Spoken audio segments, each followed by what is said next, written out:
Do do do do do do do do do do do do do. I'm pretty sure we're live now. Pretty sure we're live. Big ups. Hi, you're with Super Chuffer. I'm Scott. It's midnight. It's always midnight. This is your right ear and your left ear. Can you guess what's going on? Well, of course, I should have had this on the screen instead. It's Angry Chuffing Alan, isn't it? Angry Chuffing Alan. I've got a little bit of a cheeky one for you. We're closed from IKEA. So don't worry about that. Got a cheeky one for you. Big ups everyone in the Mimp Squad. Angry Alan is scared of getting murdered. He's going live. Actually, I should have a window with him open, shouldn't I? What am I doing with my windows? I've got an Armchair Detective window. Well, we're going to be looking at some of this where he looks like he's already dead. We've got... I need a window open for it. Armchair Detective. These people work for me. Frankie's spokesperson recruits a murderer. And the thumbnail here, he's gone for his own face, which you can't see, it's cut off on the side there. But we've got Breaker 19. We've got ourselves a convoy of murderers. Grumpy Granny here is saying, when we... something, we won't leave a trail, Alan. And Helen Schaefer says, thank you, at Sally Lovejoy. And there's some artifacting around that on the... like, that's on the thumbnail. There's some, like... you know, it looks like someone might have tampered with it in some way.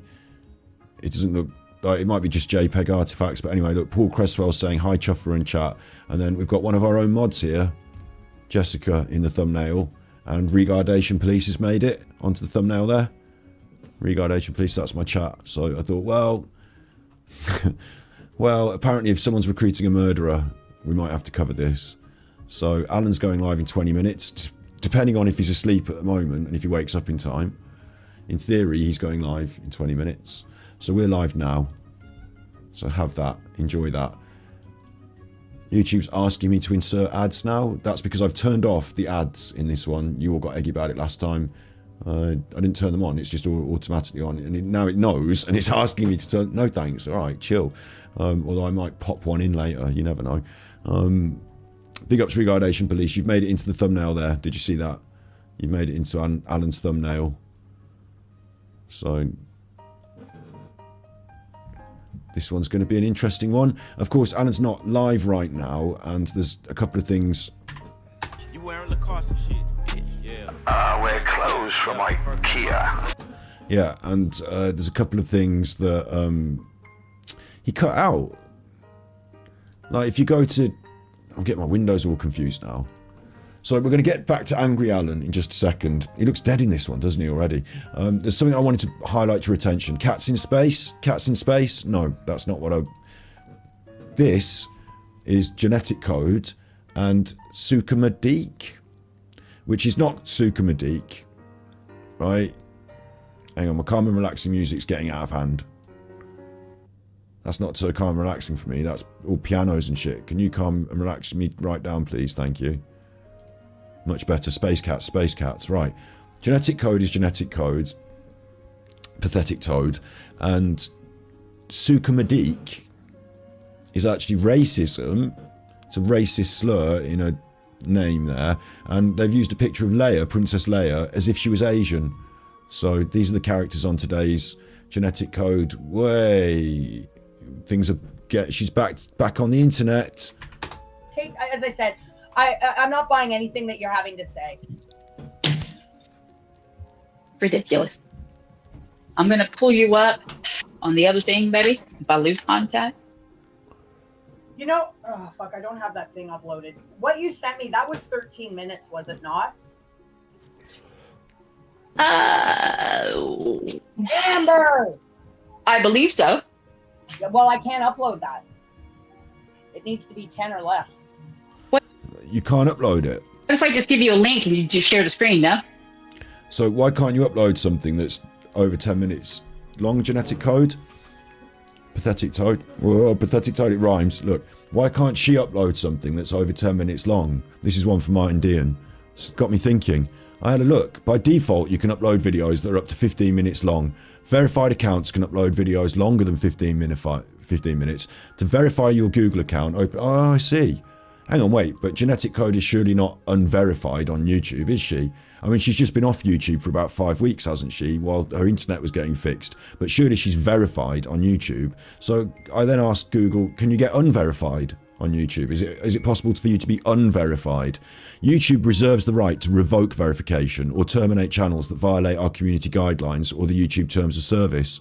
What, you mean like the YouTube terms of service that say like racism, like having people called Sucker Madik pretending to be the Asian Leia from Star Wars, called Sucker Madik, like terms of service violations like that, you mean? Yeah, okay, I understand what you mean, yeah.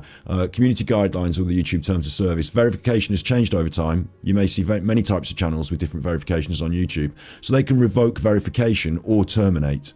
So it seems like you not being able to upload for more than 10, you said 10, but YouTube says 15, but you not being able to upload Genetic Code and your own public admission. Amber! I believe so. Yeah, well, I can't upload that. It needs to be 10 or less. You not being able to upload more than 10 minutes of footage at a time and being off YouTube for 5 weeks sounds like you did something to violate the community guidelines and got yourself verification revoked in some way. That sounds bad for you, doesn't it, Genetic Code? Weird, isn't it? That's one for Martin to look into. They'll say, oh, well, you're wrong. He's wrong. You're wrong. Well, I'm just saying, I don't know. I'm wondering why you can't upload more than 10 minutes. Because every account that's verified can upload more than 10 minutes. So what's been going on with you? And I wonder why your guest, Sucker Madik, is clearly a racist stereotype comedy parody that's actually quite racially a slur and can just go fuck off and get in the bin. I'm wondering why they can't just go fuck off and get in the bin, but you know, that's a different conversation for a different story, isn't it? So there's just an introduction today for a little bit detracting of this dickhead. Get them in the bin. They're in the bin. They're one of them that's in the bin. So now I can close that window, I can close that window, and I can close that window. We can go back to the relaxing sight of rain in Stardew Valley and the sounds of some Nintendo music. Space Cats, Space Cats. I've got this at hand now. I know that tonight's going to get... I'm hopefully going to have a good laugh. That's what I want to do tonight, is just have a good laugh. So I've got Space Cats. I've got... Okay, Alan. If you go to Alan's video from yesterday, the Nicola Bulley Inquest Main Points Part 1, we looked at it and we said, this is stupid because you've spent the first half an hour talking about rubbish, so you're tarnishing your own study group. So he's edited that off. That's gone.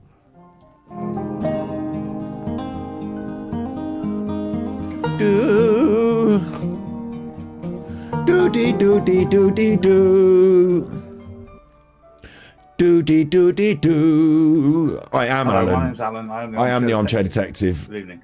Good evening. I had a bit of a shock just before. We'll never see them grow. Just like this poor woman who was murdered will never see her children grow. What? I had a bit of shock. I had a bit of a shock. We've just had a detective. Do. Hello, my name's Alan. I am the Armchair Detective. Good evening. I had a bit of a shock just before. We'll never see them grow. Good job. So that's gone in the bin. I mean, it's a good move. He can now just start his Nicola Bulley study group with the study group instead of the fucking ranting about the trolls. But strange move on Alan's part is to instead have a special video about the trolls again tonight. So that's what we're going to be watching and reacting to at 9:45 when he comes on his live. When 9:45 Alan comes on his live, we're going to be watching The Armchair Detective, using all of our names there in the thumbnail. Big gang of gang stalkers coming around his house to murder him apparently now. Like, so that's what we're going to be watching and reacting to. Hopefully it's going to be a lot of fun. A lot of funnies. Should be a lot of funnies. So what did he cut out though? If you want to watch that, we've got it yesterday at the end of Angry Alan The Grift Continues Patreon streams.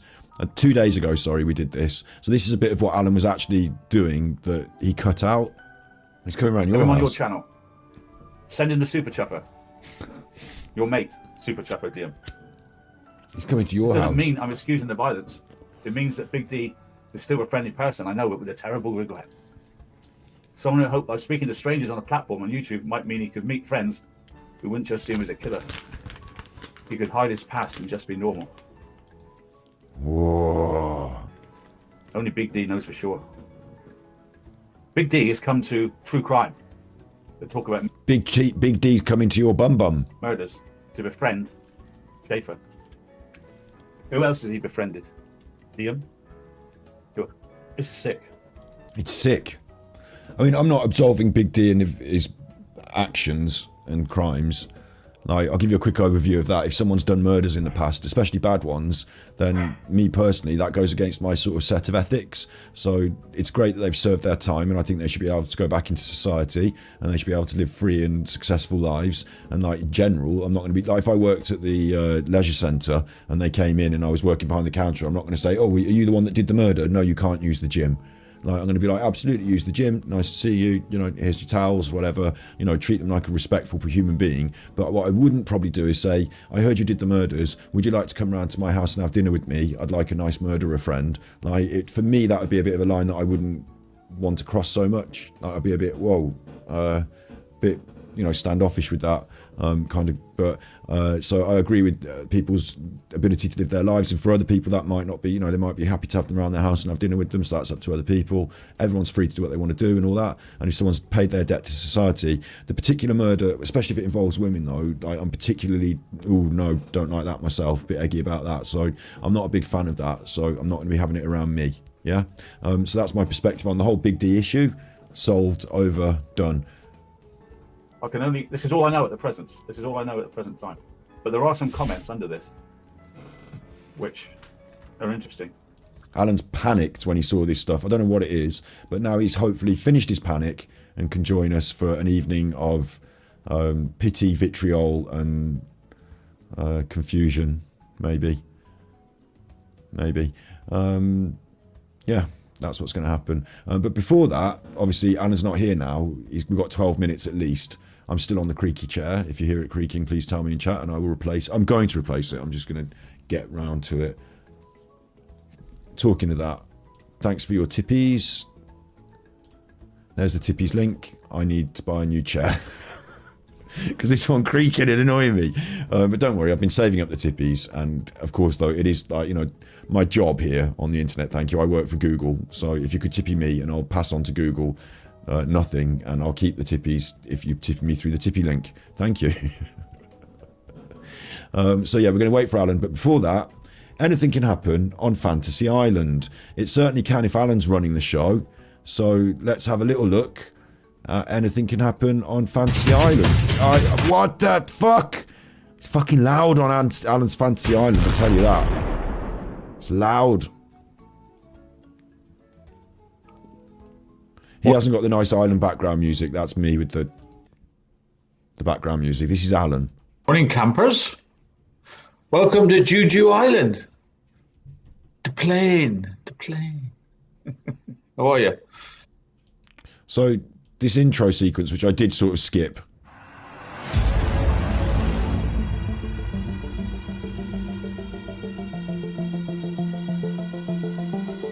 For fear of it being copyright music all the way through it. I don't know if it is, but...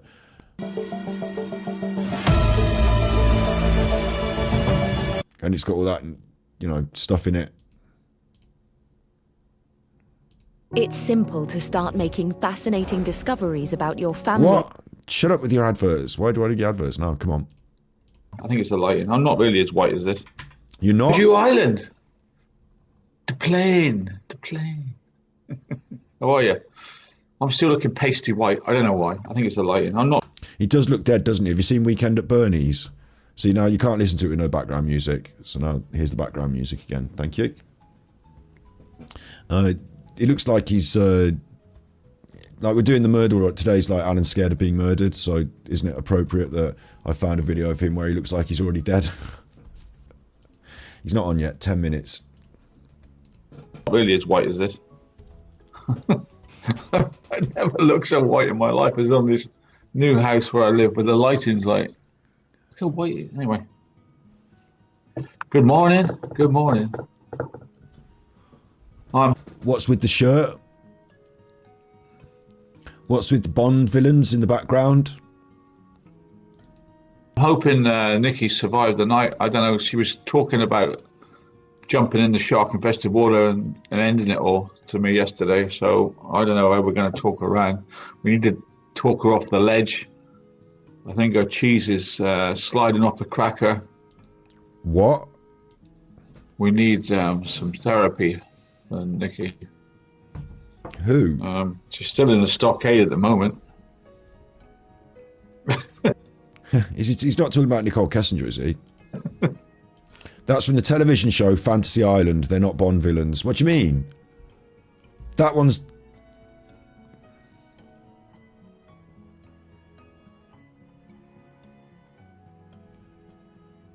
I'm pretty sure they're Bond villains. I'm going to stick with Bond villains.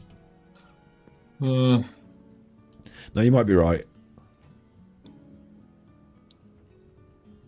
Fantasy Island, Juju Island.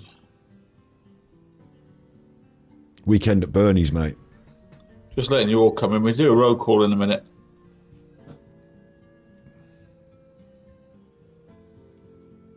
Dun, dun, dun, dun, dun, dun. I'm hoping to convince some celebrities to fly in. I've got a plane. I can fly celebrities in, you know. Like Epstein. And, you know, the plane and Fantasy Island, right? Are you okay, Alan? 2-2.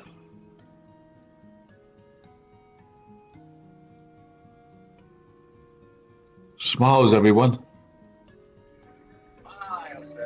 Smiles, everyone. Smiles, everyone. Only 12 of you. Damn, the plane. Where is everyone? I think the plane crash must have killed them all. I don't know. If he is a Bond villain, he's doing a good job of hiding it. He looks like a cabbage dressed like this. He looks like he's got... He looks like... I mean, I don't mind going to charity shops and picking up a bargain, yeah? But Alan looks like he's got dressed, like, through people gifting him clothes, and he's just put them all on. Like, it doesn't look like a particularly thoughtful ensemble. He's gone for a sort of snazzy Hawaiian-style shirt with a blue zip-up cardigan and the New York hat and the glasses. Like, the hat and the glasses make him look like he's trying to be inconspicuous. You know, it makes him look like he's in a film and he's like one of those spy people that follows people around. But he's on his own stream, so he probably wants people to be able to see his face rather than hiding it. What's going on? He looks. You all think he looks like Biden.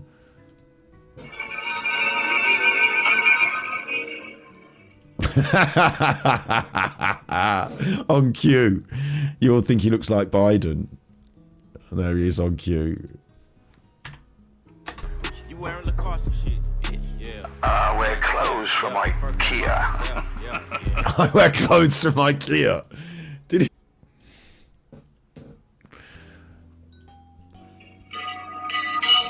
They're arriving. Everybody's arriving. The bell.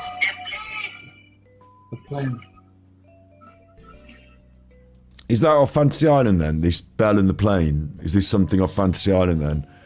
So he's completely ripped off the entire concept from a TV show. This isn't a novel. Like, he's recreating the bell and the plane. This is Fantasy Island. What belong now? The plane. Hang on. 5 minutes till Alan. T-minus 5 minutes. We don't need this one anymore, but if you want to see what he had cut out from yesterday's stream, then go and watch our stream from the other day, or you know the concept. Yesterday and today don't mean anything because you're watching this another day, so it doesn't matter. But fantasy. No, I don't like the look of this. If I type Fantasy Island, aren't I going to get loads of like Jeremy Epstein pictures up coming up? You think I should search that on the internet? Fantasy Island. They're all going to say, "Oh, what are you looking for?"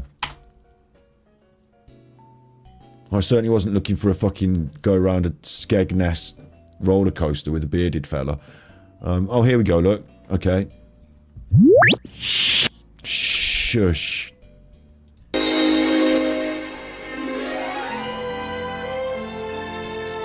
Aquamarina.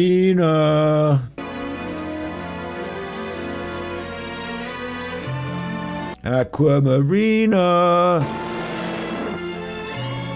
Bill. This is making me just think of Jeffrey Epstein. Sandra D's out of Greece, so what the fuck are they on about there? Look at me, I'm Sandra D.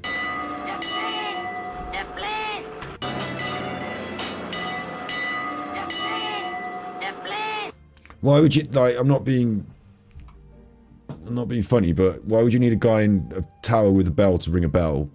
Like, the plane is louder than the bell. It's raining again. I couldn't be happier. Big ups. LJ sent tippies. Tippies in the house. Can't afford a new chair, but grab yourself some loop to stop the squeak. Thanks. Super Chuffer owes 5 hugs. It's because this one's made of plastic on plastic. I'm going to buy one of those big computer chairs. I've seen that they're expensive. I've already been saving up the tippies, but more tippies the better, because I'm going to be buying an expensive chair with them. Thank you. Thank you, fine, thank you. And yeah, this, if I sit in it right, it doesn't have to squeak right, but if I sit in it wrong, it gets all... There, it went then. Anyway, look. I'm saying you've got a plane, but you don't need a plane. You don't need a bell, because I'm alerted to the plane's presence by the loud of the plane, aren't I? I just think this is superfluous to requirements.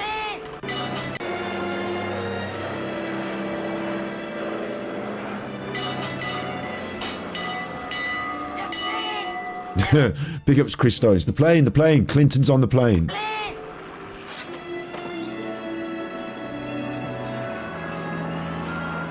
Who's in Giselle's black book? Giselle Maxwell, played by Carol Linley. Giselane. Look. Hugh O'Brien. Jizzy Maxwell.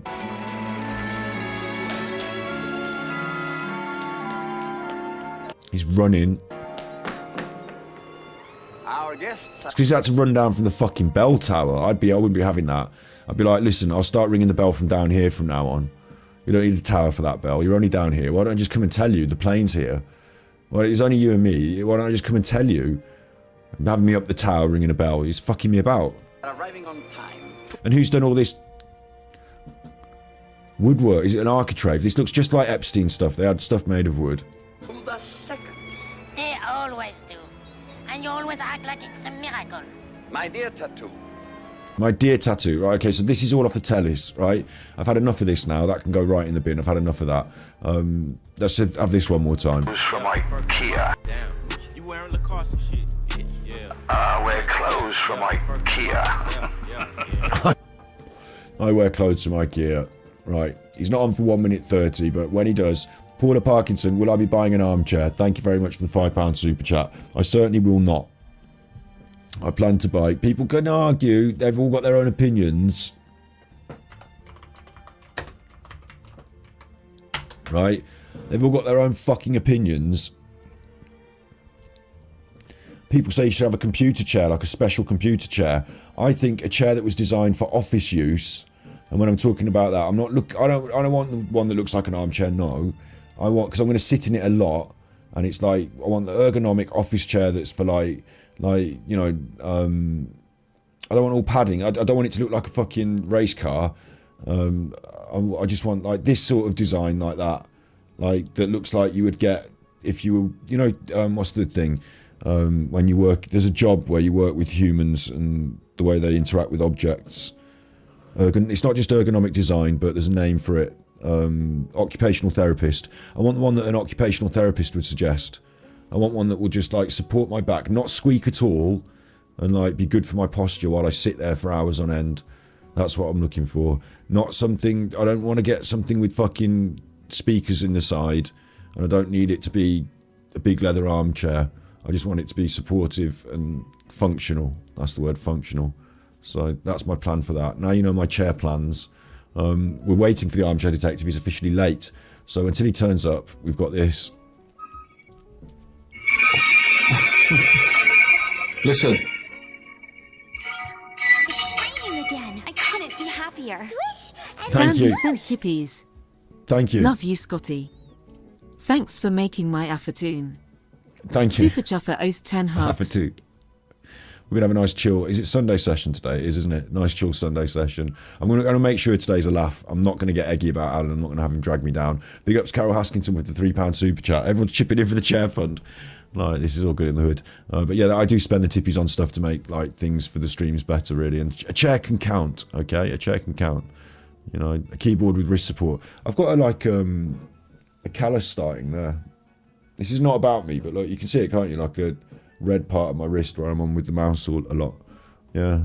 I haven't used a computer like that day to day all the time, but get a chair from IKEA.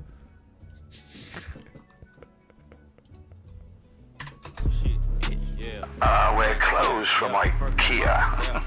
Big upscale, get a chair from IKEA. Good idea.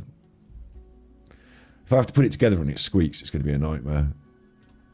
Alan, are you going to come to your stream? Alan, the plane's here. Once a day the plane comes and provides us with entertainment. Good morning.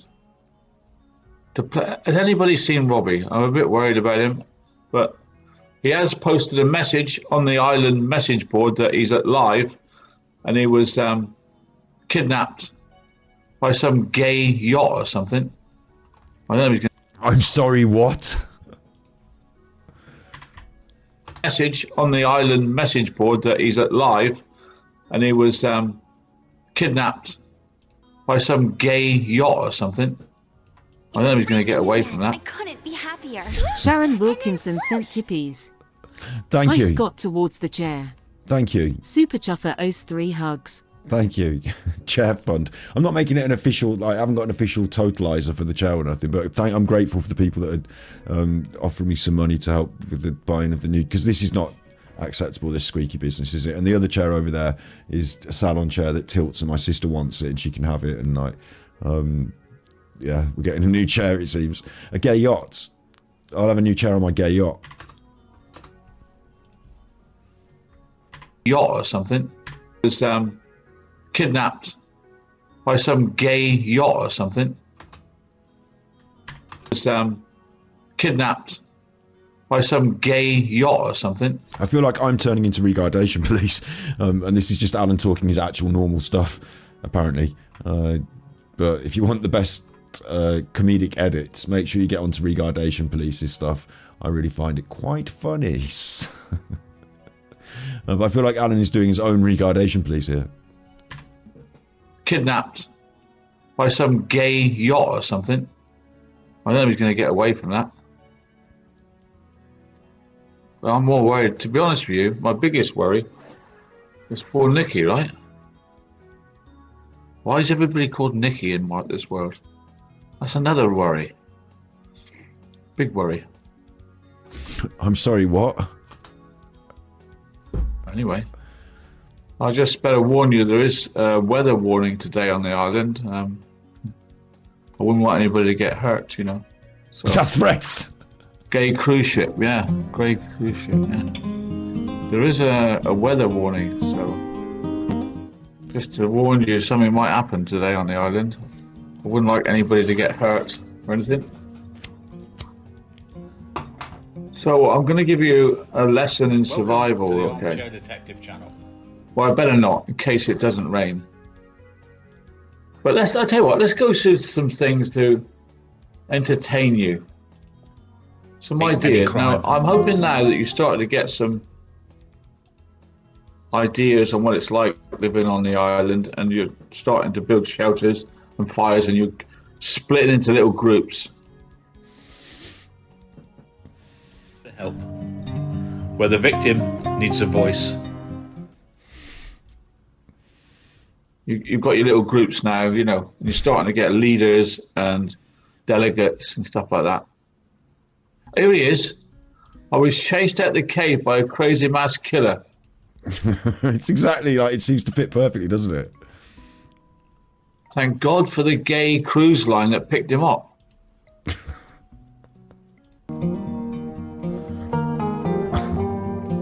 Well, we're all relieved that you're all right, Robbie. It's really, you know. Look at him! Oh, hello. Oh, not bad Alan, internet again, Alan. Come on. The unenviable. The much maligned armchair detective. This is a show I never wanted to do. Oh, I love it. If that's a good start. as much as I want to ignore them, the people that say they support the Russo, the ones that speak up for them, I'm saying, Frankie, Andy, I'm not doing that. We've raised the money to get him. His internet. I was doing the... They've gone like some sort of vigilante witch hunting terror group. Raiders. Hell, they are now. Raiders. And ever since this Scott Jessup came along. Ooh, named by name. Wrapped it up. He was brought in by Chief Justice, who's left, and Lizzie, who sent him loads of info on me. I was brought in by you. I was brought in by you and your actions. Yeah, go on, Super Chuffer, get him. I didn't do any. He's built a channel on me. No, I had a channel before. Where he does all my videos. I'm doing it now. Listen to the hypocrisy, right? He moaned about I used a Channel 4 video he had. Oh, here we go. No, Channel 5, wrong. Edited all the interviews out from the Paul Ansel stuff. Of my videos. I haven't bothered to strike him. You can't strike me. He'd get fed up, won't he? No. But the trouble is, he's now formed a vigilante group. You're in a vigilante group. And because he's the leader of the gang, didn't you know? I'm the leader. This week I'm the leader. Big fan of Gary Glitter. He wears a wig. And it ends up in a crescendo yesterday. People sending me these emails, right? And if I wasn't a man, if I wasn't a man, was a woman, I'd be... Jack, aka Black, Breaker 19. We got ourselves a convoy of murderers. Alan bound. What? Grumpy Granny. What's going on? We won't leave a trail, Alan. Okay, this is Helen Schaefer's. Helen Schaefer, thank you. This is Helen Schaefer's video. You want me to read it again? This is on Chuffer's channel. No, it's not. It's on Helen Schaefer's video. Look. Oh no, because we were watching you. No. We have no. No, that's Helen Schaefer's channel. No shame, no worries about my safety. It's not me. Or my family's. This woman Schaefer. All right, okay. Has got a bestie called Big D. Oh yeah, Big D was own Big Dick, right? Big D. Lovely jokes about that. It's full of sex. Her and this guy, full of sexual joke. Sex joke. But what was not funny. Alan, you're breaking up. Shady Man MI5, one of my trolls, right? They'll be knocking down that monster in Weston-super-Mare this week. I wonder if AD will film it. So Exmouth. They're telling this Big D, where I live. Exmouth. She's running me down no end, saying, "Oh, Frankie in America is going to get," and he's going, "Oh, he's a bad man." A bad man. The problem is, Big D is a bad man. Ooh. Big D is coming for Alan. Alan's going to get the. What's happening now? Starbucks. I did a thing last year. She's so like pious, right? Well, she's nothing to be pious about. This is cringeworthy. You can get the syrups and stuff and make your own. Oh, I love it. Wait. We're having that. Sorry, we're going to get a little bit behind, but we're having that. I love that. Oh, Alan. You do it to yourself, you do. And that's what really hurts. You do it to yourself, you do yourself and no one else. You do it to yourself. You do it to yourself. She's so like pious. Ladies and right? gentlemen, Mr. Alan Vinnicombe. Well, she's nothing to be pious about. In the best resolution that I can get off his channel. Syrups and stuff and make your own.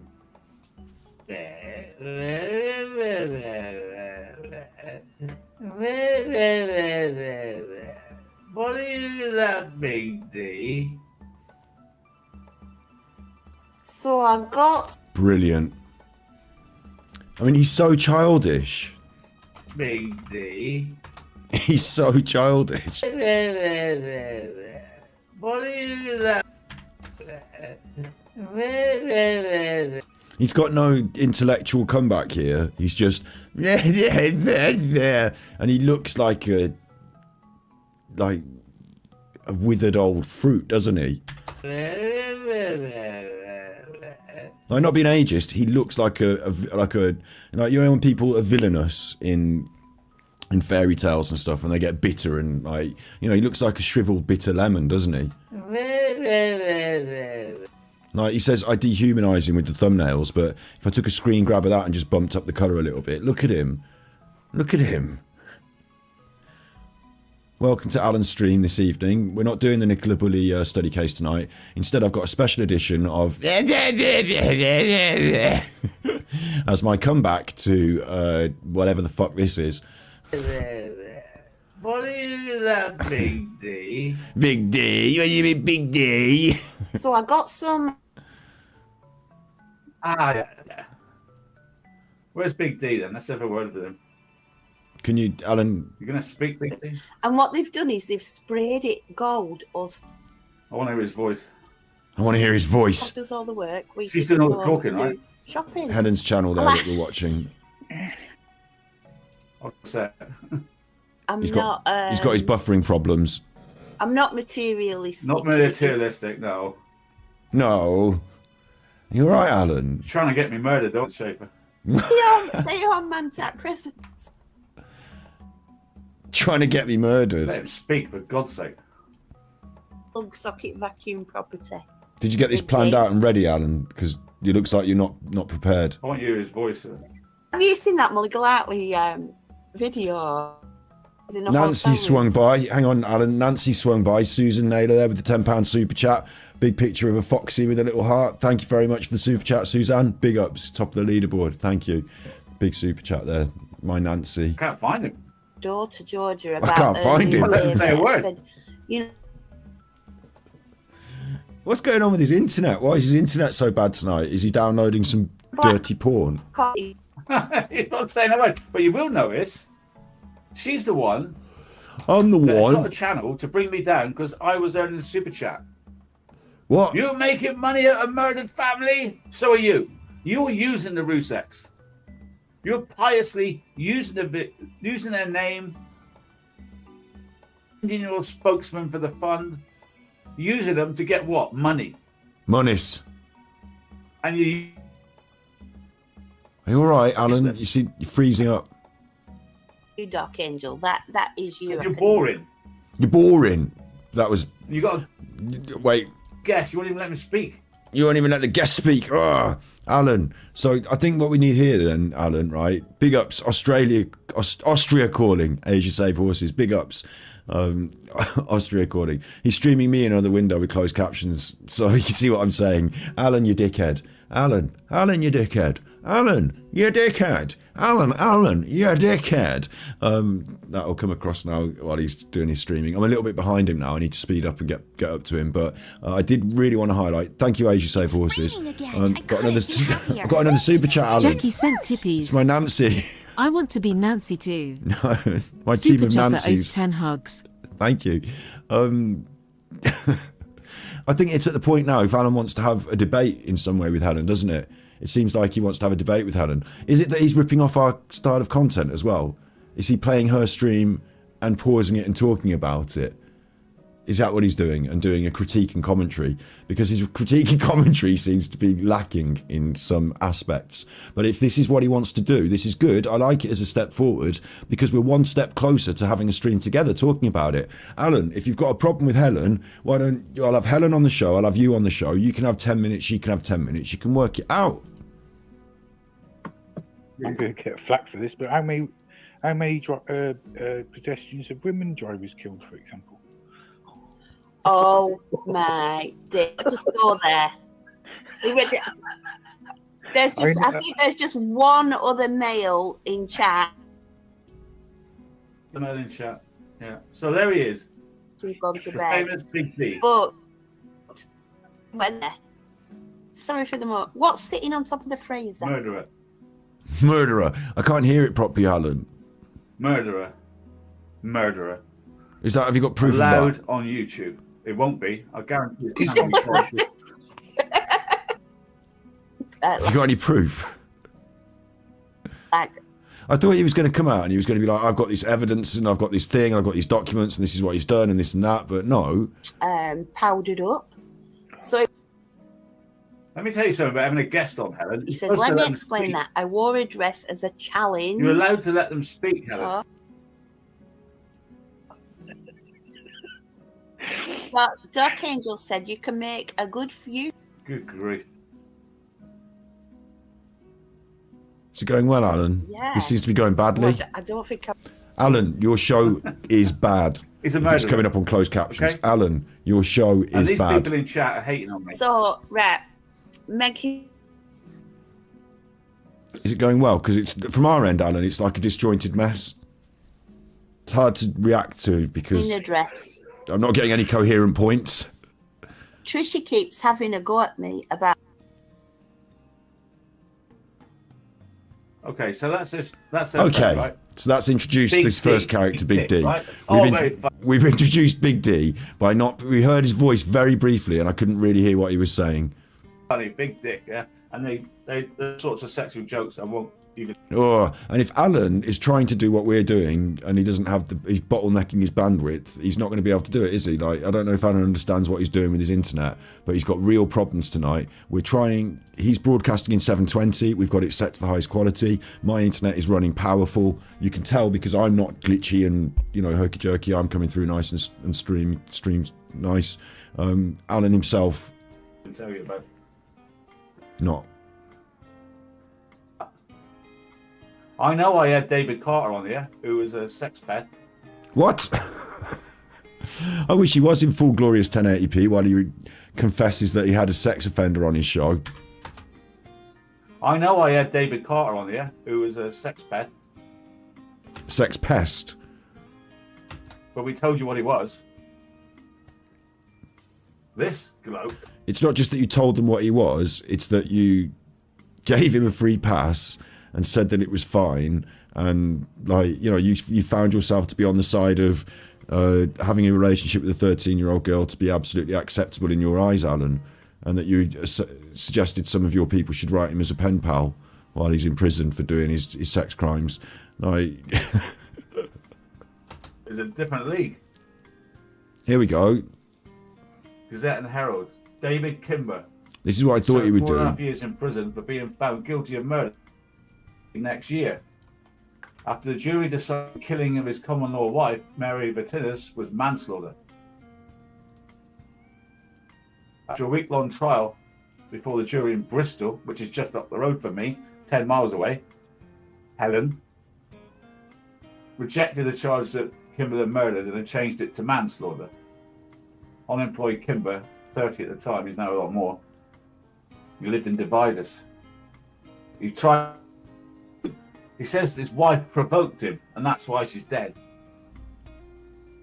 The bit that you're missing there is it said diminished responsibility. They gave him it on diminished responsibility. Now, I don't know anything about it. Yeah, I'm not going to be absolving the man of his crimes, and I'm not going to be damning him for things I know nothing about. But if you did kill your missus, then again, I'm not also going to be inviting you around for, like, you know, why don't you come and have tea with me and my mom? Like, I'm just going to be a bit wary of that myself. So, For 4.5 years. His original conviction was squashed on appeal and retrial ordered. The next, like, to be fair, you don't know, like, you know, I could make up any sort of stories here. Like she could have been stabbing him and he could have grabbed the knife off her and, like, you know, things could have got out of hand. Like, you don't know that, do you? Like, you don't know anything about it. But my instinctive feeling is I'm not going to make up those stories and I'm going to just stick with, I don't know, but I don't like it, you know? Thanks. trial failed to reach a verdict.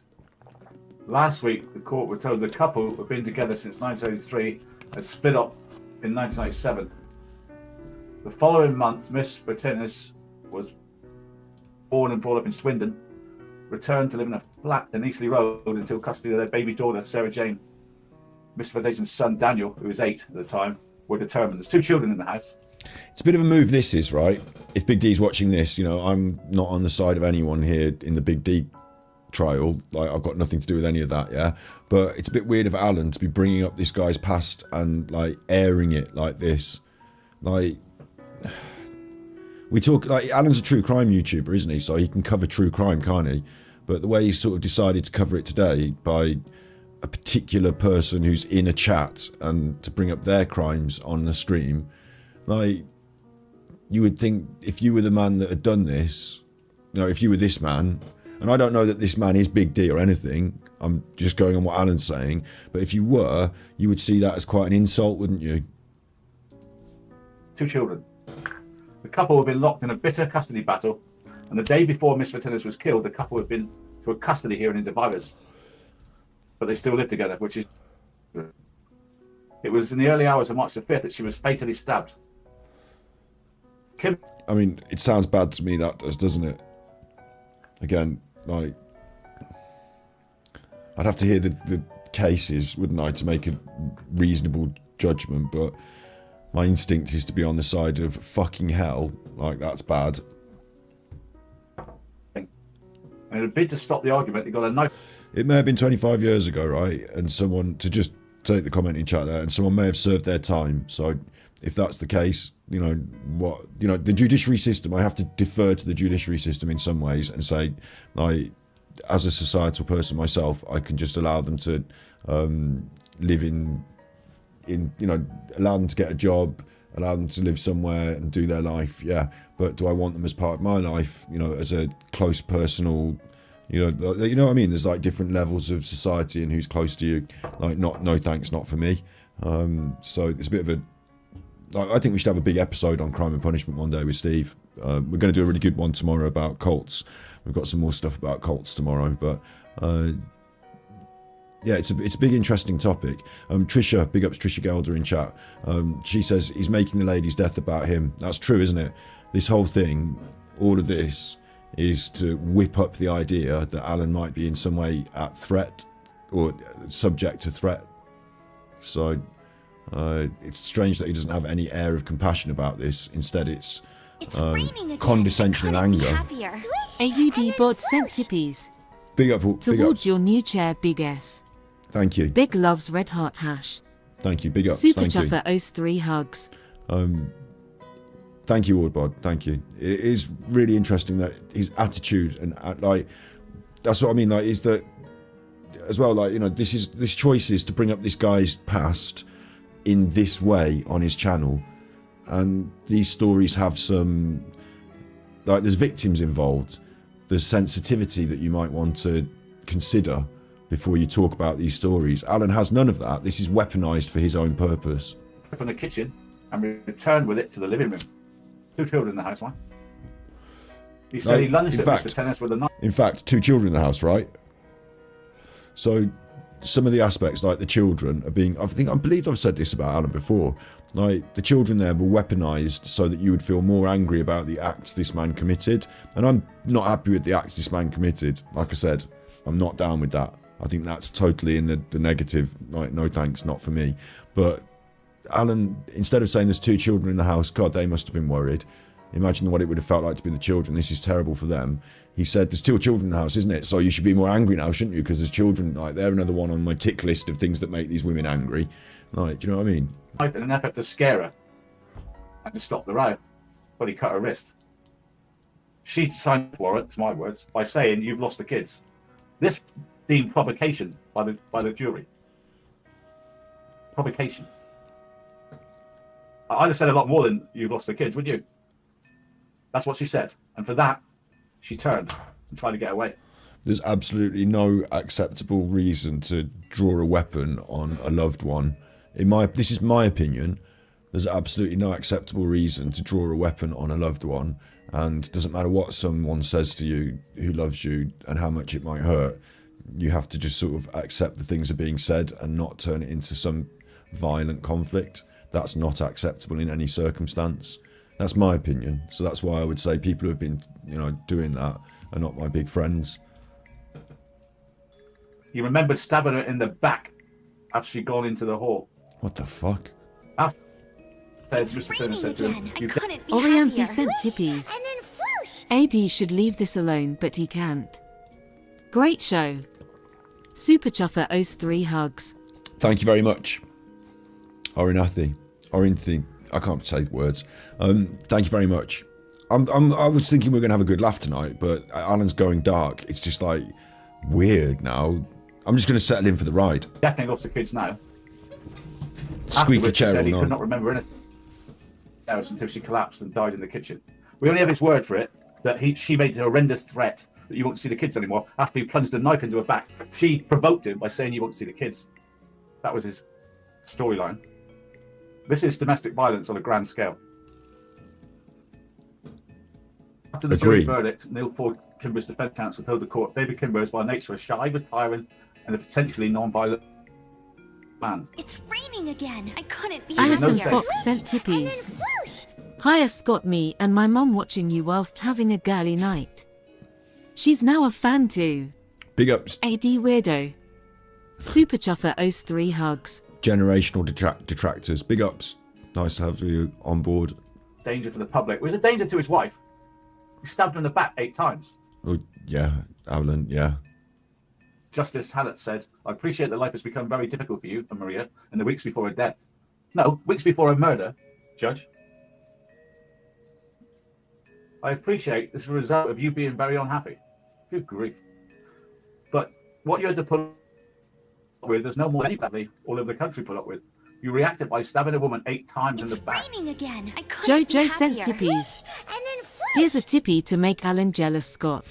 Thanks, Nancy. Super Chuffer owes 3 hugs. Thanks, Jojo. You're all going to get to be Nancy's. We're going to have to start calling you Nancy's, the Nancy crew. And the children you say love have now lost their mother. It's raining again. I couldn't Lisa be sent happier. tippies. Alan is Big pooping ups. bricks so much that Big D is going to kill him. He thought I know Illinois slate him over his past. Big ups, Scotty, we love you. It's so weird, though. Super Chuffer owes 3 hugs. I get that angle. Like, he's scared of Big D being a murderer, right? But to drag it out in public like this, isn't it more likely to make Big D want to murder him? Like, isn't this going to enrage the man? Like, do you want to make him fly into a rage? Is that the plan? Because it doesn't seem to be a good idea.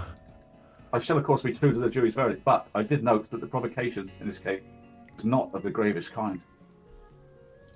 The provocation was only said by Kimber, who's dead, can't say what she said. Why should you believe him?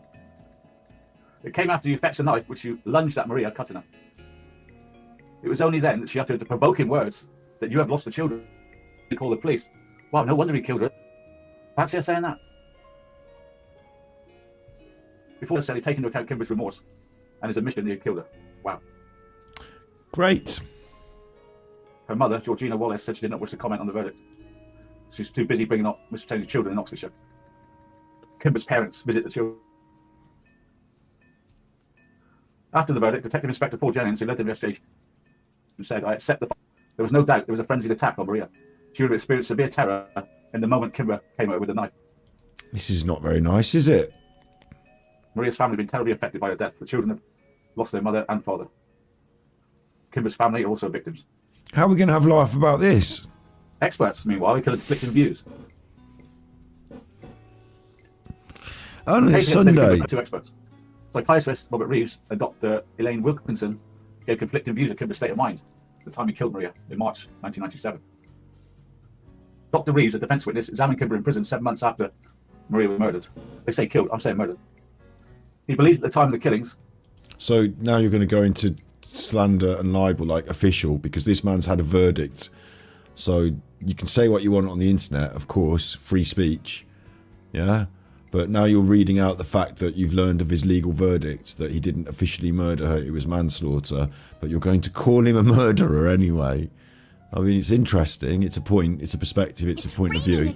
Zini sent tippies. Please donate £1 to Alan's Potato Internet. Super Chuffer owes 3 hugs. It is annoying, isn't it? Because it makes it harder for us to watch him, but it's already hard for us to watch him because he's bad to watch. Thank you very much for the tippies. I find this to be a very strange move from Alan, a really strange one. Yeah, it brings up some really interesting conversations, but he's not having them about crime and justice, about paying your debt to society, about a person's freedom and right to be judged for who they are maybe now in today's society rather than what they did in the past? Or do they have that right? And should we be judging people in the past? You know what I mean? It brings up conversations. I've said my piece on it already. Alan's not going to get into that. I think we quite know how he feels about it. Again. I couldn't be happier. Sandy sent tippies. Super Chuffer owes 3 hugs. Thank you very much. Thank you, Sandy. Thank you. You know, my perspective is a bit of a clear line, I think, on it. Like, you know, I've said bad, not interested, no thanks. If you've got the bad crimes that you've done, like, you know, you can get your job and you can have your friends and do whatever, but I won't be part of it. But Alan, you know, in free society, do you know what I mean? But and Alan here, I think equally thinks it's bad, but has gone a step further and said this guy's definitely a murderer, despite the court case. This man's definitely a murderer. I find it hard to damn anyone having no information, and I understand that despite the court case, I would still, like, if this was one of these true crime things, I'd be saying, despite the court case, I still think there's a high chance this man might have murdered his wife, yeah? But this is not one of those true crime things. This is somebody that was in a chat, and now Alan's picking on them and drawing their own personal life into sharp focus on his stream. So there's a different context here, and it makes it really weird. Killing. Kimber become clearly and acted as he did because of diminished responsibility. He was depressed. He said that he was in an abnormal controlled state of mind which would have substantially impaired his responsibility. Dr. Reeves, who worked in Bristol, also believed suicide notes in the weeks before Maria was killed were genuine. He says Kimber was a man who did not display his emotion or walk away from a rag. Referring to the killing, he said he had stored up all his anger until, unable to communicate his feelings, and the violent outburst was when the dam burst. Dr. Wilkinson, the psychiatrist who examined Kimber for the prosecution, disagreed. Said he was suffering from symptoms that are present in a depressive illness, such as loss of sleep and weight loss. Like you, Alan. He was living at the time. I think the suicide notes may have been an attempt to communicate how he was feeling. It suggests he did not want to act on the notes. It was a cry for help. I think he did feel distressed and desperate at that time. The only living feelings were transisted. Kimber, who became friends with Schaefer, Diem. Is this for certain, though? I won't even say the other names. Hang on, wait, like, is this for certain that Big D is this person? Because at the moment, we haven't actually drawn that. Alan hasn't proved that. Big up Sandy, $4.99, not for the chair, but towards a new bed when I come to sleep over. Well, are we going to break the other one? Yeah, like, Alan hasn't actually proved this concept yet. You know, I'm going to accept it because I'm just going to go with the narrative for the fun of it. But Alan hasn't proved that yet, and it's very strange to me that he would be so strong and vociferous about this without proper evidence. But yeah, go ahead. Can't be bothered. They're all in it together. You know, I tell you, they're all in it together. They are. She on that show talked in horrible terms about me, how I torture a family in America. I don't torture anyone. She's imprinted that murderer's mind with that I'm torturing a family of a murdered woman. This man is unstable. She went into his live stream. She did live streams with him. They coerced women to send them their addresses and phone numbers. He has phone numbers and addresses of women from this Schaefer group. I'm sickened by this. Didn't you ask How the people? hell do you not check this man out over a 9 months period? Didn't you ask people to send their names and addresses to be pen pals of that paedophile man that was on your show?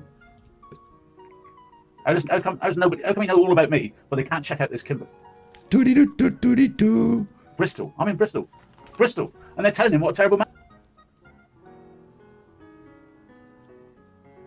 Do you think Alan, right, here's a question for you. Do you think that Alan would reveal his location if he was worried about that man going to his location?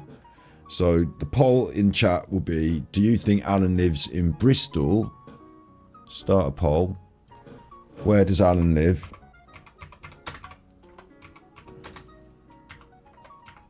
Alan. Wait, no, okay. What place is Alan live best? Right? And it's either Western, Supermare, Bristol, or I'm going to add an option, just, you know, just pick a random one, you know, throw a random one in there, Exmouth.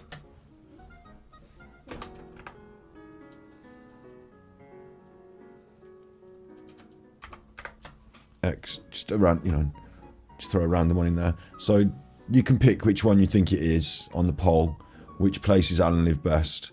Like, do you think he'd say? Where do you think he'd say? Because now listen, I can see a lot of what you don't be. Listen, there's a big. Listen, have you seen before you press? Don't be so quick to press the button there, all you chuffers. Look what it says on the poll. Have a look at the poll. Listen to me.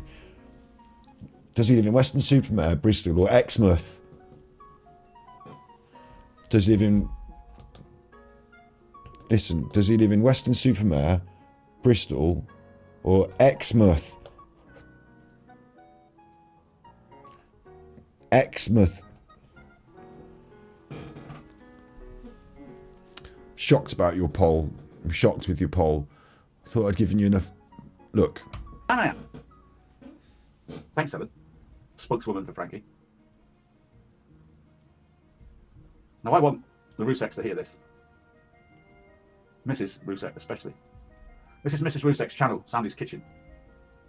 She also has Super Chat and makes loads of money out of Facebook. Not Facebook. Yeah, probably Thrive, Facebook and YouTube. And I don't care. Good luck to her. But don't bring me down because I've got Super Chat when you do it yourself, Frankie and your mum. It's not about the fact that you've got Super Chat, is it, that they're angry? Like, Alan having Super Chat doesn't make people angry. It's fucking weird, this is. Do you think there are people out there that just believe what he says and they just go with it and just like, yeah. How dare this woman be angry about Alan having Super Chat? She must have a fucking screw loose if she's angry about Alan having Super Chat. He's got a Super Chat. He's got a $20. Someone gave him a $20. This is like hypocritical. If I'm using your daughter and sister, what are they doing? Daughter, your daughter. Your daughter. I don't get it. I've nothing against the Ruseks. Nothing. Just brought them up. But what's happening? It's dangerous. Had a pop at them. Don't you think? Can anybody understand that it is dangerous? What, because that man's going to murder you? What does Helen herself have to say about this, I wonder? I wonder how much money there would be if Alan did a crowdfund for this man to murder him. I wonder how many money there would be put in if there was a crowdfund for this man to murder Alan. This is what she had to say about it. This is how she minimised it. Helen, what have you done? What have you done? What have you inspired this guy to do? It's pretty damn scary. Love lift us up where we belong. All her chat running me down while he's in there. He knows all about me. He lives in Bristol, or he did. I don't know if he does now.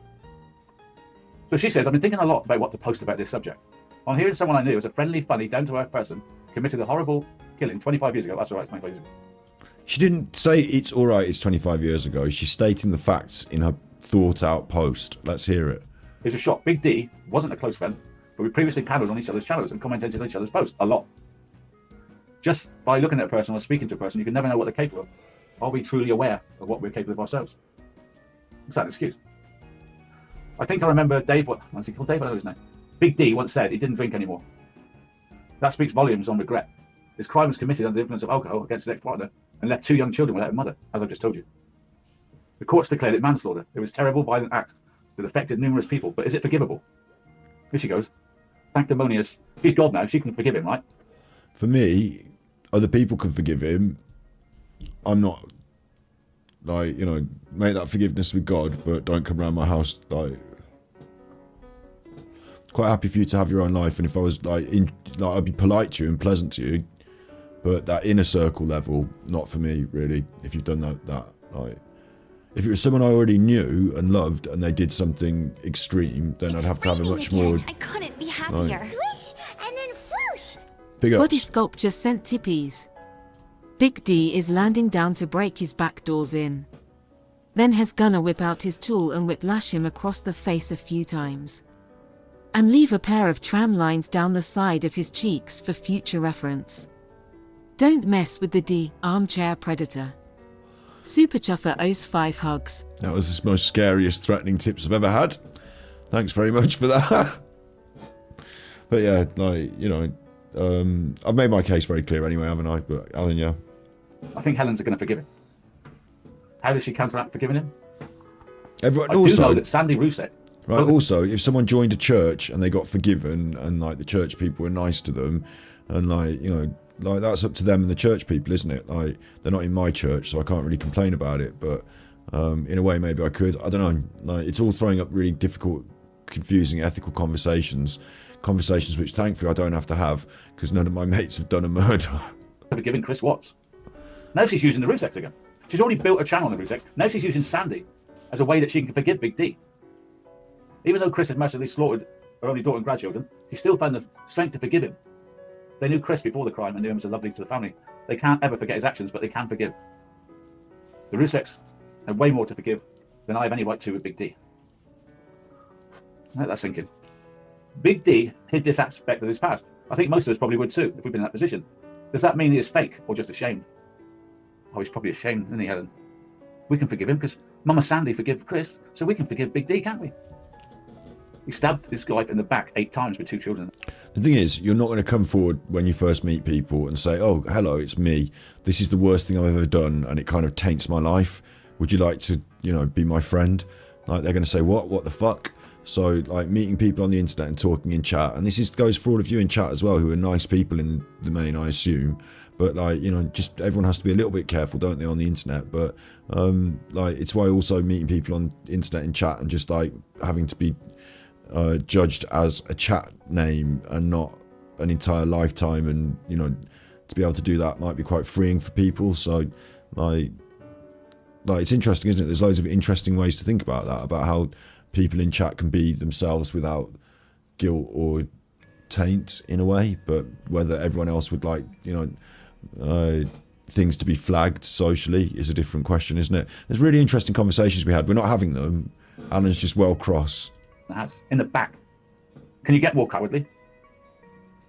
Yeah, you're right, Martin. Alan the other day did a live stream where he said he was really feeling like he wanted to murder somebody. So it takes one to know one, maybe. There's so many questions, so few answers. For 25 years of Big D, we're living within the law. I'm apt to believe he's not likely to commit such a violent crime again. Okay, maybe you should let Big D babysit for you, Helen. Like, I understand as well the Christian aspect of forgiveness. Like, but at the same time, this is weird as well, because we're talking about someone was on an internet show with someone was in some chat. Like, it's not like this person has been given the like tacit approval, I suppose is the right word, isn't it? Is that right? Tacit approval. Understood or implied without being stated. Yeah, tacit approval. It's like, it doesn't mean because someone was on the show and the people that, like, no one knew anything about this, so you can't judge anyone for having not known anything about this, I think is the right way to look at that. But Alan's got his angry Alan perspective, hasn't he? This doesn't mean I'm excusing the violence. Maybe you should introduce all your subscribers and they can exchange phone numbers with Big D. Safe, isn't it? Very Christ. Safe. Alan. Doesn't mean I'm excusing the violence. It means that maybe Big D is still a friendly person I knew with a terrible regret. So he's playing God now. Rather, it means that maybe Big D is on a platform such as YouTube. Might mean he could meet friends who would just see him who would not see him as a killer. He could hide his past and just be normal, like he's done on your program and met women and got their phone numbers and got their addresses. Thanks to you having him on your frigging panel. Yeah, but she's not like, she's not at fault for that because she didn't know anything about it, is she? Like, I guess we would do a bit of due diligence of people when you have them on panels, but at the same time, like, I mean, yesterday I was on I was on Detractor Beam with Snood yesterday, and Snood didn't do a background check on me before I went on his show to talk about Darkside Phil. I just went on the show and we just had a chat about Darkside Phil. Like, it's bizarre that Alan should try and leverage this man's past as a weapon to beat Helen over the head with. Like, that's what's happening here. Alan is leveraging someone else's crime against Helen for sure what was in his heart then and what is in his heart now. I can only guess. What is that? What is that? People and their lives and events are like poker chips to Alan. Things he can shuffle around on the table. And in today's episode, the tragic murder, death, manslaughter, the tragic death of a beloved mother has been leveraged into a weapon to attack someone with compassion and kindness. Helen. Alan's attacking Helen using this tragedy of this dead lady. It's fucking weird. So you've got this big D. They're friends. They're in each other's panels. The panel's talking about what a horrible man I am. She's telling him what a terrible man I am. He come from Bristol. He's got phone numbers of women. She's a spokeswoman for Frankie. The fun's going swimmingly, and I'm friends with Frankie, and I'm speaking for them. Sandy. Get over it, Alan. Frankie is the spokesperson for Frankie. You're the spokesperson for Alan. I'm the spokesperson for me. Father Christmas is the spokesperson for Father Christmas. And to some extent, Gareth Southgate is the spokesperson for the England football team. To some extent. You've already got a lawyer that's lying to you. Now you've got your spokesperson, friends with a murderer, who might be setting me up for the same fate. Even though she might not know it. Does now. You do now, Ellen. Don't you what you've done, right? They're putting me in danger, always. And I've told them what they're doing, and they don't ever listen. He's going to murder you, They don't Alan. care. He's going to murder you, Alan. This is the potential. This man potentially could murder you. Why are you so worried this man could murder you? I hope you're not going to threaten his kids. Oh, there we go. We've got something else So I live now. with this danger. Of these people. It's funny because I thought he'd squirreled out his own face in red, but it's actually just that dodgy cap he wore. On a daily basis. Daily basis. But I don't have to, because they could stop it. Mrs. Bluesec, tell your people who work for you to stop it now. Because you've got no chance of taking me to court with these idiots representing you. Because they work for free doesn't mean to say they're any good. He's batty. They're doing you a massive disservice. Because now I've got to go to the police again. And inform them what you guys are doing. Alan's a batty. And they pretend it's nothing. Oh, Are you AD, alright? Pity party. Pity party AD. Well, you try living these shoes. Let's have a look at it, guys. Let's have a look at it. Here we go. Breaker. We've got ourselves a convoy murdering Alan Vinnicombe band. Grumpy Granny. When we do it, we won't leave a trail, Alan. Helen Shaver, thank you. Yeah, good, eh? What next? Okay, so my super chat's gonna go to my crowdfunding. So if you guys want to donate on Mama Who's Sandy, that? give me a super chat. It'll go to my crowdfunding. I thought it was Frankie's. Go to my crowdfunding. That's interesting. here, I promise you on God, then I'll send it to the crowdfunding. God, yeah. You have my word. Yeah. You have my word. Like, we have your word that Claire Morgan's a flipping solicitor, yeah? We had hired a lawyer in the UK, and we're just tired of people putting our lives at risk. So we don't want that. Okay, this is fucked up and weird because that's our chat from our. We know it's our chat because in the thumbnail it's got the picture. And sorry, that's my thumbnail. In the thumbnail, it's got the picture that had the names and it had one of our mods in it. So we know it's our chat, but he's pairing it with something that's being said somewhere else on the internet that I don't know what it is. Claire Morgan got you a lawyer in the UK because you can't have an American with an English lawyer. So Claire Morgan runs this show. Not your lawyer. These people paid for it. These people out there that donate your money, they paid for it. And because I'm 100,000% behind my There's Grumpy Grannis. son. It's the worst one now. Grumpy Granny goes number one. The worst one now. The number one. New in at number one. Do you remember Top of the Pops? Do you remember Top of the Pops? Look, he looks like he's dead in that one. Do you remember Top of the Pops? You wearing Lacoste shit, bitch. Yeah. Wear clothes from IKEA. I mean, I don't need to do this, do I? But Top of the Pops. Top 10. I just want the Top of the Tops top 10 countdown music, please. Diddle-a-diddle-a-diddle-a-diddle-a, you know, the music that happens when it does Top of the Pops. Oh, get fucked to the internet. Top of the... Or just have this. An advert about Rimmel. What are you advertising? Like, do you know, like, if I wasn't on stream, this wouldn't work, would it? Because Raining again. I couldn't be happier. Swish, and then good time for a tippies. Inspector C Reform BBC sent tippies. Thank you. Yes, love to see Alan on your live. He has the chance to say sorry to everyone who hates him, wipe the slate clean, and move on. Then people will stop hating him if admits he was wrong about things. Pig may fly by, then narcissist never back down, like H.G. Tudor told about. Super Chuffer owes 3 hugs. I did look at H.G. Tudor. I think it was interesting content. Was it you who tweeted... You, I wanted me to look at it. Just quickly off the top of my head, I watched it. It was interesting content. There is one thing that I picked out, which was in their episode about the Beano, of all things. The Beano, a slur on Meghan Markle. When they talked about the Beano, they said, if anyone who doesn't know the Beano is, and they described it. And I thought, that's quite interesting writing. And then I found out that they were reading it direct from Wikipedia. So sometimes when they sound clever, they're reading it direct from Wikipedia. So that's worth noting as well. And it seems to them everyone's a narcissist because they need a lot of content about people. So everyone's a narcissist. But some people I don't think are narcissists. They're just bad chuffers. But interesting content all the same. I did watch it and it was interesting. Ups and downs in that, yeah. Not the worst thing in the world. I don't know much about the character of the person who made it because I've only just watched a few videos, but I did look into it, yeah. This is Top of the Pops. That's not it. I wanted the music from when you can't do it. That's not Top of the Pops.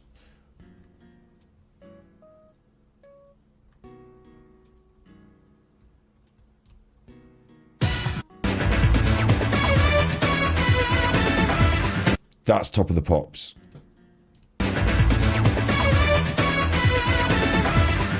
There you go. So now you've had that. You've remembered that. Grumpy Grannis, Top of the Pops. New in at number 9. New in at number 1. It's Grumpy Grannis with I've revealed Alan's personal details on the internet. And for putting an end to this. Grumpy Granny just said, when we do it, we won't leave a trail, Alan. This is the one that showed pictures of my grandchildren and children on YouTube and refused to take them down when I said she put them in danger. She smirks and still has them there today. Baloney. She's the worst. Now you have a choice. She's the worst. Claire Morgan, who started up the crowd justice, or it was. Is it? By telling the Rusek she's a lawyer, and they believe her. They believe she's a lawyer. Still, even though we prove she's not, they still think she's a lawyer because they have to. If you're in a channel and you see someone talking bad about someone, just leave it. Let them stew in their own poo. She's just told you, if you have a channel that you don't like, just leave them alone. Why won't you people leave me alone? Who's telling me that? I'm a small channel now. Leave me alone. You know, don't you dare talk about Claire Morgan. She is my good... Don't talk about Claire Morgan. She's my good friend. Friend. And she's also a lawyer. She's not a lawyer. How many times? Sandy, if you get to listen to this, you've got no chance of a case against me. You're using a woman who's lying about being a lawyer. And your spokeswoman has enlisted a murderer against me. What's going on? She's a lawyer. This bloke, Cohen, he's got a lot of work to do to clear up this mess, Mr. Cohen. Well, he is a lawyer. He's got a lot of mess to clear up now. Thankfully, he is a lawyer. Frankie has enlisted a murderer against me. So be careful where you poop. Okay? Careful. You guys don't know who's behind computers and what their career is. You guys don't know who's behind computers and what their career is. Too right. You know what yours is, Alan. Lawyer and liar. Who you believe? Why? Be very careful. Thank you, Kelly. Be careful. Be very careful. Yeah, we're being careful. I'm trying to be careful, but they're threatening my life. Unlike the threats that the Ruseks have made. Where's the... Alan, Kelly just gave you $20. That's quite a lot of money.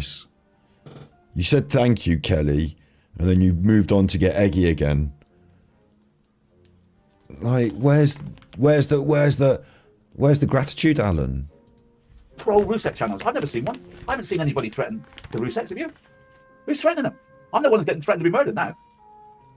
This is supposed to be about Nicholas Kessinger and Chris Watt. No one threatened you to be murdered. You've spun that out of control all of a sudden. No one speaks to them anymore. Claire Morgan is a very dear friend of mine. Good. And all Grimm is good friends of ours. They are people about justice and peace for my family and for other victims. God bless them all. God bless you, Diem and Shaper. My heroes, my supporters, my friends. who work for me. I can't thank, we cannot thank them enough. Can't thank them enough. Helen Schaefer, Grumpy Granny, we're going to kill you. And we won't leave a trail. For caring so much to risk their neck out there. Look, that's my chat. It's got Jessica, who's a mod for us. Grumpy Granny saying when we do it, but in the previous frame, wasn't it? We're going to kill you. I know it's in that same frame. We're going to kill you. Hi, Chuffer and chat from Paul there. Hi, Chuffer and chat. This is my chat, isn't it? And we won't leave a trail. For caring so much to risk their neck out there to make us have. They're risking their neck by threatening my life and my children. They're risking their neck when? They're out of hand. They're seriously deranged. Peace. Peace. Can you imagine? That's what they have to do to make sure we have peace. Do I imagine what they've got to do to make sure you have peace? Yeah, they've got to threaten to kill me. You, Mr. and Mrs. Rousek and Frankie, are what's called public figures. You, by refusing to condemn these people, are putting my life in danger. You're public figures. You never, ever make a public statement saying this is... What are you on about public figures? There's no special law for public figures. We're all the same under the law. Got to stop.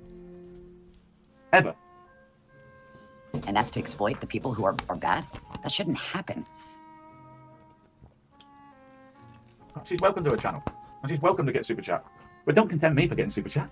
It's raining again. I couldn't be happier. 5 years. And then first. Grandmaster Big up, Sid. Sophos sent tippies. So Scott is a spokesman of the person of the friend of the cousin who knows where Captain Sparrow buried the treasure. But the tippies that Scott gets belongs to me because of the shadows found in the sea near the harbour in Malta outside the casino where they're doing paintings. Super Chuffer owes 3 hugs. That was quite creative, that one. I like that. Thanks very much, Sid. Thank you. I need to take a bathroom break while Alan continues to ramble. We're a little bit behind him by about 15 minutes, so I've got him on a reasonably high speed, and I'm just going to take a bathroom break, and he will continue to ramble. I do many cases. Not there. It's not a reefer. It's a pen. They say anything they can against me. Anything. That's supposed to be a joint. Because Scott Jessup smokes joints. They say, well, so do you. It's a pen. But now... It is going to the police. Well, it's going to the police, yeah. But what we were originally going to... Right, okay, so that was Dion there speaking, and Shakaria, who are Frankie's closest allies, right?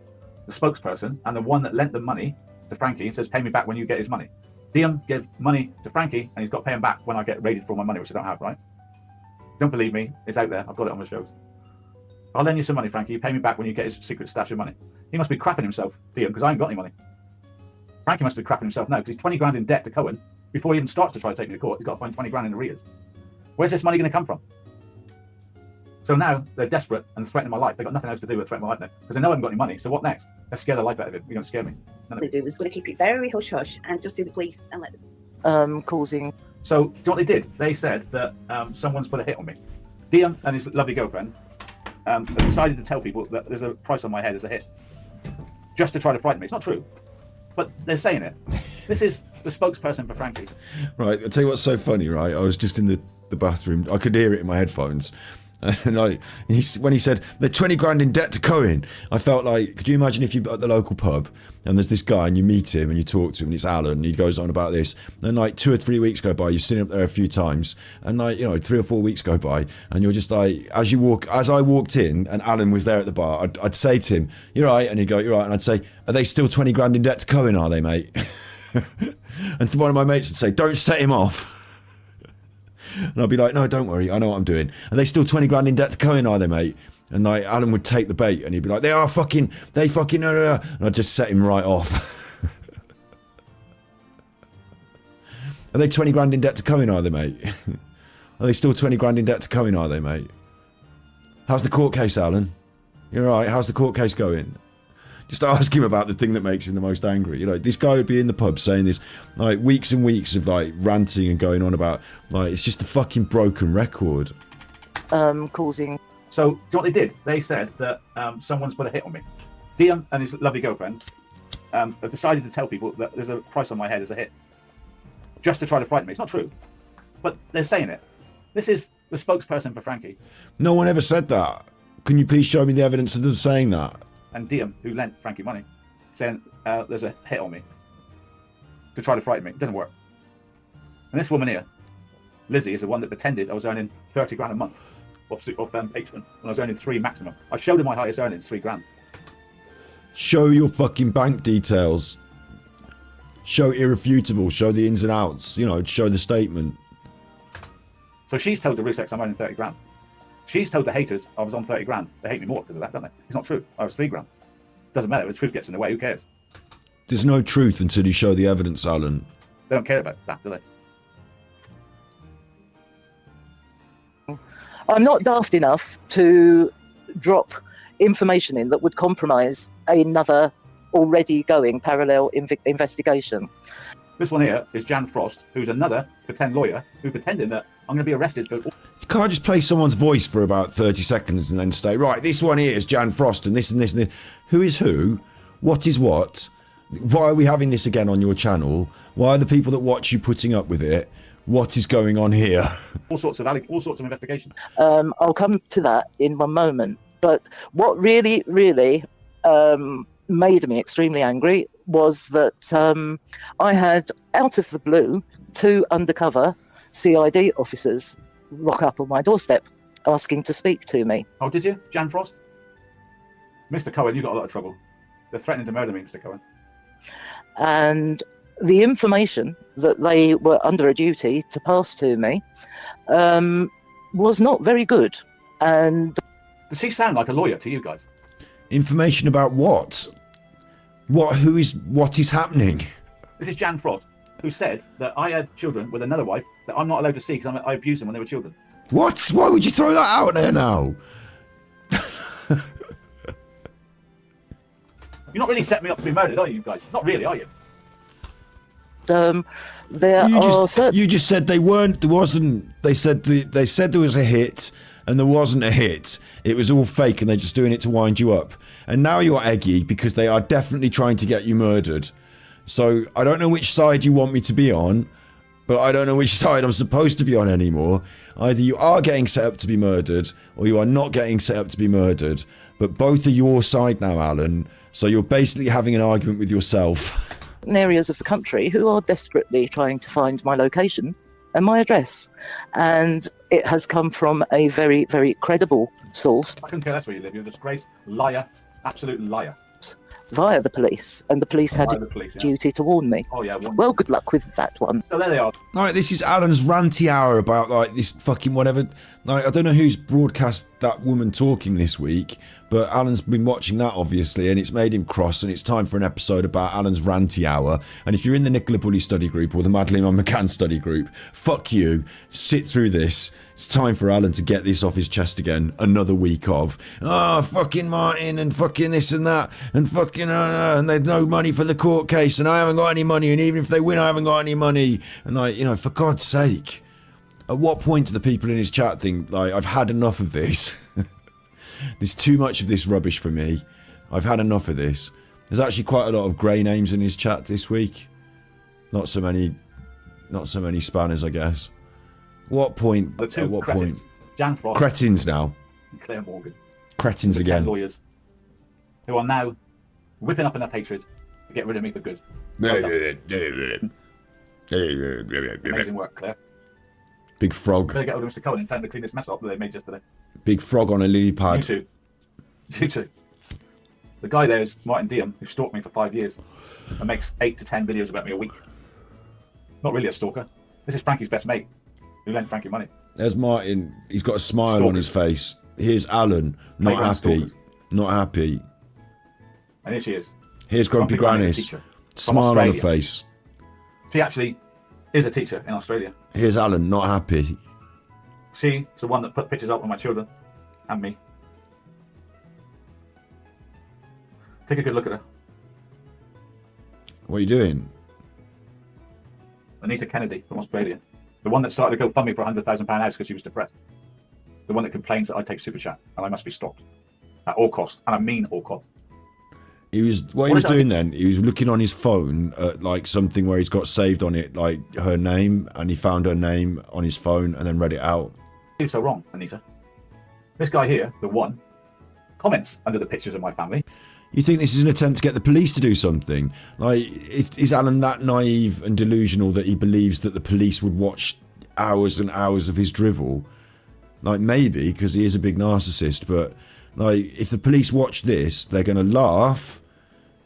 they'll probably get suggested one of my videos on the side. They're going to watch that, have an even bigger laugh, and then that'll be the end of Alan and his complaint with the police. Like, they just don't give a fuck. Like, what the fuck? The one. Look at the state of him. That video there says... A place called Ireland. That video there says nonce on it, I think. The one. He's used my children as his banner on his site.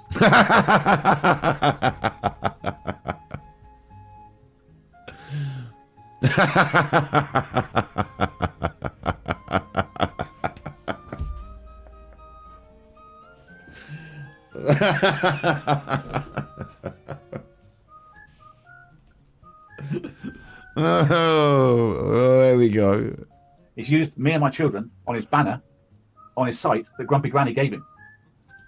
You mean his YouTube header image? Let's think that in. Grumpy Granny is using pictures of my young children and he's put it on his banner. Now remember when I tell you... Sorry, I had to move him over to make sure that we got lovely New York legs in shot there. Someone's coming to New York. Is it that one? This guy is. He's got my children on his banner. I'm not going to show you my kids' faces. Of course. He has. I think that's funny as fuck. So here he is, the one. Take a look at him. That's funny as fuck. Fuck you, Alan. You've done this. So he makes films about nonsense. He makes films about a taxi driver who's got a gun in some boy's face. So why are you on his channel? My children on his banner now. And me. Dangerous man. And here he is. Where's he quoting? Under Grumpy Granny. Oh He's talking no. about my children. She's definitely worked as an escort for a creepy daddy. I'll be your daddy now, says the one. What are you doing, Anita Kennedy? You're leaving out the pictures of my children and you've got a nutter like this, all excited. Anita Kennedy, teacher in Australia.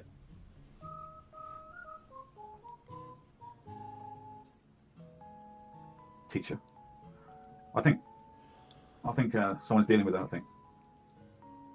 In Australia. He makes threats like that. I think someone's dealing with that in Australia. Like, no one's dealing with anything. The police don't do anything for Alan. They see him as an idiot, a wrong un who's causing his own trouble. He's made a threat to me by putting me and my family on his banner. He is desperate, isn't he? Yeah, he goes through this cycle. Like, this happened with me in a way. Like, there was this, like, attempted exposure, attempted, like, character... I don't want to say assassination, but like to create this bogeyman, this idea that you should create the bogeyman. This is funny as fuck. Like, look at the banner. Look at the banner. It's Alan and the kids. Me up. This is the man that just wrote what I showed you under Grumpy Granny's video, and he's now so obsessed he has my family as the banner on his channel. Anita Kennedy, do you feel any shame at all? They're children, Anita. They're children. One of them's only 1 year old. What are you doing? This is a dangerous man from, let me say it again, Ireland. The worst part of Ireland. The worst part of Ireland. Jeez. God help us. He's got Alan on his banner. He's got a film on there, and you can see it, of a man being murdered in the Gregan Road in Belfast by machetes. I'm not going to show you it. He's got a video of a man being murdered by a gang with machetes on his channel, and he's got a picture of my little children as his fucking banner. Oh, Angry Alan's come out. Angry Alan's out. Angry Alan's out. Get your banners out for the lads. Get your banners out. Get your banners out. Get your dough out for the lads. This man's got a video of Machete Madness, and it might not be something that he recorded himself, but he's got a video of Machete Madness. Alan is angry. His children are on the banner. It's all kicking off now. This fucking banner. Gregan Road. Like, bear in mind, what are you doing on your Sunday night? You're watching this, we're having a laugh, things are chill. Yeah.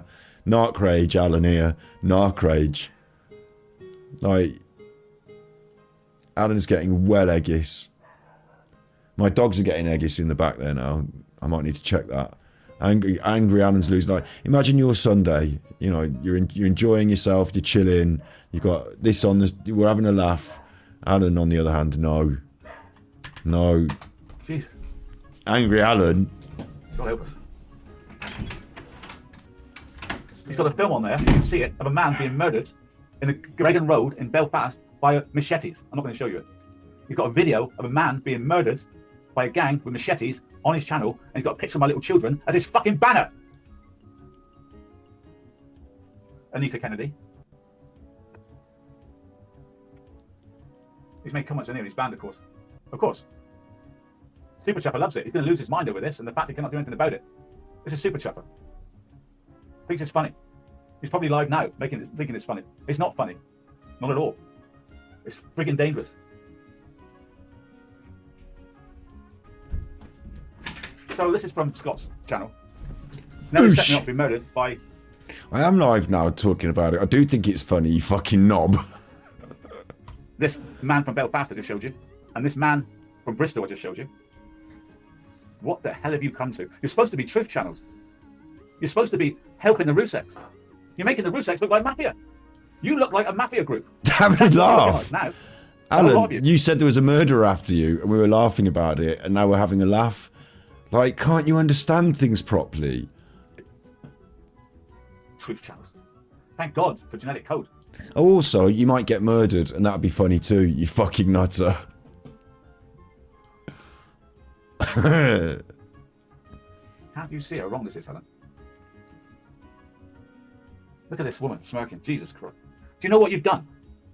Anissa Godley, who prays for me because I'm taken over by Satan. She prays for me because I'm taken over by Satan. And you're inspiring murders against my children? Oh, God, Is that performance? Wait. Playback speed normal. Because I'm taken over by Satan. She prays for me because I'm taken over by Satan. And you're inspiring murders against my children? You see this face? Like, he pulls this face, like of real concern. And then he checks. Like, looks into the camera. Like, I think that Alan's been more performative. Again. I couldn't be happier. Het and Lisa sent tippies. Big ups, thank you very much. Somewhere, somehow, Alan, you are robbing a village of their idiot big UPS Scotty Hottie. Super Chuffer owes 3 hugs. No, I think he's deliberately playing up his feelings here to try and make it seem like this might be pity party, but to a different level of like deliberate grift, deliberate guilt trip. So the audience, like, he's guilt tripping his audience, isn't he? Like, he might not be that worried about what Grumpy Granny's doing or saying, but he really wants his audience to feel like he's really suffering.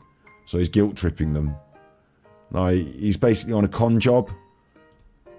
Well, God help you. But also, I do think he's getting legit angry and quite worried. And jokes about they're not going to leave a trail when they murder me. She jokes about it. Well, he knows it's a joke then. That because I used a bit of his Channel 4 film, has decided to make me his money machine. I'm his money machine. I'm his money machine where he makes money from.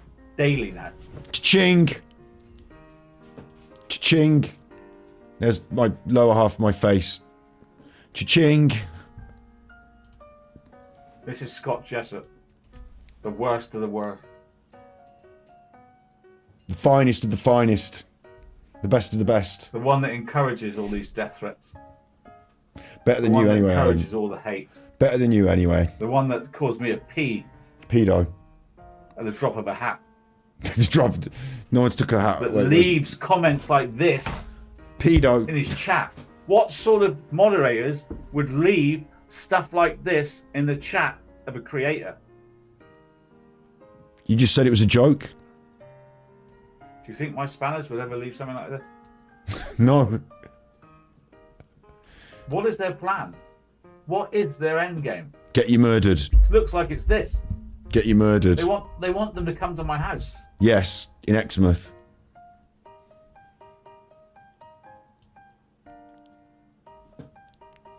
It's a pen. It's a pen. The most dangerous I am is It's what a I pen.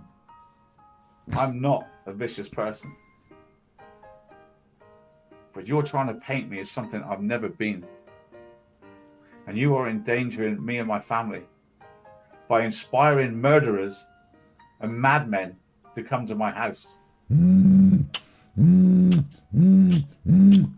You're disgusting. Lying that I'm after children on Smule. You are. Pathetically.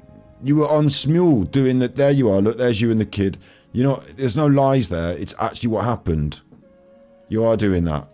Get them that. You were, till we caught you. Why are you enabling this man? Why are you doing it? Because you're a bad chuffer, and I'm the vengeful angel of death. Oh, he's just funny. He's just funny. He's funny when he goes like this and writes a song about giving a date rape, knocking her out, raping her and killing her, and dumping her in the river in a plastic bag. Not and this again. This girl as the cover of his murder song. Not this again. Do you want to see the booty? And Helen says, "Oh, he's got a funny sense of humour." The one that wants to be Gary Glitter. The one that wants to be my children's daddy.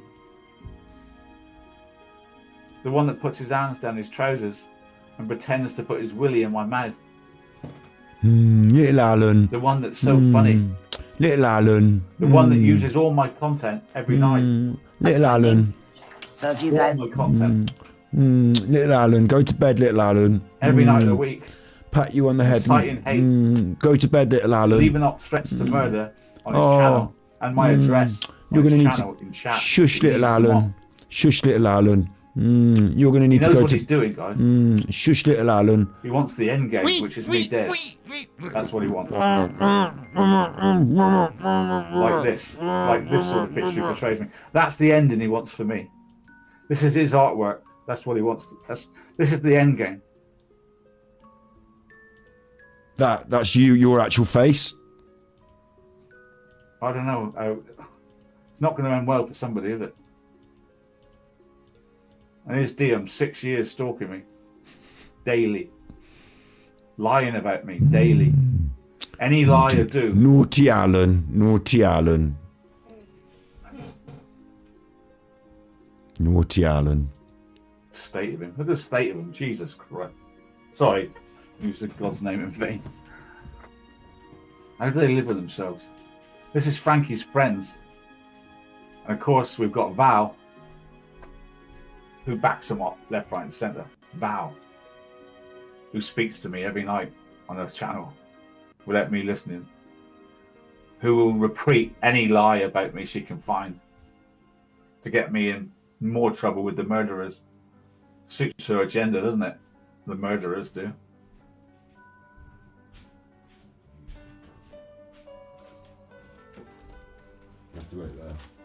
And that's where we are.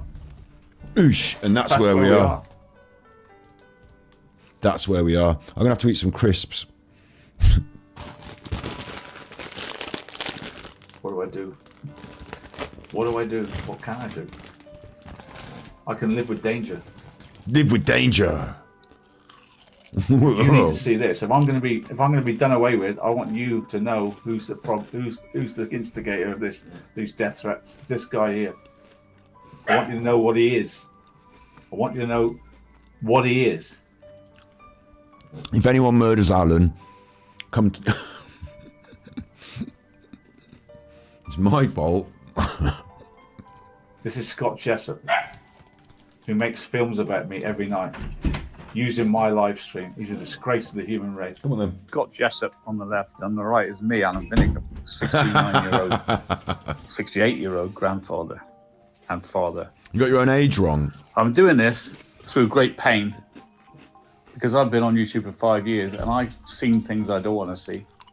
I can't do that for other crimes. My children... This is his old video. This must be the emergency broadcast in case I'm restreaming. He's watching us now. Times. Alan, you dickhead. You think, oh, this is clever because you're watching me now and you're going to put on this. Now this is going to be on my channel and everyone hears what a bad chuffer I am. But your stuff is rubbish. Song and sang it. Oh, he wrote a song. Oh no. Play the song. That's Alan Smule. Alan Smule. Alan Smule. He's the king of the South. I put my cock in his mouth. He plays with kids like a fool. You call him Alan Smule. Alan Smule. Alan Smule. And then we've got the classic Alan's daughter. Your dad loves to pass the buck. You could always give me a call. Your dad likes to pass the buck, but you could always give me a call. We could take you to New York. I'd buy you a nice dinner. I only wrote it that day. This is a conversation we had. Alan's got 2 daughters. I'll go for the 21-year-old. I want the pretty one. That's a conversation, not a lyric. What do they think of this song? It makes you look stupid, Alan. They support him in his chat. You look stupid. The same people that are trying to take Look at you, your vest top. slandering a young man in North Carolina. High cut neck, vest top. In the UK. They're the people that feed Battery exhausted. I might have to change it to battery acid because genetic code keeps... Oh, are you watching, Alan? Team troopers. Keep supporting him. Keep going into his chat. Refuse to... Angry Alan's murder hour. I'm the evil one. Agent Pandy down. Took his daughter to town. Agent Pandy down. Portrays me as a monster. This is his picture of me. Oh, me and your daughter, Alan. Oh, we're going to have such a trip to New York. To have to let you read this. That one crisp tasted like cheese and onion, but this is a bag of ready salted, so I don't know what's going on here. We have complained about this man. You don't take him down. You don't take him down. I'm talking to the new CEO. Which vest is battery exhausted video best? Says Devilish Face. Are you alright, Alan? Did you need to go off your own stream for a bit? Martin Dean, his girlfriend, Helen Schaefer, and Valerie Steele, they work together as a team to try to destroy me. I found you on Smule singing the kids. Should we have a look at that? Police are investigating them all. I'd love to go to that trial.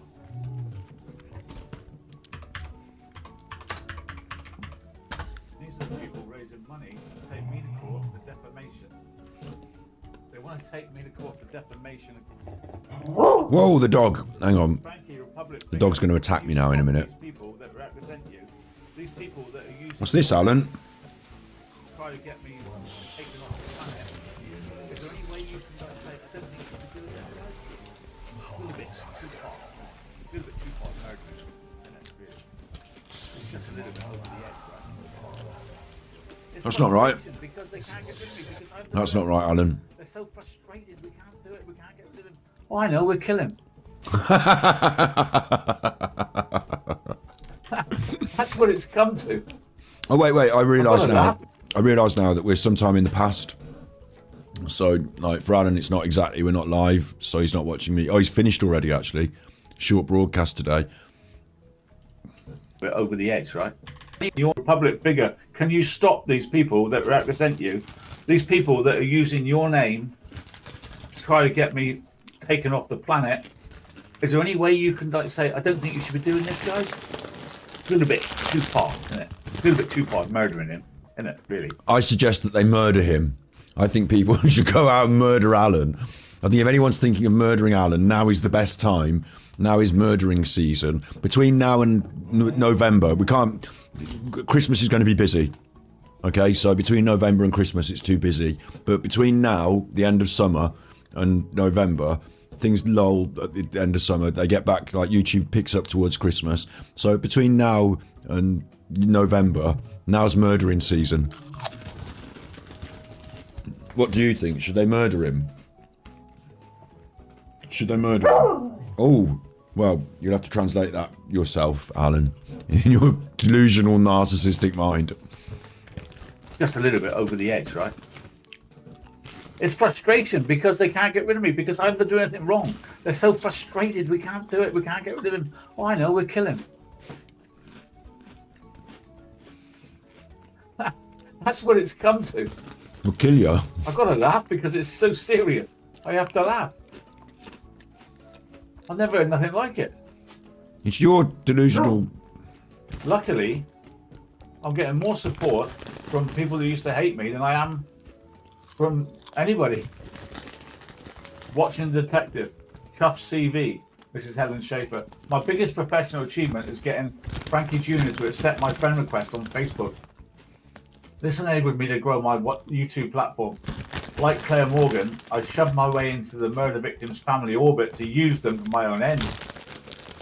It gave me a cloak of fake cred and enable me to use them for content as I could pretend I'm a spokesperson for Junior in his civil case. And I was fighting for justice for victims. You have that. Even though that's BS, and I'm thick. And I'm I thick. retrieved monetization on YouTube. Says the man who can't Gained read. a fan base. It matters not. They are a bunch of welfare morons and freaks. I get all my council rent paid and £100 a week spending money. When challenged by the taxpayers who pay it for me, I state it publicly to them as I do in my universal credit claims, where I fake. This is Alan's community post that somebody else sent him their words, and he reposted them. And it's very like in some I don't know around your way. I don't know what you used to watch on a Sunday. You know, some people might have sat down to Antiques Roadshow. In my house, we used to watch Antiques Roadshow on a Sunday. I think it was. You try and guess the prices of the different antiques. Some people even, you remember, it might be sport. You might watch sport. Get round as a family and watch it. Some people might not want to watch it. And there's even religious programming like songs of praise and stuff like that, where you have like a special religious program on a Sunday. For Alan, he's decided to pull this out of the bag. By her husband, Janine Rousseau, and the grandmother of the children who were also killed by the same man, Sandy Rousseau, to justify her own associations with another welfare abusing YouTube who killed his own wife. Interesting that in this frame we can see the other things that Alan watches based on the suggestions given to him on the right hand side. It seems that Alan watches the same video more than once because some of these are suggested. What are these on the right hand side? Are they suggested videos, I would think, or are they so I'm thinking these are suggested videos on the right hand side. Suggested. We've got Vicky Marie Chats, 1.3k views 9 hours ago. Vicky Marie Chats, Nicola Bully. Salty is as salty gets. Genetic code. The frankly, like, you know, I don't even want to say the rude words about them, but frankly, it's rubbish. But he's watched a lot of that. The 7 hours of that. Cartoon Tosha D&M Genetic code again. The Diary of a CEO. Alan watches The Diary of a CEO. At least it's suggested to him. Ivor Tony family opens up about. Oxymoronic Val, Scissor Hands from Genetic Code. And The Diary of a CEO, he watches that again maybe.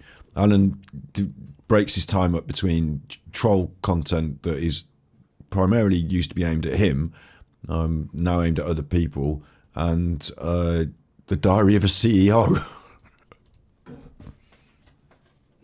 And he sees herself as having the same level of religious authority as Dog, Jesus come out of there. and tell us who should be given. No one's going back there. We see through it. We see through it. Us normal human beings. I've had a job all my life. I've never had benefits.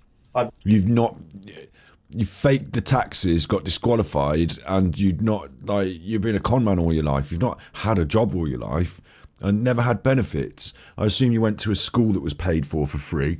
I assume every time you needed hospital treatment, that was for free. I assume every time you wanted to go to the doctor, that was for free. You know, I assume the roads that you drive on, assume you didn't have to go out and pave them yourself. Oh, I paid all the tax for that. Did you, Alan? Because as far as we can see with your tax reports, you got disqualified because there were none. Like, you tell me that at the end of the month you come to 0-0 and no one can take any money off you because you got no monies. Where's all the monies going? You pour it into poker, and in some way, because poker is taxed, you pay some tax. But other than that, you're a burden to society and everyone else around you. You're a drain. You're a suction cup. Like, you're not a begging cup so much as a suction cup. You hoover up that £20 super chat you got sent and you fucking flush it down the gambling toilet. How dare you? How dare you, Alan? I've retired now, but I'm still paying tax. I've worked all my life hard. We're closed I from failed in IKEA. some business. I admit that. At least I tried. So you need to know who they all are. I think, in case something happens to me, I want you to know who you've got to blame. Space These Cats. bastards.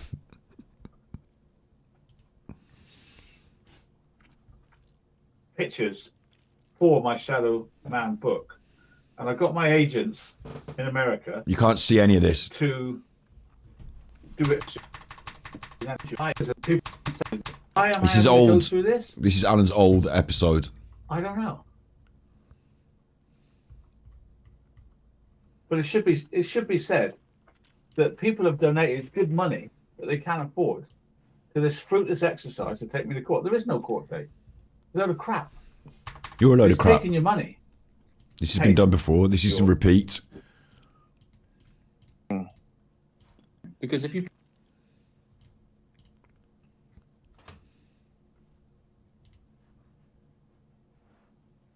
What's going on, Alan? Keep this in. Somebody that can't spell and creators on Has it gone wrong on his stream? here they are. I've had to cross the names out for legal reasons, but if anybody wants to email me, I will send them the names of these people. You can see the what should we call them? Creators online, because if you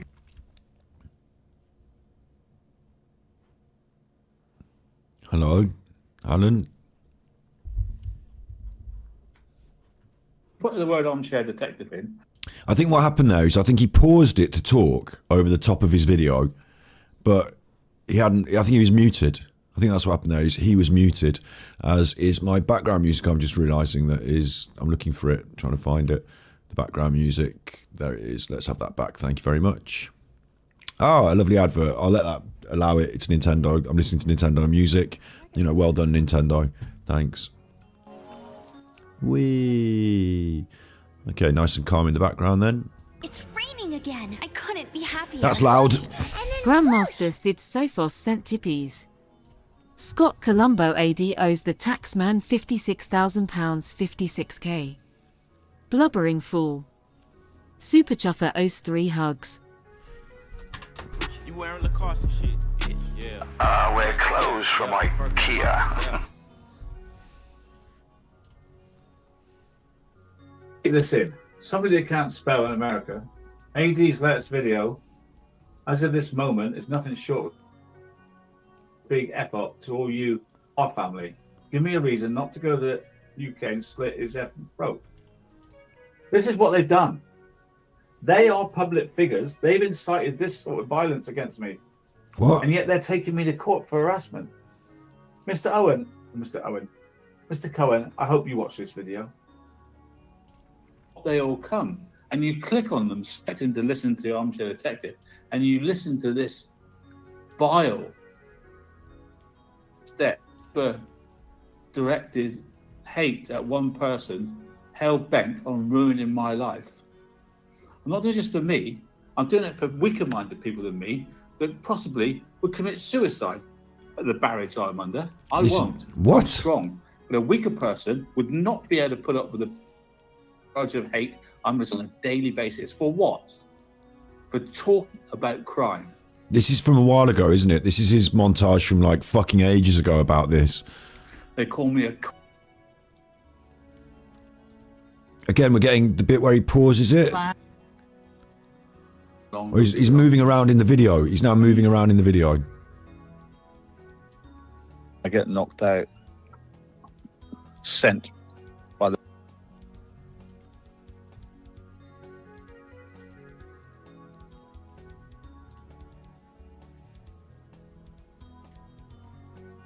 Is everything all right, Alan? He's doing a particularly bad job of streaming here, Alan. I think he's talking while skimming around in the video, but I think he's muted himself.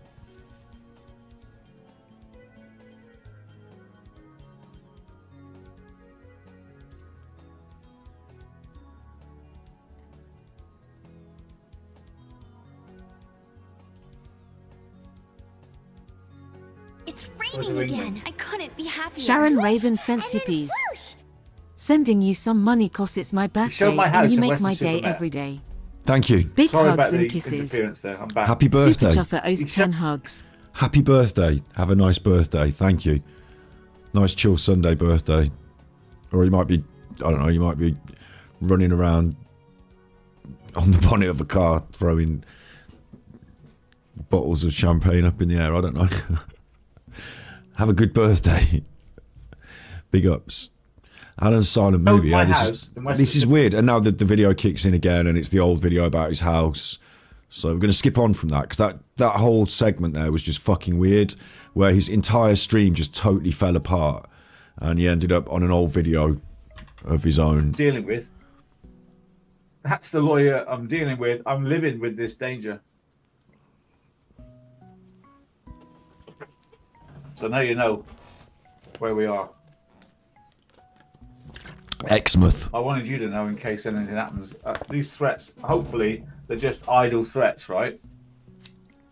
But you're going to cry wolf once too often. You've already got a murderer in your chat that you're telling I'm a nasty man. You're the boy who cried wolf. I told that story. You all know, right? Don't get me on this now. You're all here now. You know, don't you? Everyone in chat that remembers, I called him the boy who cried wolf the other day, didn't I? I told the story. I said, do you remember, Alan, the story? And they come out and there was no wolf, and and I said, you're the boy who cries wolf, Alan. And someday you're going to say, oh, someone's coming to murder me, and then there'll be no one coming to save you because you went on and on about it the whole time. And then one day there really will be someone who's coming to murder you. I'm saying you're the man who cried wolf, Alan, because you constantly say and drum up all this drama. And then one day something bad's going to happen and you're going to say, oh, people are trying to help me. Slinky Socks with the good point there, yeah. Get off YouTube then. You know of this guy in Ireland who shows films about machetes and talks about being the new daddy for my children. You have done that, Grumpy Granny. He's now got my children as his header on his channel, Grumpy Granny, and he's got videos of a man with a gun in a taxi, really, and a real-life murder by machete. And that's the guy you've got in your channel, Grumpy Granny, saying, I'm going to be your daddy now to my children, in your channel, Grumpy Granny, because you put the pictures up, didn't you? And now he's using those pictures as his banner. How do you feel now? I want you to know. How do you feel, Alan? Because it's your behaviour that's led to all this. If you weren't such a massive shit, then this wouldn't be happening. And you brought your daughters up into it. How did the first thing come about? Yeah, the first thing come about recently with me was that someone in chat said that his daughter was in our chat, and I said if she is, then she should know that, you know, compassionately, I think she's had to go through a load of shit, and I know all the sorts of shit that she's had to go through, and she should back away and step away from her dad because he's causing trouble on YouTube, and she should tell him to stop. Yeah, and it was quite legit. And then because his daughter's name, you used my daughter, you said about my daughter, and then he went on and on about his daughter, and so she's become some sort of like, this is almost like a soap opera, like Big Brother, like reality TV, and now his daughter is like a character in this mess. And that's because of Alan's doing, and because he constantly went on about the idea that she was being sexually abused by me on the internet. And now this man's got this, like, also this man who's got the banner, he has to understand he can have Alan's older daughter, but the younger one is coming with me to New York. So, but yeah, it's all Alan's fault. Like, this is not because some woman in Australia got the cob on with Alan and decided to fucking reveal his personal details like some nutter. Like, that's not what's happening here. Alan has made her angrier and angrier through, like, she's a kind and compassionate person who's very forgiving, and despite that, through his own behaviour, and really because she's got compassion for the families of the dead murdered children and her other friends on YouTube, and when Alan started bullying women that she sees as comrades within the community, like, she got eggy about it. Like, it's all Alan's fault. What you've done. I like Australians. Wait, should I not have said that, Regardation Police? I'm worried now. Regardation Police is in the chat, and what I've said may one day be used in videos against me. May one day be edited and used against you. Alan Vinnicombe, you're under arrest, YouTube arrest. Everything you've said may one day be used in evidence against you.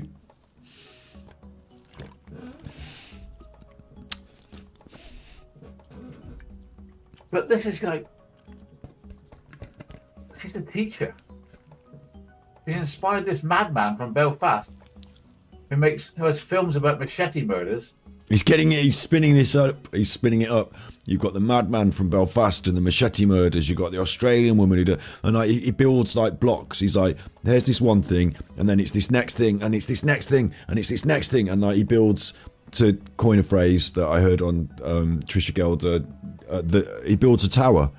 and it comes crashing down, doesn't it? To put as the banner on his channel, me and my children. One of them's only 1 year old. It's raining again. I couldn't be happier. Swish, and The then 1 cent tippies. I have a gift for Alan all the way from the worst part island. Oh, and this hash. Scarlett, I will be your daddy now. Super Chuffer owes 3 hugs. Uh-oh. Am I going to have to fight a murderer for Scarlet privileges? We'll have to let Scarlett decide.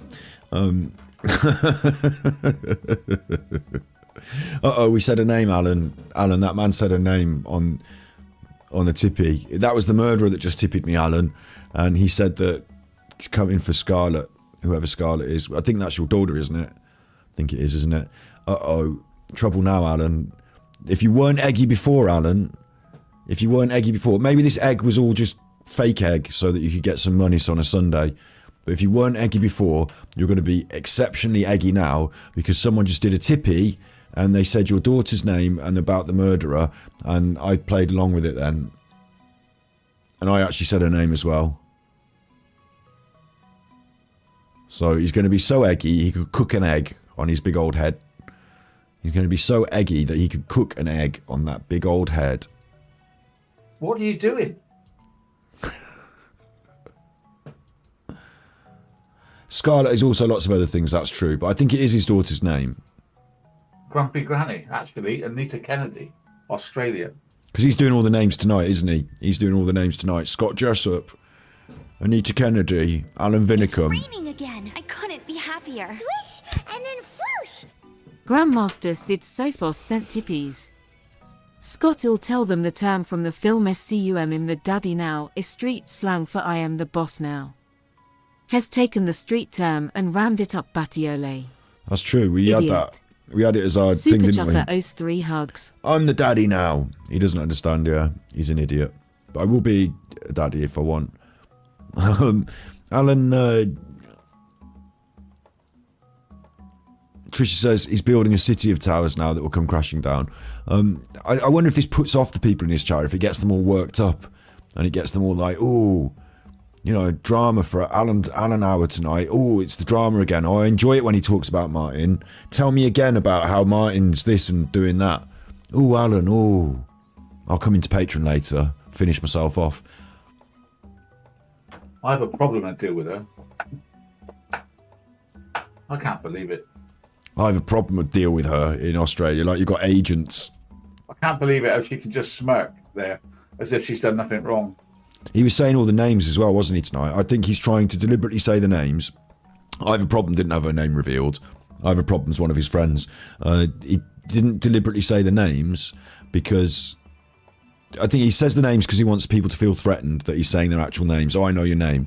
But also, I think he's throwing them out there in the hope that someone that he watches him will be angered and take up the mantle. And he knows that he can't outright say it. Why don't you fucking take this name and run with it and do this and that? But he's hoping someone out there will be able to, like, you know, they've looked at my Facebook and they've seen the picture of me and the women. But, like, do you know what I mean? Like, they're looking for something out there that they can... like, Alan's trying to throw it out there and cause problems for other people. You deserve it, AD, because you're getting super chat. You were trying to get a house off people. She's praying for me because I'm evil.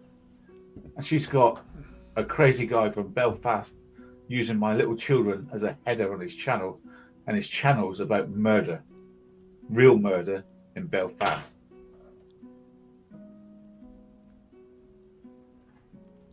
I know she's asleep now. So there it is, Scarlett. Is it Belfast or is it New York? Or would you like to go with option 3, which is not neither? I couldn't be happier. Swish, Foxy sent tippies. Just a message to say all the MIMPs are ace. Thank you. Love you all and you of Scott. Super Chuffer owes 3 hugs. Thank you, I appreciate that, thanks. All the Mimps are ace, yeah. Much more ace than this Chuffer and his spanners. Who are welcome to come over and become Mimps if they ever felt like it. Open arms. The choice for Scarlett is clear. Is it going to be... Oh, hello, in chat, we've got Big D Withicombe, 3 grand AD, you deserve, I won't say what, in chat there. That's an interesting one. Alan's it's between Belfast and Life with the Murderer and the Machetes, me and New York, or she could go with option 3, which is not having to go out with any of us. And I would probably suggest to her that she goes with option 3, really. Not get involved in any of this. Someone will tell her this, I hope. For God's sake, Anita, What's he doing? take it down. Oh, he wants this video down again. He wants this video down. Stop bullying women on the internet then. She was very clear about that. These are the choices. Bully women on the internet and have your personal details shared, or don't bully women on the internet and then she won't do the bad sharing of the personal details. She was pretty clear. Take it down. And like in today's episode, you bullied Helen Schaefer by using someone else's misdeeds against her when she was oblivious of them, so had no ethical, like there is no ethical shade thrown upon her character whatsoever, but you decided to leverage some. I'm going to Patreon now to speak to my friends in Patreon. Oh, is If it? you want to talk to me, I'll be in there. Could do with some friends right now. I do want to talk to you. Meanwhile, Super Chopper is using my content to make money as I speak. Yeah. And I get more. Yeah, I love it. I love it. It's my brilliant. content to make money as I speak. And what, Alan? Frustrating for you that must be, because you're trying to use your content to make money and you can't, and I'm using your content and making monies, so that must really annoy you. Me, I'll be in there. Could do with some friends right now. Meanwhile, Super Chopper is using my content to make money as I speak. And they get more views than me because they're slaughtering me. That sort of sums it up, doesn't it? Alan used my content, refused to apologise, still to this day makes into this thing, that minimising it into this thing about Channel 4 and stuff. We all know. I edited out the Paul Ansel interviews. I took out all the adverts and all the bits from back in the studio and talking about the river and all that. And I just edited it into Paul Ansel's interview so that I could use it on my stream, so I could react to Paul Ansel's interview. I also uploaded it to a small YouTube channel so that everyone else out there could see Paul Ansel's interview, uncut, so to speak, reorganised from the Channel 5 broadcast. So I did some work on that. It took me an evening to do that work. And then Alan took that video and uploaded it to his channel, monetised it, got 19,000 views, walked off with the money. So he did use my work, my content on his channel. When he found out, when I told him, he took it down, because otherwise he knew he was in the wrong and he would have to have it taken down. He was scared of the copyright. He took it down. But he always spins this bullshit. And now we're here. And how did it work out? I slaughtered him in view count. I'm not here to say, oh, big chuffer with the big views and like, you know, special person with lots of views. That's not what I'm saying. But we get more views than him. We get more support from Tippy's. Like financially, I suppose I can monetize this and he can't, maybe. You know what I mean? Like advertising and stuff like that. But really, yeah, overall, I mean, I just generally, in the back and forth, we've decided that, Alan, right, you are getting it. And you have got it, and you are being slaughtered, yes. So you lose. I don't see why you're so happy about it. Maybe because someone's still talking about you and you feel you're still relevant in some way. But that might fade, mightn't it, Alan? So, you know, enjoy your little Raiders pyjamas and your cup of cocoa, and we'll see you on Patreon. Am I seeing him on Patreon? Is anyone sending me the link? I'm 68. I wish I knew how to do a pity party. Instead, I'm just telling you the truth. And if any of you ex-truthers out there can put a stop to this grumpy granny, you, variations on a string in America, not many Americans take part in this hatred.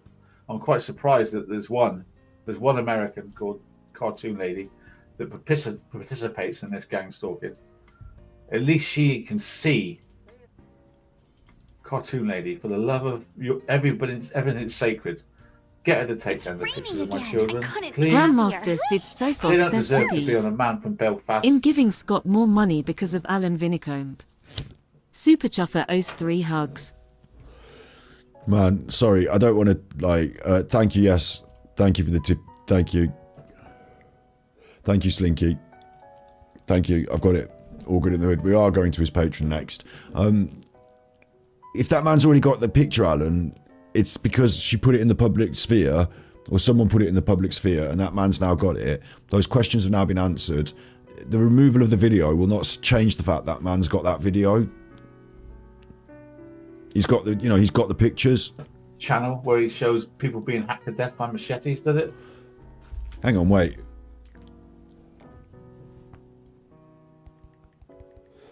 Hang on, wait a minute.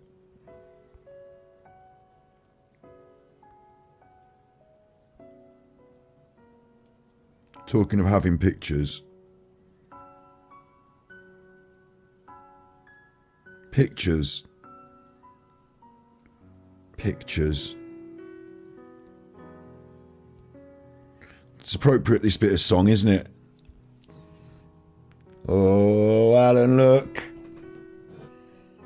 Who is it, Alan, on the pictures? It's raining again. I couldn't be happier. Exmouth Big D sent tippies. It is quite ironic the main park in Exmouth is Fear Park. Alan has that FEAR about a court case Ian Brown told me. Super Chuffer owes 3 hugs. Big ups, some monkey business, Ian Brown. Big ups, thank you for the 3 hugs, thank you. Cool super chat. Park in Exmouth. Someone's on the picture? Someone on the picture? Now look what's happening, look at this. She's getting the kisses. Alan, she's getting the kisses. See you in New York. Or later on my phone if I want to. How does that make you feel, Alan? Are you cross? I bet he's furious. I bet he's furious.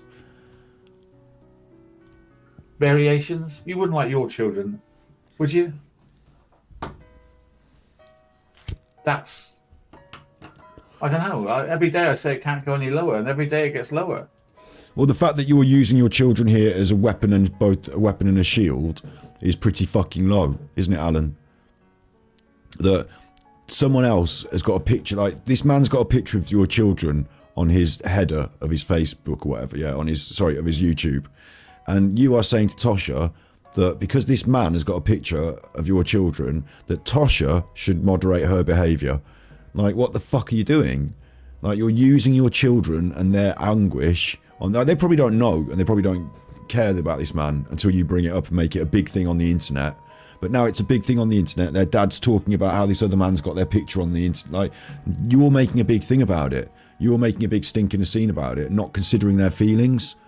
Like, is it worse? I ask you again with these questions, right? What's worse?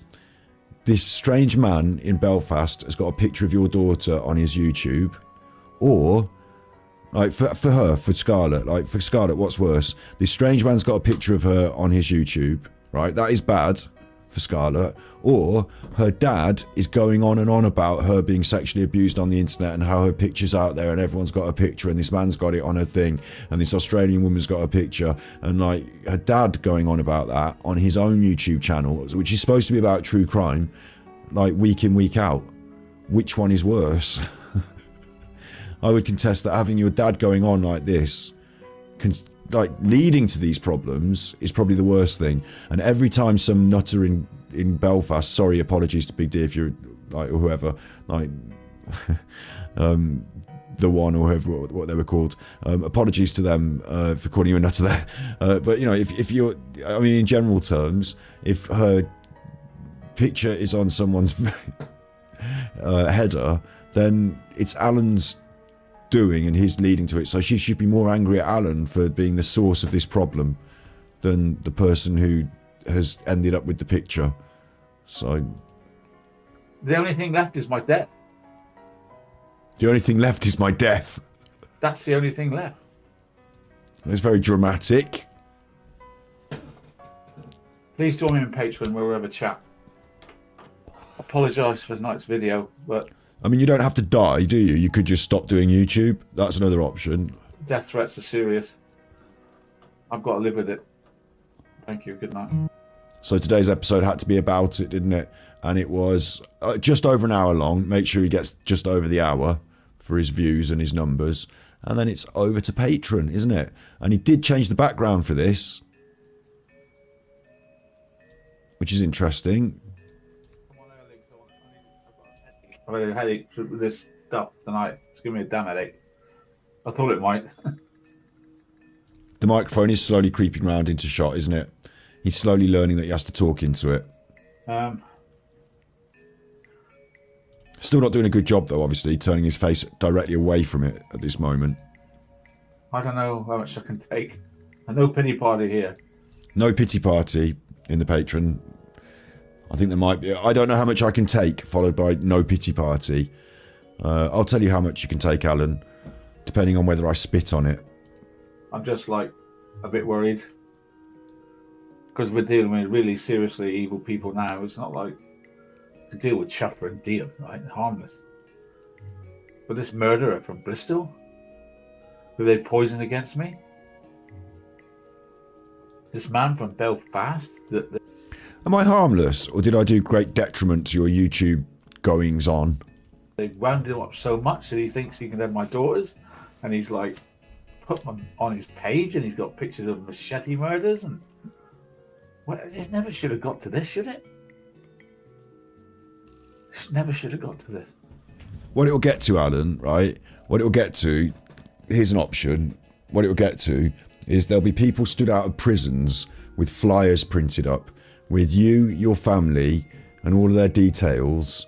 And as people leave prisons, especially violent ones, especially the Cat A's, as people leave and they take their first breath of freedom and they walk outside with their little bag of belongings and, oh, I can't believe the last 25 years in the prison. And then as they step out, someone will hand them a flyer and say, you get a free McDonald's if you go and do a murder.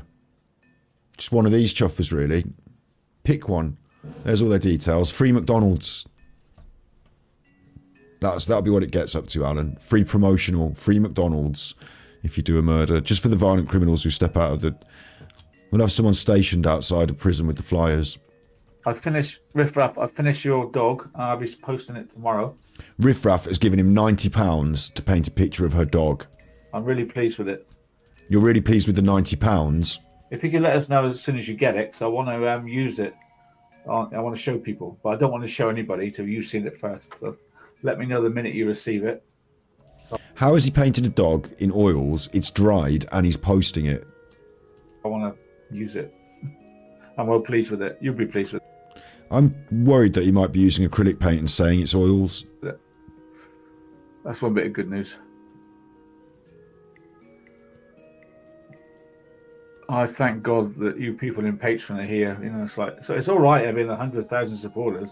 You haven't got 100,000 supporters. Man United haven't got 100,000 supporters when they play at home. Do you know how many people 100,000 people is, Alan? What do you want about? Who are you talking about? A murderer and some crazy man in Belfast that Grumpy Granny's wound up by using... This is now repeats in Patreon. ...my children's pictures. And I asked her to take it down. I said that you... I've asked you to take your pants down and just get your bum smacked in public in front of everyone.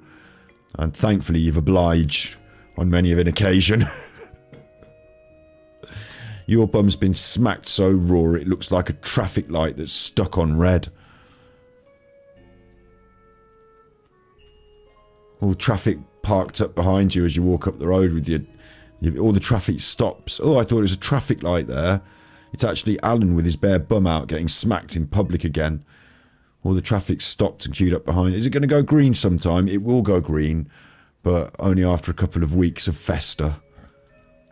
You don't show beautiful young girls to Scott Jessop's crazies.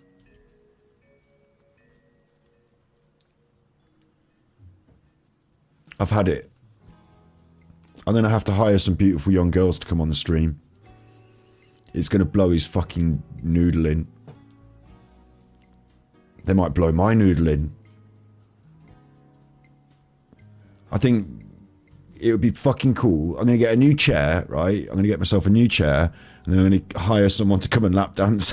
I'm not going to have a lap dance. I'm not going to do that. That's a bit excessive. But I think what I would do is I'd have someone who was just quite beautiful, like quite wonderful, and just say, look, I'll pay you to come in this room and just sit with me and talk on the stream about Angry Alan.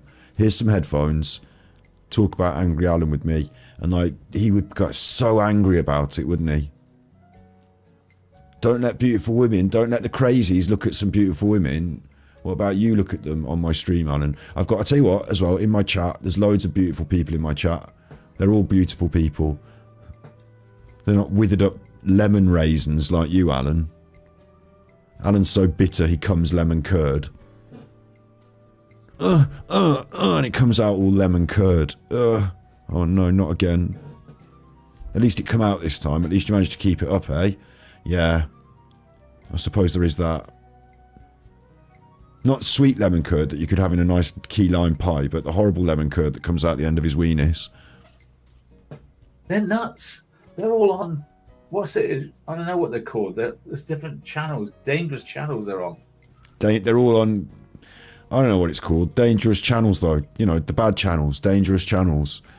You know, there's the Super Chuffer, Battery Exhausted, Martin Dean, the Al Qaeda,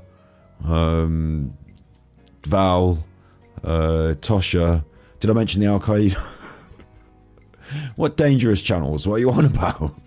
The dangerous ones. He's just some sort of drug crazed idiot, though. But it's these people under him. The people under me. Not just some drug crazed idiot. I'm now the head of a mafioso, a shadow cabal of moving parts. Dangerous. This is Patreon now, Saz, but I've got the background music on. He hasn't. The truth is, they've lost the plot. Some of them have. It's supposed to be about helping the Ruseks. Like that Jammy Code. She's well lost the plot. And Bin Bin and those sort, they've lost the plot. And Salty Caramel, she's lost the plot. They've all got their knickers caught in 2015 or some business, I don't know. It's raining again. I couldn't be happier. Swish and then swoosh. Kay sent tippies. Scarlett has lovely hair. Lovely hair. I hope she is okay. Please can I also smack Alan's bum? This idea could be a good money's raiser for a good cause. Money's raiser. Super Chuffer owes 3 hugs. Line up to smack Alan's behind. Not only will he get sexual gratification from it, but you can give some money to Red Nose Day or Red Arse Day. This year for Red Nose Day, the nose is going to look like an arse. And Alan's always wanted to be big on television. Well, here's his chance to raise some money for charity and take part in Red Nose Day. Lenny Henry will also be beating him with a staff later on. And to kick off tonight, we've got Dermot O'Leary and who's the one? Claudia Winkleman. Dermot O'Leary and Claudia Winkleman are going to be spanking Alan for the first hour. And then once they've been up, we'll do the totalizer. And then it'll be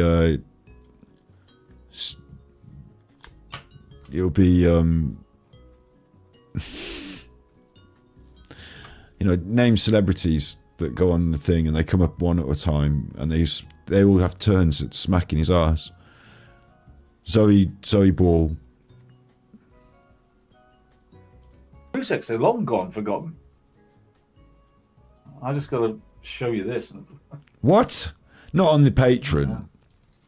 Not on the Patreon. My super chat's gonna go to my crowdfunding. So if you guys want to donate on here, that Mrs. Rusek says it's her crowdfunding now. Her crowdfunding. Not on the Patreon, Alan, please. I wonder if she would like to know what her friends are doing. Trying to murder me. Is that okay? Then I'll send it to the crowdfunding. This you idiot have here. my word.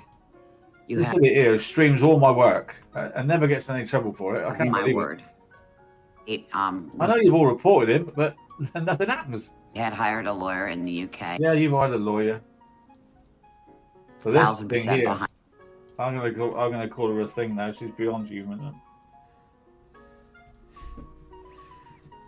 This thing. Put the comment. We're going to murder you, but we're not going to leave a trail. This is a teacher. He uses my 1-year-old granddaughter. I don't know what to say. I don't know what to I say. think the context was Alan was saying that I was going to have him murdered, and that this new fella on the scene, this Big D, this murderer, there's a hope. I hope they don't send him on to Super Chuffer because he might get him to murder me, and that everyone should watch out because Super Chuffer might get Alan murdered.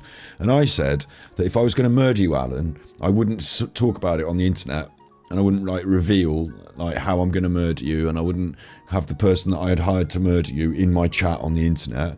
Would I? That would be a bad idea, because then the police would come and say, oh, we've seen Alan's been murdered, and we've seen that you've been talking about murdering him on the internet, and we've seen that the person that murdered him was in your chat, so could you come and talk to us, please? We'd like to have a talk.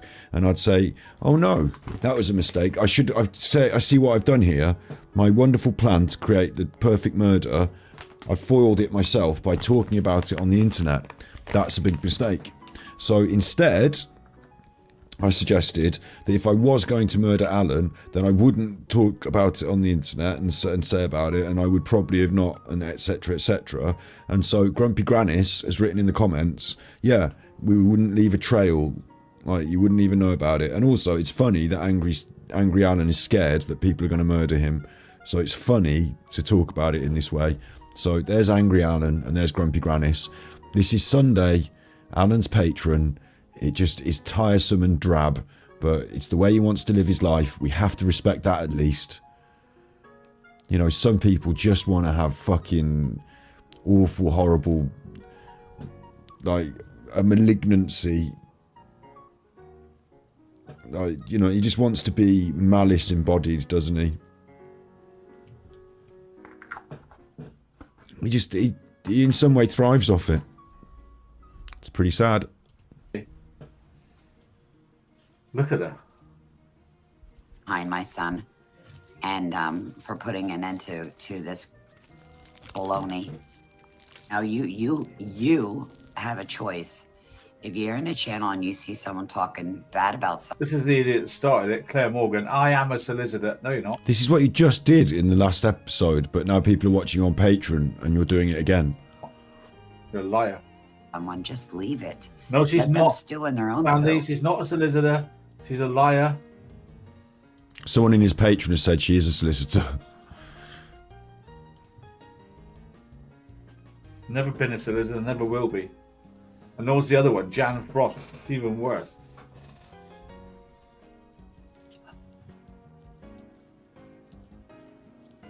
Wow, buffer.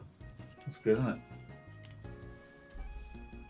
And she's also a lawyer. I want you to know that. She's not a lawyer. I want you to know that. Never will be, never has been.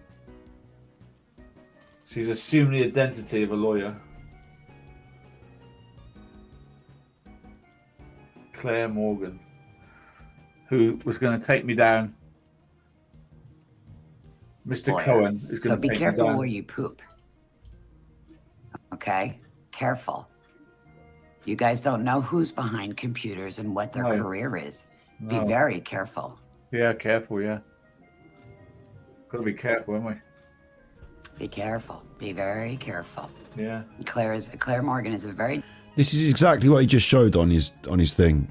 and all Grim is good. Like, he just showed this video that he put together of this other person talking. And for other victims, God bless them all. I Frankie. can't think. We Like, in some way, I would say this is actually a build-up. Like, you know, to carry it on. I'm going to be on Patreon. But I suppose maybe he just feels like he has to be on Patreon. He just has to be on there. So he's got to say something for 15 minutes. He just has to. But he really doesn't want to. Like, and to do this episode tonight, again, it's weird. Like, we're talking... I was set up to do a different stream. I was on Twitch for a little bit. And then we saw that Alan was on. He was doing this. We thought, all right, we'll just jump across and do this tonight then anyway. But I said, we're only doing it if we can have a laugh. And, like, keep it light. But I've paused him. I find like, he's getting very stressed, like, you know, rubbing his face and stuff. He does look intoxicated. But why is he... It's very pity party. It's very performative, like, trying to, you know, con mummy that you're sick.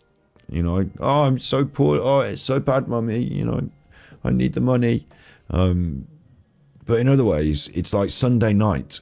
And you would think that, like, for example, yesterday I streamed. You know what I mean? I was on the stream. Then late night, I went on and did Detractor Beam, reacting to Phil's 15-year anniversary. It was great fun. And so I slept late, got up, walked the dogs, had a bit of food, spoke to some family, and then I decided to get on stream, and then Alan's come on and done this. I was having like a chill Sunday. Yeah, I was having quite a chill Sunday, and I imagine quite a lot of you are having quite a chill Sunday, yeah? But for Alan, like I said, it's not a chill Sunday. It's 10, 11 o'clock at night. It's time to be having a fucking rant about all this business. Like, what kind of emotional vibe does he build up in himself, and how after this does he release that? You know, it's very strange in a way, isn't it? Like, he can't even feel the... Like, how many people would have that energy on a Sunday night to go on about all this rubbish?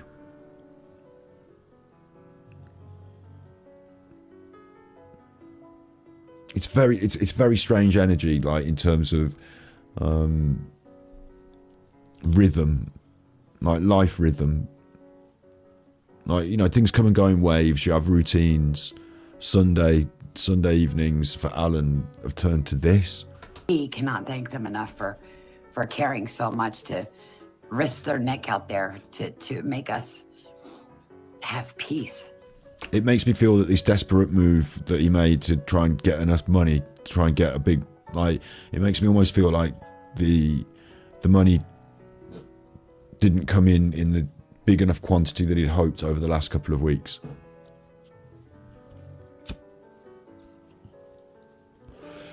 Like, he felt kind of defeated by it. Maybe he's hoping there'd be some, like, maybe he's also testing the water in some way here. Maybe he's not getting the positive response that he thinks he's going to get, because last time he had a big go about the trolls, he got hundreds of dollars, remember? But like the boy who cried wolf, or, you know, like he cited it today, or other cases where just it gets to be drab and it gets to be boring and it gets to be repetitive, he can't keep saying this and keep getting hundreds of dollars, can he? But he tried it today, you know, the con was on, and he might just be sort of trying to consider what the response is of the core audience in Patreon, stuff like that. I don't know. It's a strange one, though. It's a very strange behaviour. Can you imagine? That's what they have to do to make sure we have peace. I believe the person talking is someone involved in the Frankie Rusick Truther community. I don't know who it is that's talking, though. That's to exploit the people who are bad. That shouldn't happen. No, they've got these pictures from it and stuff. Alan's made his own. Sandy Rusick. Alan's made his own montage.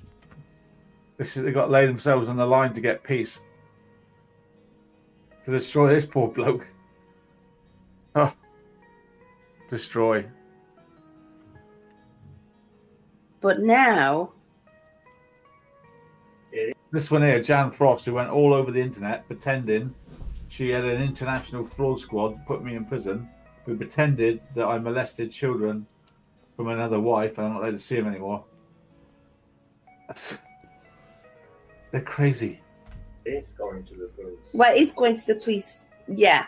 But what we were originally going to do was going to keep it very hush-hush and just do the police and let them... Shuffer, who says there's a price on my head from Ireland. Causing... I'm not daft enough. Didn't he say this wasn't a pity party, as he lists all of his woes, shakes his head and rubs his face in defeat? To drop information in that would compromise... Is he just trying to look really sad so they give him more money? It's like, part of me thinks this is just an act so he can get as much money out of the woefully beleaguered people in his chat. Like, he's only... Because remember, this is a performance to his spanners. Like, these are the people that are in his... you know, I can see in the chat, sorry, you've got the Firefox on like that. Here, like, Melissa Marvelous has written, "Never lose hope, we love you, AD." You know, like... It's to elicit sympathy, isn't it? And therefore maybe money. So it makes me wonder whether he's probably desperate for their attention, their, like, some sort of care, some sort of sense of care and compassion, and like love and kindness, but also their money. So, like, it's a strange one, but it's definitely a pity party vibe again. But also there's this other element of it that I'm interested in, where I wonder if he feels like Alan goes on about being this big smart person. He can see all the angles and he's got everyone in a bag and he's got everyone in a trap where he wants them. But I wonder if he doesn't understand quite the mechanics of what are at play here and how to deal with things. And if he feels like literally out of cards, lost for, like, confused. Because he did blow his load last week. He did sort of play his hand, and narcissists tend to overplay their hand. So he did sort of like do the big Nicola Bully episode, the big Chris Watts episode, and then followed it up with the, like, if we have a look, this was Alan singing with kids there earlier. This is Alan singing with kids earlier. Or earlier, I mean, he did it quite a while ago now, but there's Alan singing with kids. Armchair Detective. Probably gets a lot of views off me, essentially, doesn't he? Armchair Detective. Last week on his lives, we looked at this in our last live as well. Like, we looked at how he blew his load last week. But if you look, like, Nicola Bully in not with respect, retrospective. AD's back for the first basics of her story. 4,000 views, yeah? And then the study group, part 1, 2,000 views, 2.7, streamed two days ago. So the number of people that turned up for the first episode, where he, like, sold the concept of the study group, has halved in a week. Yeah? And that's episode 1 of the study group. So I wonder what will happen with episode 2 of the study group and episode 3, whether that number will grow or whether it will dwindle. And if he's blown his load early and he's seen the results of that be half the number that turned up for the first one, you know, he can predict, can't he? He's not that stupid. Can't he predict into the future? I mean, today he's cleared 943 views for his stream today. It might not have cleared 1,000 but the Americans will watch overnight and he'll get up to 1,000 and a bit. But, like, the McCann study group, 2,000 people.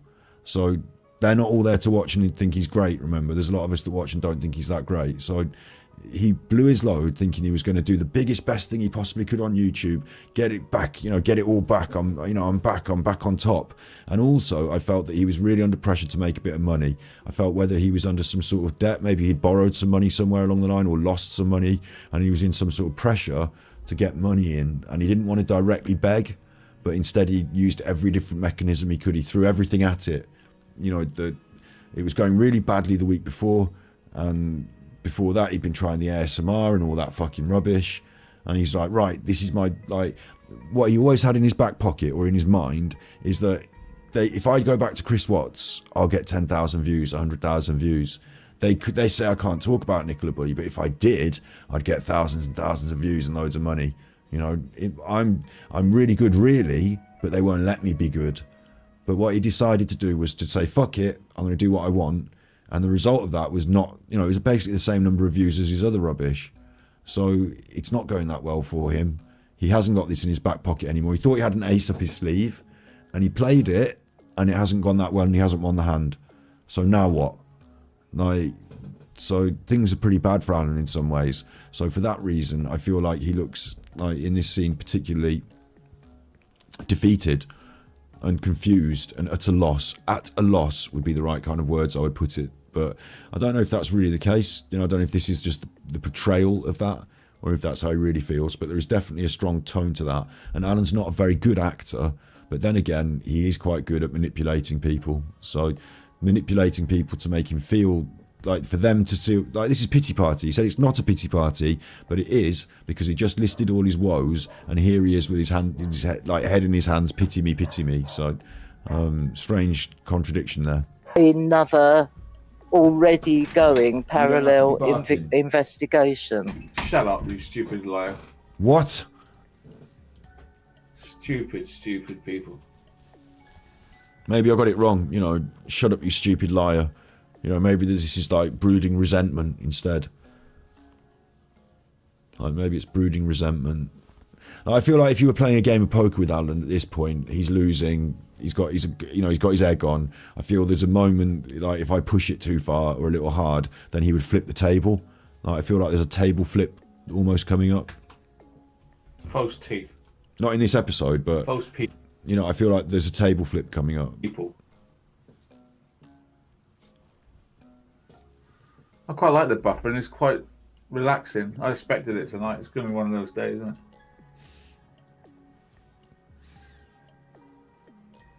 Yeah, Buffer, go on. Even YouTube hates him. Stuff it. Stuff it. She's getting angry there. Stuff it, stuff it. And then it's all like... Stuff it. You see how it's all like... I'm rewinding that and playing it again. So it's all... And then it all comes together all really fast and it's out of sync. So his attempt to play the videos and the buffering has meant that his computer has been slowed. Instead of... I think I'm getting this right. Like, other people might know better than me, and maybe I've got to get a technical expert to explain it fully, but his computer at the moment, when he's streaming, is trying to send information to the internet, and that information has got bottlenecked and held up by other stuff going on, so it all of a sudden sent it all through at once, and it's sped up. Maybe I've got that wrong, but it seems like it's not just buffering one way for him, it's buffering the other way too, and that's why his streams are so bad at the moment, is that, like, you know, he's out of sync with his voice, and it's just really bad, basically. I find it really funny as well that he uses the green screen to pretend he's in a room, a nice room, and if he wanted a room like that, he could just do a room like that and be in it. But instead, he doesn't want a room like that. He wants to be in his own living room, but he doesn't want you to see his living room, which is fucking weird. Stuff it.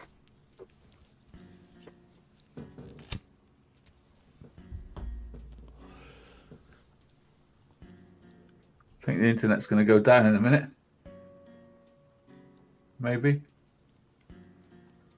Am I still here?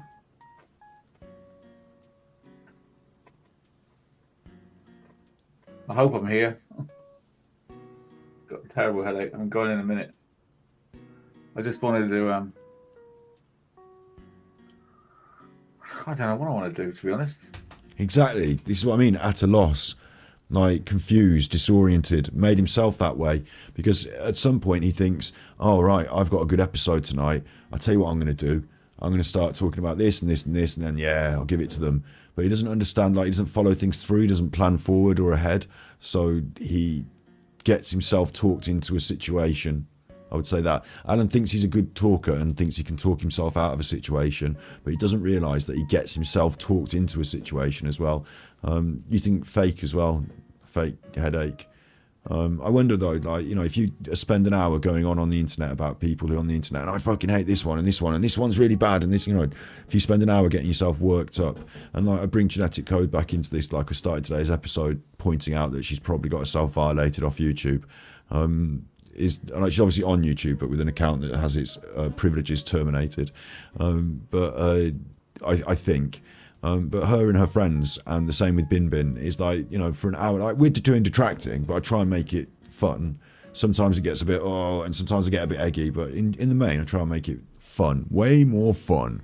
But for Alan, like, you know, he spent an hour and a half of his life on a Sunday night getting well wound up, like, about nonsense on the internet, like, really wound up about it. It's raining again. I couldn't be happier. Swish, and then Kay sent tippies. Please forward to Winston for dog food. That's not Alan's dog. Thanks. Super Chuffer owes 3 hugs. Thanks very much. Scarlett might be his daughter, but Winston is not his dog. I still contest that. I think it belongs to one of the other members of his family, and he just looks after it and uses it on the internet as a tool. But yeah, like, you hear late, Candice, big ups. What you've missed is that Alan's had a massive ranty pity party about potentially people that are going to come and try and murder him, which is because on somebody's chat, in someone's channel, they had someone on a panel, and that someone had a bad crime in their past, and no one knew about it, and it came to light, and then Alan has leveraged it against all the people he hates, and then used that as a catalyst. And he's been talking about me quite a lot today, and to be honest, I just don't, like, I'm not eggy, I'm not angry, or, you know, just like, it's just like, wow, you know, I got rolled into the pudding again this week. He's done his Alan versus the Trolls pity party angry hour, basically, and now we're in his Patreon, which is a continuation of same, and I'm questioning whether it's a real persona, whether he's really angry about this, and whether he's really giving himself, you know, sleepless nights and getting eggy, and like, or whether I think it is, you know, when he went AD, you know, but I'm questioning whether tonight's episode was also to sort of leverage all that to try and get people to give him money. And so in some ways he's just acting a pity party. I believe the next step would be a tantrum, though. Like, would be a proper tantrum. And yeah, big ups, John. Technical tips there, yeah. Yeah, and I think he's watching things on other devices. Yeah, big ups, John. I think he's got other windows open with either poker or sports or people. Like, it's funny how this picture behind him looks like the black brick wall and the black brick room that we made. Also, now's a really good time for me to shout this out, which is if you're on this channel, right, on my channel, your channel, Battery Exhausted, right, on the lives you get all this Angry Alan stuff. You're watching it right now, all of you chuffers. On the videos section, I also drop videos, and I've been looking at other people other than Alan, and I know you don't know who they are and don't care, and some of them you might, even some of you have recognised Martin Leaker and think he's alright.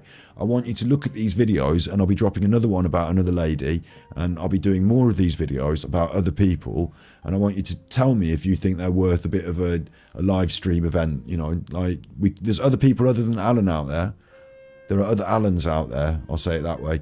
Jurian Ryder's a massive narcissist. Martin Leaker's trying to convince people the world's flat for monies.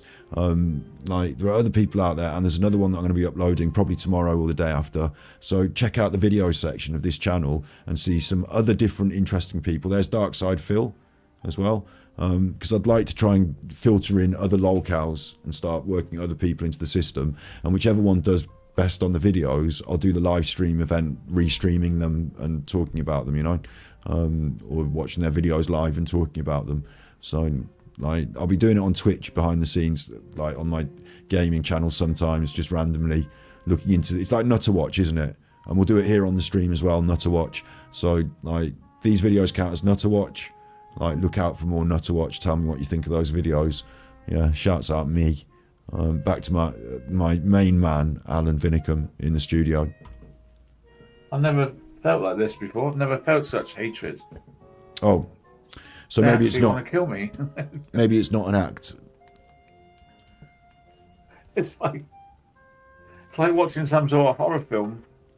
Or maybe it is an act, because there's other aspects of narcissists where they don't really know how to like the personality problem. Like, I believe, okay, I'm going to talk for me now, Dr. Scott here, but the personality problem means they don't have a fully formed personality. So I believe they see in society other people behaving, and they say, right, this is how people behave when this is happening, and like, I can pull this face. And I think quite a lot of the time, underdeveloped kids as well, they pull a lot from television, and like, you might see them aping out like characteristics of, like, it almost sounds like they talk like they're in a soap opera, or that they are in a sitcom in a way.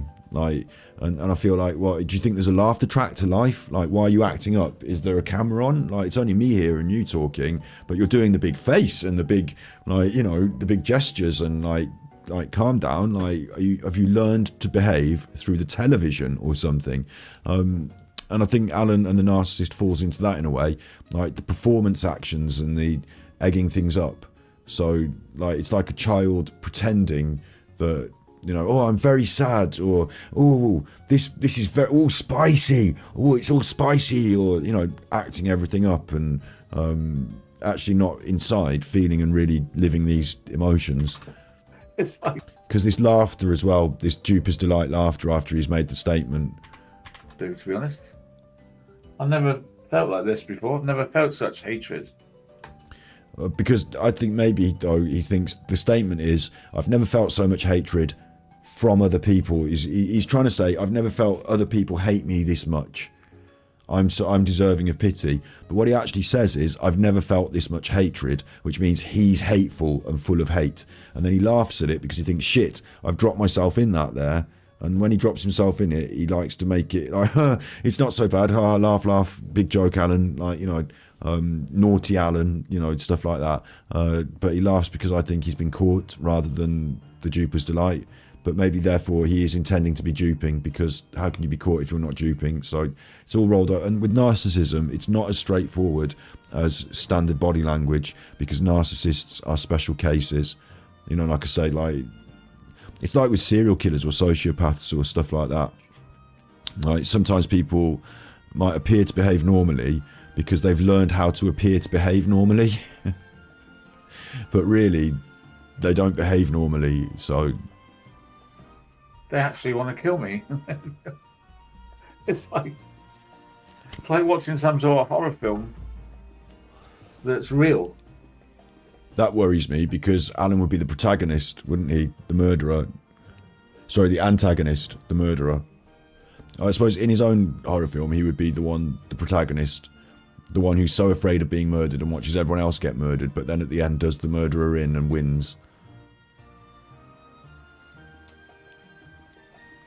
Big ups, Just Jen.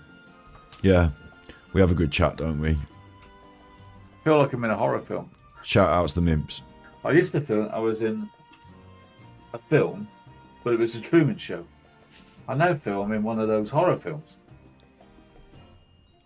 That these people started off okay, and they've ended up like senseless murderers. Just like those horror films that you watch. That's what I feel they are. I'm feeling they're like dangerous. They're so dangerous now. He's checking the chat and he's checking the chat. He drops something, says something, drops something, and then he checks the chat to see how that's sunk in.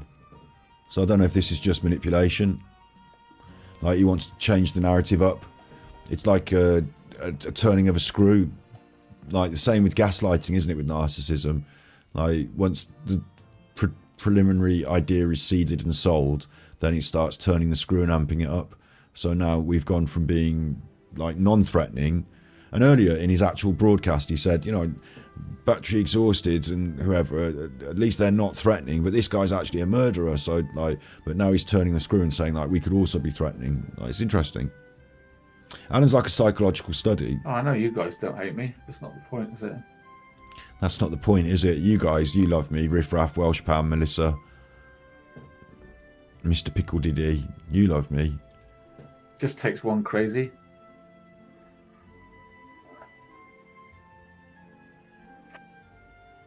I mean, like Elizabeth's here today. She knows what's going on. It's hard to explain to the rest of you. We got to live it. You know, we have to live it. Oh, what's this email? Oh, what's this threat? What's this email threat? What are they saying now? What's this email? What's this threat? What's this email threat?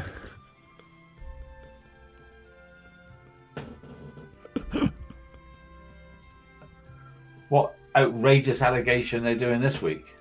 It's not outrageous allegations, Alan, is it? If you were on Smule and then, oh wait, I've moved off that window now, haven't I? But if you were on Smule and you were there and then you were with the kids singing, and it's not an outrage, like look at his licking his lips. He's licking his lips. It's not an outrageous allegation. No, I can't be asked with the different windows now, can I? Because anyway, look, he's licking his lips. The only good thing is that licky. I can be bothered. I can. What am I saying? Of course I can be bothered for a bit of licky. Who couldn't be bothered for a bit of licky? Who doesn't want, right? Who wants ice cream and who wants licky? Line up in two lines. One line for ice cream and the other line for licky. I'm predicting the line for licky is going to be bigger than the line for ice cream, but we'll see.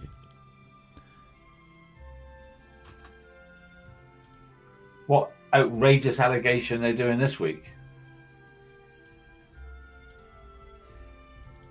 Who wants licky?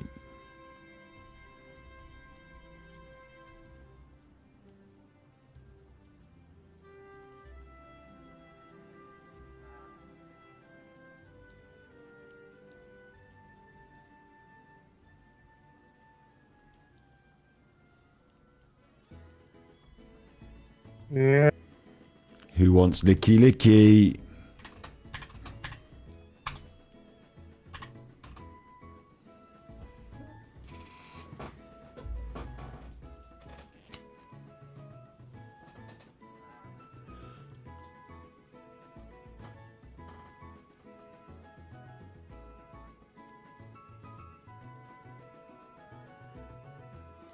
The only good thing is licky. If this ever goes to court, that I'm defaming Frankie Russo. Deflaming him. My God, I've never seen anybody so pressurized on YouTube as me. Pressurized.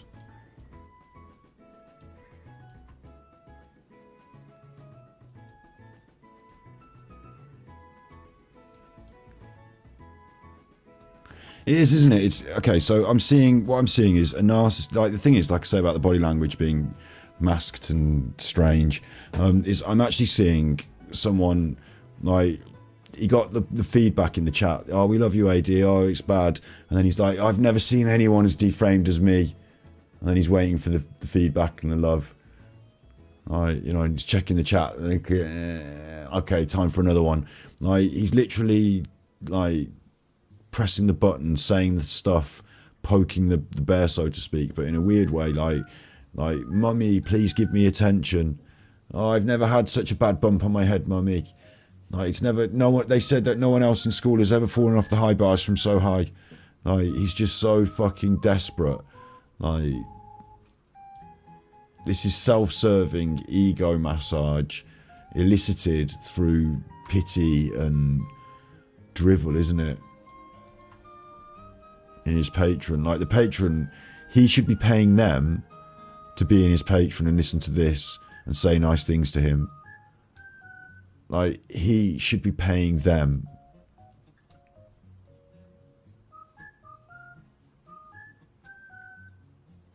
It's hard to look anywhere for help. YouTube, nothing at all, no help. They've got a channel, Chuffer, making 30 hours a week about me, using my face, using my hashtag Armchair, using my videos to make money. And all he's doing is inciting hate. And his moderators let them say anything. They put my address in their chat. They do anything. There's no low. There's not run. I mean, it's like, thank God for the American. I don't see any Americans acting like this. Honestly, I'm not being horrible about my own country, but they're not Americans, are they? One of my mods is American. They're not even. There's no Americans doing this. They're all British and one bloke from Norway and one from Australia. See that? And one from Australia. And this expression. The eyes go up. Okay, I'm doing it in reverse. Hang on. And one from Australia. And one from Australia. And he gives the stare in the eyes. Before it, the eyebrows go up. And he goes to a bit of a stare. This is like an act.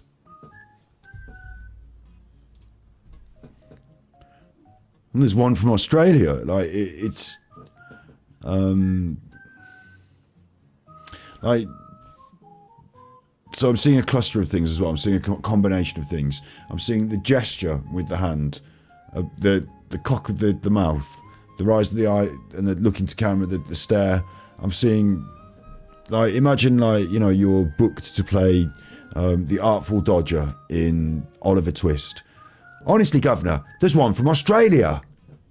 Like, you know, it's this overact. Honestly, Governor, there's one from Australia. And, like, you know, it's this overact. You know, when wrestlers, okay, this is exactly what this is like. This is a body language lesson now. This is like, there are some people out there, and you will meet them in your life. I hope you are not them, but you will meet them in your life. And if you don't meet any of them, maybe you are one of them.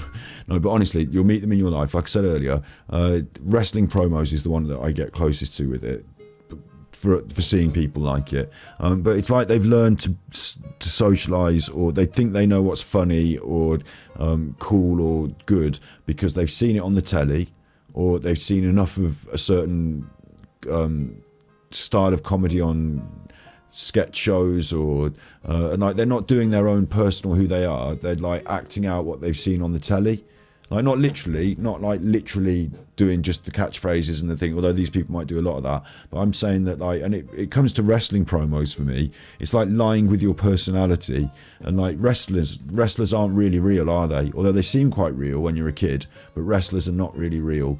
But the wrestling promos they cut, ooh, Hulk Hogan, I'm gonna get you, and I'm gonna squash you with my wrestling moves, and you know, they get all eggy, and like they overact everything, don't they?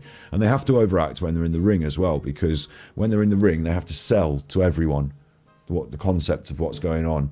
So it's like bad acting, it's like pantomime acting, and when you're a kid, this sort of behaviour is what you use with your parents to get things like, you know, you're naive, and sometimes people's parents give into it, and this is where spoiling someone could lead to narcissism, I suppose. But like, you know, as a child, you're naive, so you think like, you know, you overact and overperform things, and you know, if I'm really crying, mommy might, you know, give me more attention and stuff like that. So I think that this is typical of it. This over, you know, we've got the gesture, we've got the eyebrows, the big stare, like the cock of the mouth. Like, we don't behave together. I mean, he is on the internet, he is talking live to people on the internet, so maybe there's a bit of that, but we don't behave together as normal people, like we're stand-up comedians. Do you know what I mean? Like, life is not like all the world is a stage, and all the men and women merely players, and we have our exits and our entrances and our exits. Anyway, now's not the time for that. The point being that maybe there is a bit of performance in life, I guess, but I think even like trained actors and professionals know when and where to do the performative act, and that using it in day-to-day life is seen as disingenuous, I think, in some ways, especially if you're a bad actor like Alan, then it's certainly seen as disingenuous. But maybe if you're a good actor, then you could be like a secret agent or something, I suppose, or just like not always show people exactly how you feel. It's interesting, actually. But yeah, so for Alan, he's a bad actor, and he seems to be playing this up, you know, hamming it up, doesn't he? So I'm saying that a lot of this tonight, then, this death threats now for AD, like, because this one is his patron, and it's called Death Threats Now for AD. You can't quite see it because it's cut off there, but it's called Death Threats Now for AD. So for patron tonight, he's hamming up the idea he's getting death threats. I think it's all in, I think it's like a con lever. I think it's a con job. See if he can get these daft, like in his opinion, these, you know, he's going on about these stupid women, these daft old women. I think the patrons in his chat don't realise that they're also, in his mind, daft people, stupid people. And I think he's trying to work the grift on them. I think that's what it is. I don't think he's as stressed and scared. I think he is stressed and worried and scared, but I think he's using it to work the grift even harder. It's a bit of a funny one. I can't quite decide in my mind, actually. If I had to go into a casino and say, like, would you put your money on grift or actual stress and panic? I'd say, well, I don't want to go red or black. I'd like to maybe scatter some money around on the, you know, hedge my bets. And then I'd lose it all in one big go. And I'd say, well, I told you about gambling, didn't I? So... But that's only because casinos and gambling are bad. It doesn't mean because those two options are bad. There's only these two options in my mind. It's not like a complex collage of other emotions going on here. He's either grifting and lying and cheating, or he actually is stressed and concerned. Americans. The Americans that live where the Ruseks are, they're not doing it. Cartoon lady is probably the mildest of the lot. She's American, but she's the mildest of the lot. What are they? They're panicking because they put all their money to get me, and it hasn't worked. Oh my God. The laws are much better in America. In America, Scott would already be in prison, yeah. I would not be in prison in America. How fucking dare you? Free speech. Not at all. Don't step on me. There's no way I'd be in prison in America. Not a fucking chance. The only thing that I could possibly be like criminalised for in the UK is different in America. Smoking the old weed, isn't it? And then that would be even finer for me in America. I don't know what kind of nut loops. Maybe this is a troll that's got in there that is trying to like support him and make him feel confident. But what an insanity. Is he just going to agree with it, or is he going to say no? I don't think that's the case. I agree with freedom of speech. I was fighting about it on my content for a while there. You know, making videos all about my right to freedom of speech. So, yeah. Strange. That, I'd say, do you know what I mean? Yeah.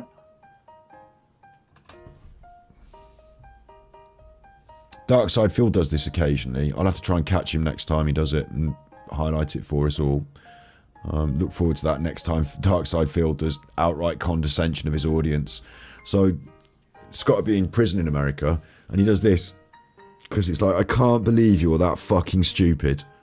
That's Alan doing, I can't believe you're that fucking stupid. Like, exasperated with his own idiots, wanting to laugh in their faces, but hiding his laughter behind his hand. And just saying, don't laugh, don't fucking like. They bought it hook, line and sinker, number one. They hate this Scott Jessup. And number two, obviously, of course he wouldn't be in prison. It's fucking stupid. And you're stupid. And I have to sit here and talk to stupid people about Scott would be in prison in America, knowing full well that he wouldn't.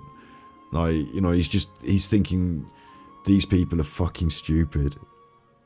It's like a con man's got a worm on the hook, you know what I mean? And like, he's milking them, and every now and then he's like behind their back laughing, I can't believe they're this fucking stupid. But with Alan, he can't hide it behind their back, he doesn't have to, they are that fucking stupid. It's strange how people can behave against another human being.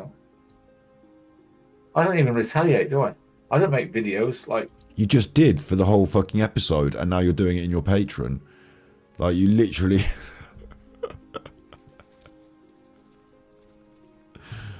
Gaslighting now. Did you know Scott did this? Did he know?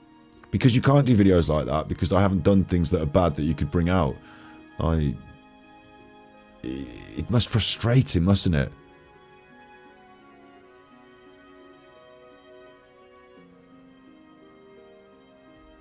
Like, your wicked ways don't work here, Alan. We have truth and justice on our side. Honesty. I'm not saying I'm a perfect human being, but I'm quite happy to be honest about my flaws. We haven't seen the half of the bad stuff that Alan's done. We don't know half of it. There are people in Alan's past that, you know, let's just say that there are people in Alan's past, and if we heard them talk, you know. This face as well, though, this turn and do this, oh, I'm so bad, I'm worried, I need to look away and pinch my nose.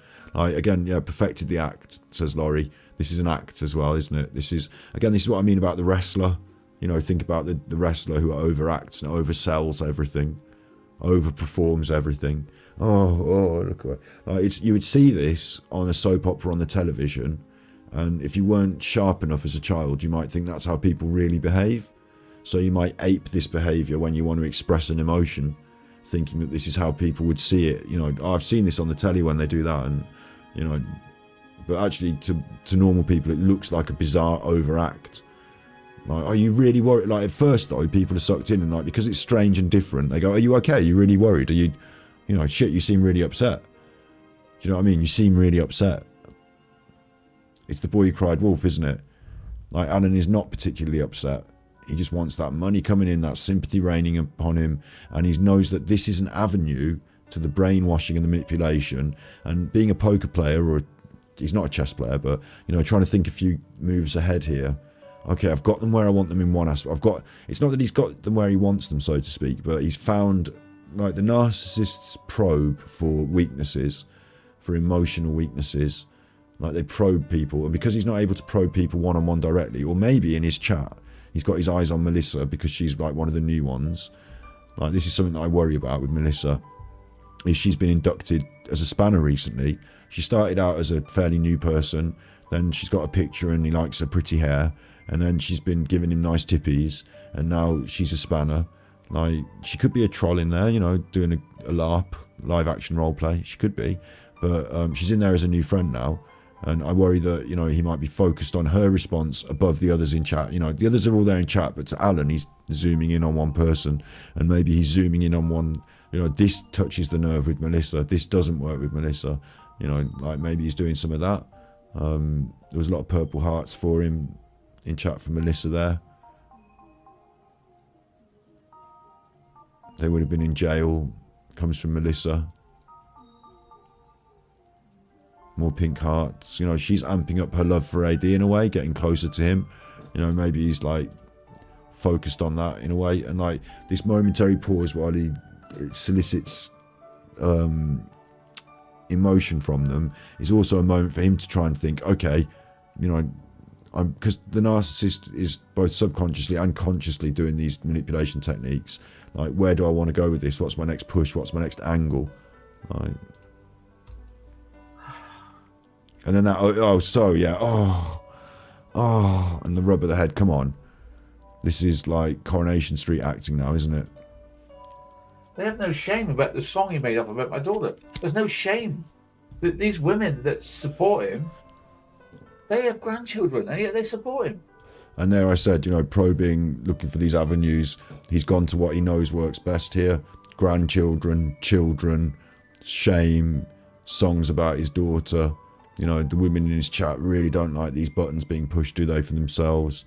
Like, this teacher... Because back in his day, when he first got popular, he tried to do comedy, Rusick Island, this and that, and Beaver Island, and they shouted him down, and they said, no, these are the limits and the borders. We don't want you doing comedy, Alan. They said, Alan, you're not funny. We don't want you doing your jokes. Stick to the fucking true crime, thanks. And now someone else comes along and does jokes, and it's exactly the sort of thing that he was fucking told not to do. And these chuffers in my spanners group, they don't like this particularly. I'm gonna fucking have him for this. I'm gonna have him for this. He doesn't know it, but my spanners hate this, so they're gonna hate this, you know. In Australia, has attracted a guy from Belfast who has videos of murdering people with machetes. And now we're stepping it up and amping it up and twisting the screw, because we've built this narrative. We've constructed, like, he went through it then in his head. It's like a child building little bricks, towers, isn't it? Like, okay, we've got step 1, step 2. Like, we're used to this now.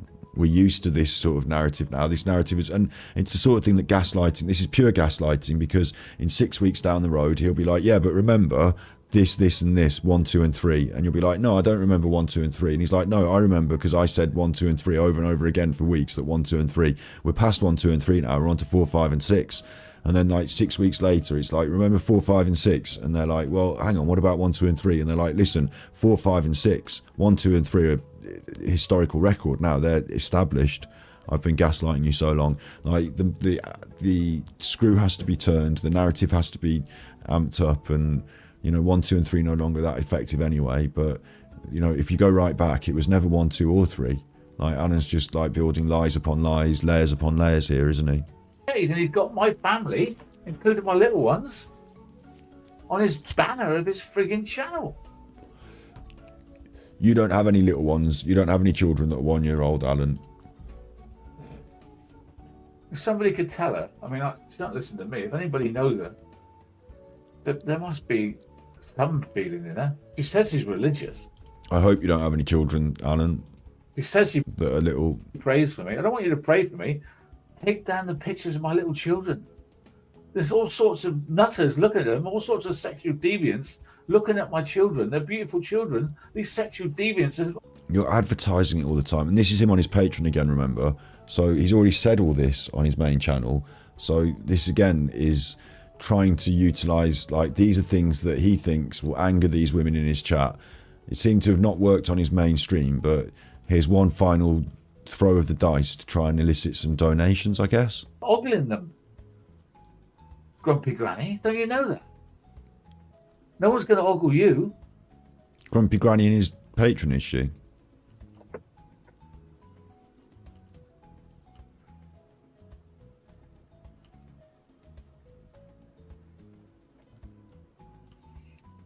Oh, I've got a headache. I'm going to have to go. I'm sorry. Nothing, no offence. Just can't go on tonight. I do thank you for your support, and I don't know. I know you've all reported. And it's a thankless task reporting, because nothing happens, does it? It's not. He doesn't really want the reports, is it? I know you've all reported. Like, I'm not really suggesting you report anymore. I don't really care about reports. What he really wants is the monies. Like, notice after he's done his little performance, he's going to sit there and read through the chat, like, see the response, see the, like, measure the audience response by reading through their chat. Has that worked? You know, what did that get me? No, she pretends she's religious, Elizabeth. And you get this sympathy, and people are saying nice, and like, yeah, okay, sympathy, yeah, shut up, I don't want you to. It's very David Brent, this is, isn't it? You can imagine David Brent doing something like this. Yeah, thanks very much for the thank you card, but like, where's the £5 note in it? You know? All right, thanks very much for the birthday card. Where's the £5 in the card though? Okay, next. Like, you know, he's deflated and fucking people giving me sympathy. I don't want sympathy. I want money. You know.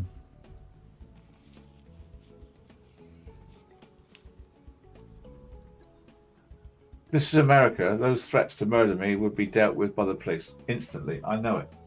There's been no threats to murder you.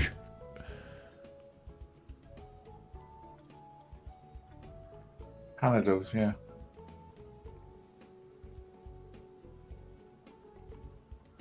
If anybody's got any ideas how to help, I'd appreciate it, but I don't think they can do anything.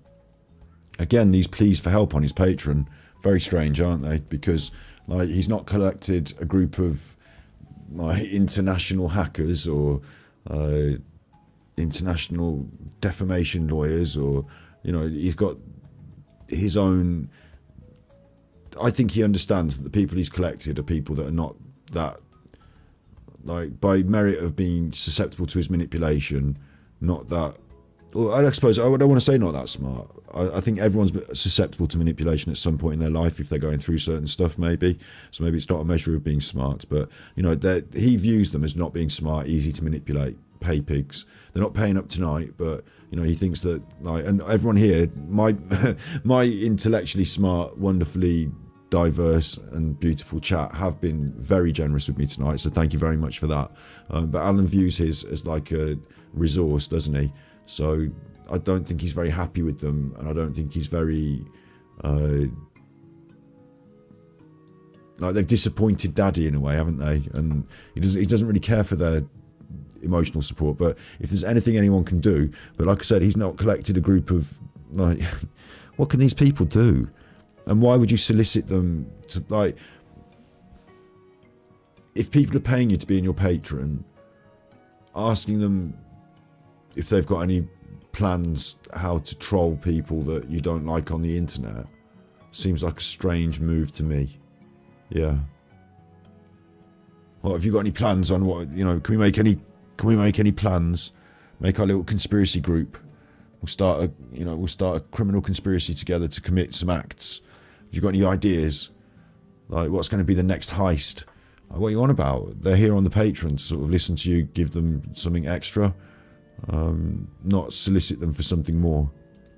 I don't think. I mean, like, big up can't ignore Snood. death threats, can you?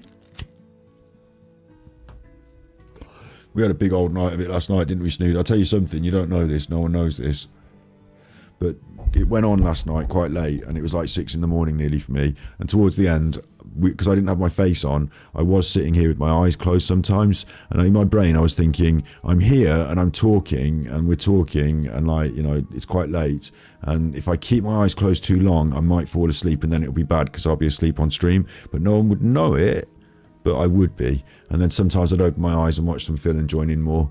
It was a really excellent night last night. If anyone hasn't seen Detractor Beam, get and watch Snood on, and get and watch me and Snood.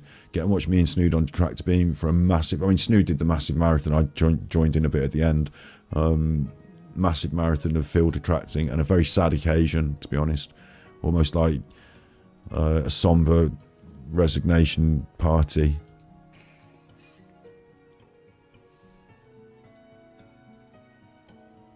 Yeah, I was only that tired because in my world it was 6 a.m, but in their world it wasn't. It was latest 8 o'clock maybe, I don't know. Alan's looking for help with his problems. I would appeal to Grumpy Granny's better side, but I don't think she's got one. Of course she's got one. She did that whole fucking video about praying to God for your soul. I don't think she's got one.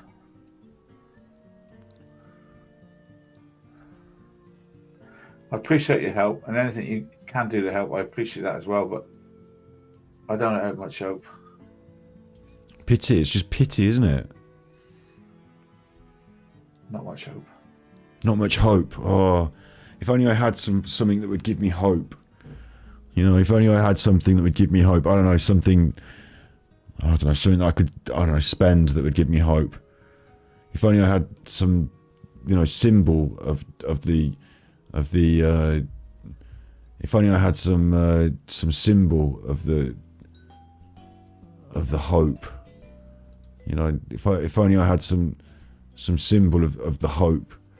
Maybe that I could spend to make myself feel happier. Like, you know, some symbol of the hope. Some, you know, if only, I wonder what it could be. I wonder what kind of hope there could be out there for a poor old beleaguered armchair detective. I wonder if... It's raining again. Hey! There's my hope.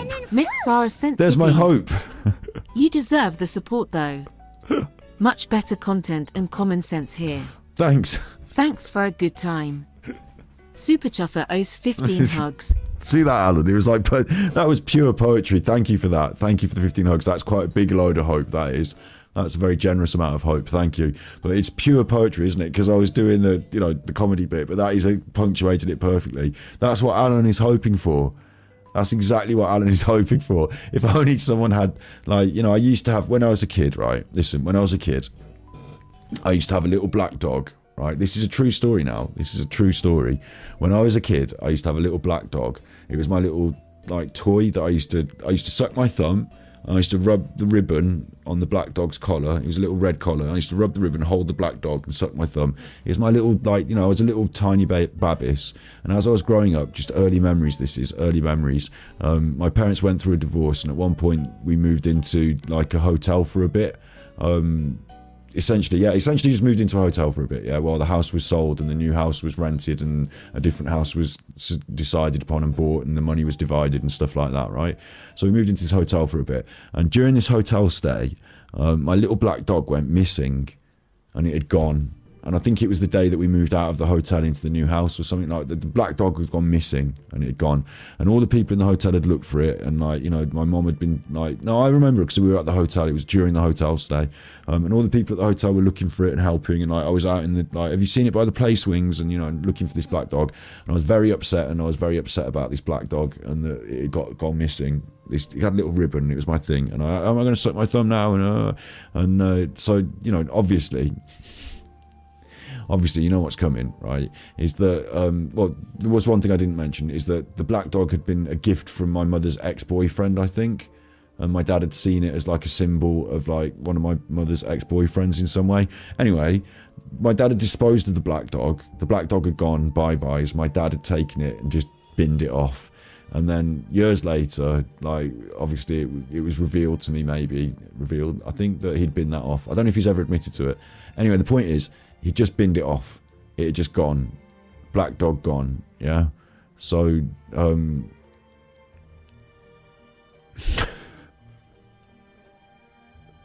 what am I even doing? Where's this story come from? I had some tippies at the end. Alan did the story, yeah. Why the black dog, though? This is a true story. This is a true story. Maybe I was trying to make the point that, like, you know, I deserve sympathy and you should give me money. I can't remember what my point was. Alan will be watching this and he'll have seen his con in action. I appreciate your help, and anything you can do to help, I appreciate that as well, but I don't have much hope. Not much hope. Not much hope. If only there was something that could give me hope. Like some money. It's like 100. Oh, that was it. That was it. I forgot. Yeah, sorry. I was listening to the story and I forgot. So the black dog got taken off me and it got thrown away, yeah? Binned off. Years later, my dad told me and he admitted to me. You know, I don't think he ever has admitted to me. I don't know. I think we have to talk about this one time. Me and my dad, but the black dog is gone. I had to learn not to suck my thumb and just grow up and all this business, you know. And it just so happened, right? It just so happened that dog was stitched with a fabric, not all over. It's been tough. It's been exactly Doden. It's been tough. Listen, that black dog was stitched just with a bit, just one part of the fabric. I've got a cap. Like, look, I've got a cap here with Darkside Phil's face on it. Like, just like that on the dog, it just with a patch of the fabric there was stitched with a $100 bill. on there, on the dog, stitched with a $100 bill. I actually really did have a dog, and my dad really did throw it away, so don't get... I know I'm using it as a joke now, but it really did happen to me that happened. And I'm alright with it, because I just toughened up and just got on with it. But just part of the dog, stitched on it, was a $100 bill. So these days, if someone ever gives me, you know, because now when I lose hope, I think of back to that black dog, and no one can ever replace that dog. Okay, that dog's gone. But, you know, if someone could, I don't know, do you know what? I can't even think what it could be that might give me hope. But I just remember that dog was stitched with a $100 bill as part of the... So if only there was something that could give me hope. Can do the help. I appreciate that as well. Now, I wanted to tell that story so I could put that in as a punchline at the end, but it hasn't worked quite that well for me. In fact, I feel like I've meandered and drivelled.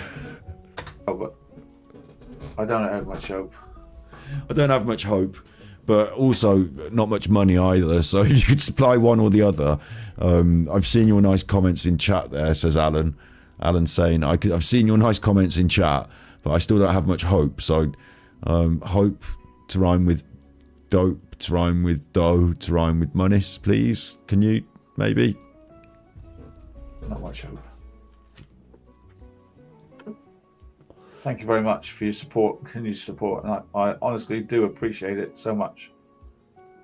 When you give me money. Good night. Good night.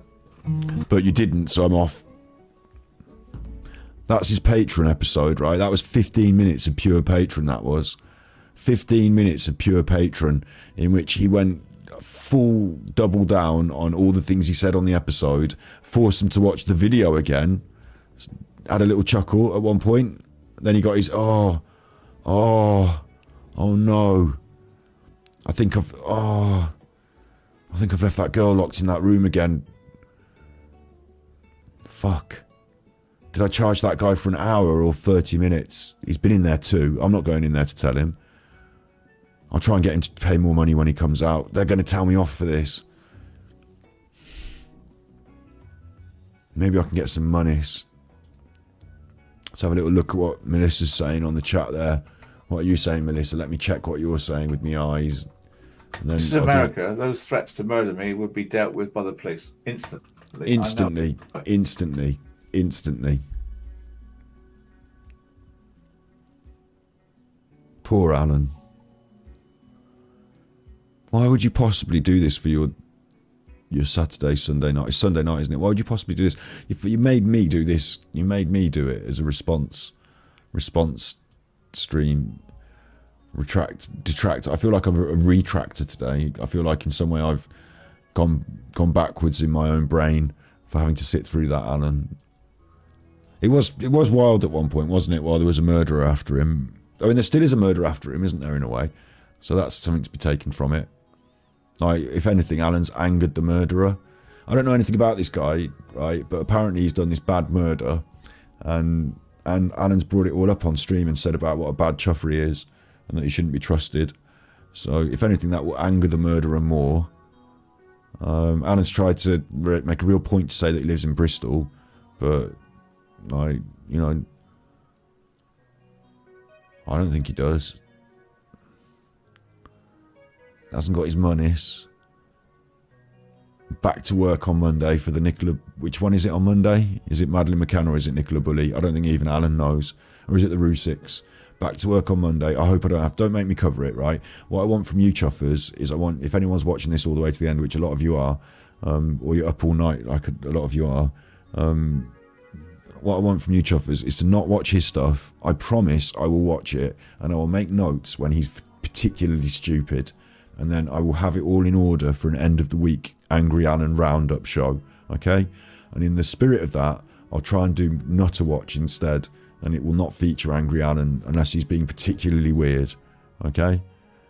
So don't you watch him either. Let's get him draining on that algorithm, draining on the views. Watch all his detractors instead. Watch Regardation Police, watch Slinky Socks, watch Martin. I don't know what's happened to Genetic Code. She goes in the bin. Watch all the good ones. Watch all the good ones. We're going to have some sort of brain relaxation after this. And you know what people enjoy. They enjoy the miniature cooking more than anything. But I get my egg on a little bit because the big channels in, and this is how I sound like Alan now, the big channels in miniature cooking are not the big channel that I used to, when it first kicked off back in the day. There was a channel, and I've subscribed to them years ago, and I can't remember who it is, but they don't come up on the algorithm. But there was like a Japanese channel, and it was like miniature cooking, and it was weird and Japanese, and now everyone's doing it, and the big channels are like doing it, but like, it's not fair because like, that's 2 hours. I can't watch 2 hours of tiny cakes. Are you nuts? I really feel bad. I want to see the originator, but until I can get my brain around who it was, maybe someday we'll find them. You know, maybe someday they'll be out there. But it's hard because the algorithm doesn't want to suggest it to me because it's not, you know, it's trying to suggest Japanese, or it's not going to suggest Japanese food to me. So that's a shame. And I can't type in Japanese on my search engine thing, so I don't know how to type Japanese miniature cooking, but I think we'll just have to watch this one. Ah, shut up, you fucking Tesco. Right, that's me not going to Tesco for a month now for punishment for Tesco. This, oh, brilliant, brilliant. I'm glad we've had this. Brilliant. Wait. I've wanted to talk about this for fucking ages. I'm glad I don't have ad blocker. I've wanted to talk about this for a week now, and this has come up. So there's going to be a moment. We're going to have a little moment, right? You're going to have to look at her face in the bath for a minute and listen to the nice music while I refill my bottle. It's coming to the end of stream, and we're just doing the last bit to desensitize our brains. But this is a big conversation that I want to have. So I'm going to refill the bottle. I'm going to take a quick bathroom break. I'm going to press advert in the hope that you get a similar advert as well. And I'm back. What do you mean enable monetization? Monetization is enabled, isn't it? What?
Right, doggy. I'm back in now. Oosh. I'm back on my own stream. So this, right? This. Chris Chan case dismissed. Is that right in chat? Big ups. Is that right? Chris Chan case dismissed.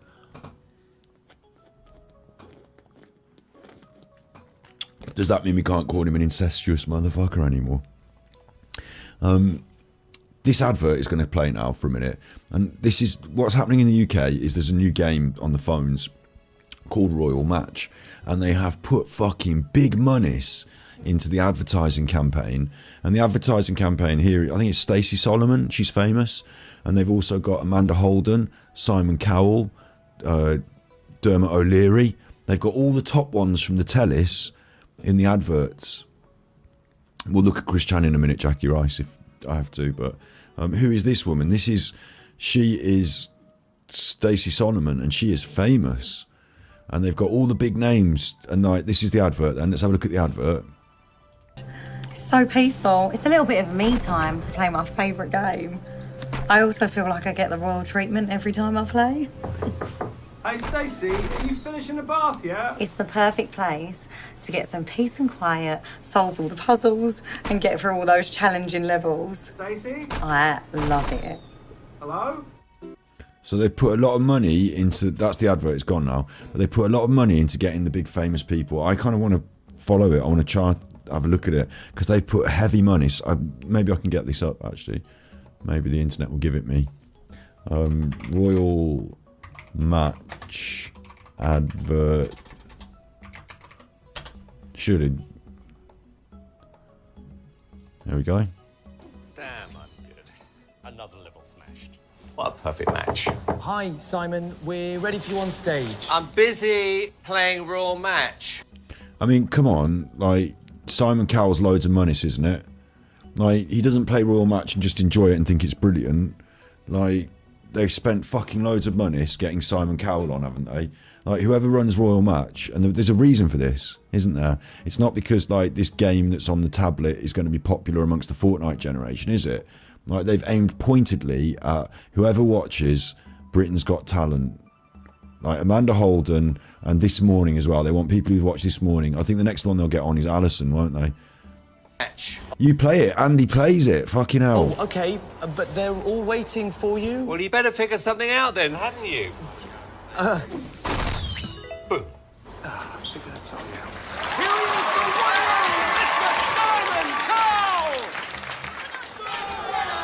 Royal Match. He's playing the Royal Match. Download it now. I'm saying don't download it. If there's microtransactions, don't pay any monies. I bet it's one that you play for free and then you have to, it's like, do you want to pay some monies? Don't pay any monies. I'm just like, I'm shocked that they've managed to, like, obviously there's a price for everyone, isn't there? And Royal Match thinks they're going to crack this Candy Crush price thing. Like, they're going to get big monies. Candy Crush made fucking loads of monies. So Royal Match have gone for Simon Cowell there on the advert, and they've also got Amanda Holden. I mean, I'm doing their job by exposing you to the advert, but I just think I'm surprised. Also, someone's made a video about it. Okay. Bruh.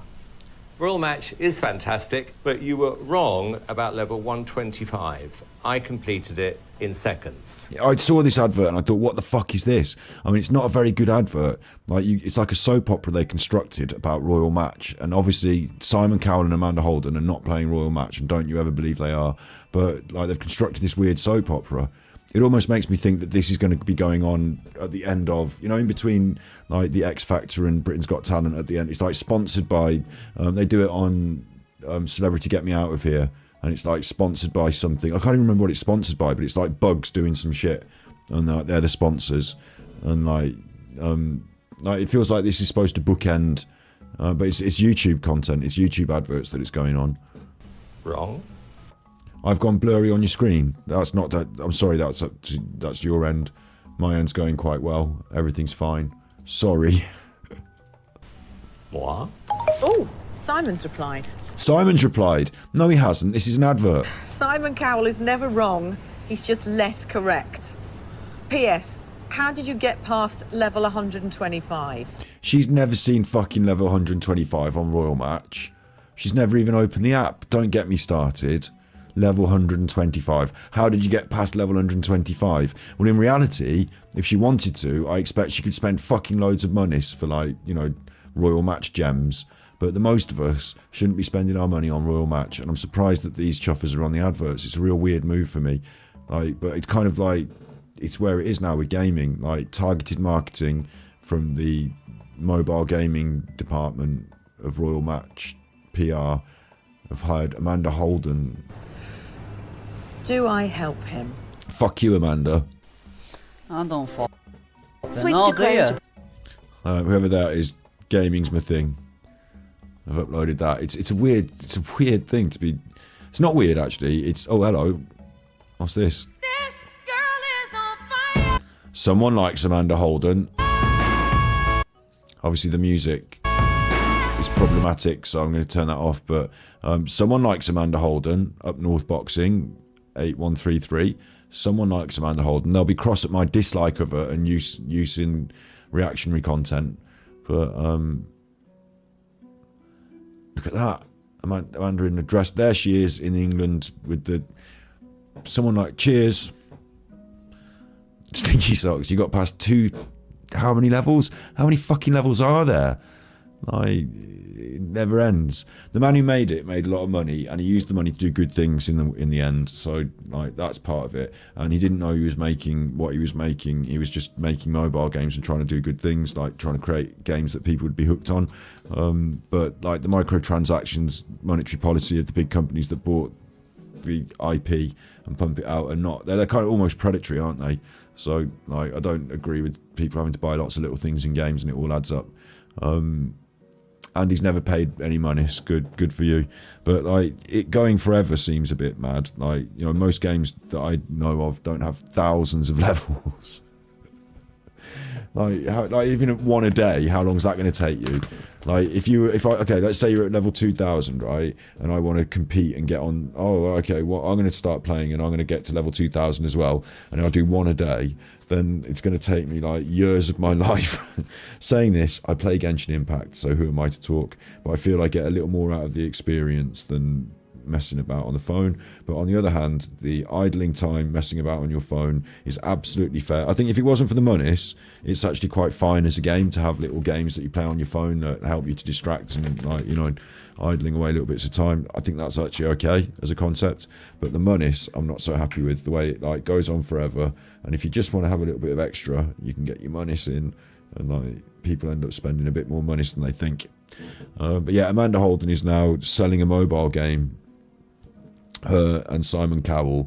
And have they not got the so that was that one. Have they got the Dermot O'Leary one? Royal Match. Dermot O'Leary. Because that's one of my favourites. It's totally cringeworthy. Oh, they've not got it. He's in a cab, and he says to the cab driver, like the cab driver says, "Oh, are you playing that Royal Match?" And Dermot says, "Yes, I'm playing Royal Match. Everyone's playing Royal Match." And then the cab driver says, "I would play Royal Match, but I've got to keep driving this cab." And Dermot says, "Oh, well, I would play Royal Match, but I've got to drive this cab." "Well, would you like me to drive the cab for a bit, and then you can play Royal Match?" "Oh, would I ever? Ha ha." And so Dermot, presumably Dermot then drives the cab. But the joke in that is that Dermot was in the cab and was playing Royal Match. And then the cab driver said, "I don't have enough time to play Royal Match because I'm driving the cab." And Dermot said, "Well, I'll drive the cab." And then the cab driver said, "Oh, will you?" And then he was excited. I have not finished unpacking, and now is not the vibe because it's too much. It's 1 o'clock in the morning, and I'm just going to watch some micro cooking and then go to sleep. But we really have to get it finished because I want to upload the full collection as one big video on YouTube and show everyone the joy of unpacking as a game. And the little we have had a semi-religious experience during the playing of unpacking. There was a beautiful moment. So yeah, I can't wait to get that up on YouTube. You're on level 6697. But Chris Chan, okay, Chris Chan, before we get any further then. Christopher Chandler. Chris Chan. Is it Chandler? Christopher Chandler? Chris Chan. Eyes up. Chris Chan is an internet lolcow who, sadly, I think, like, I've got a problem with it. There's multiple problems. I don't really think we should be bullying someone who's autistic for having autism. But on the other hand, if someone is going to behave really fucking weird on the internet and they also happen to have autism, it doesn't mean that people can't hold them to account and draw attention to and make videos about and maybe sometimes poke fun and laugh at. But Chris Chan falls into a really weird, well, he fell into a really weird grey area for me where I felt sometimes he was the subject of being bullied and it wasn't right, but then other times, and as you will see from the playing out of the story, quite rightly he was the victim of like, I don't know, like if you do weird shit on the internet and people are like, hang on, this isn't right, then like, you know, the victim of that, I suppose. But he created a sort of whole world in his own imagination, a comic world of Sonic and Pikachu wrapped together called, see that on his thing there? Sonichu. He called it Sonichu. Totally oblivious to the idea that the name Picnic or Picnic would have been much better. But he called it Sonichu. Sonny and Pikachu, Sonichu, instead of Pika and Sonic, Picnic.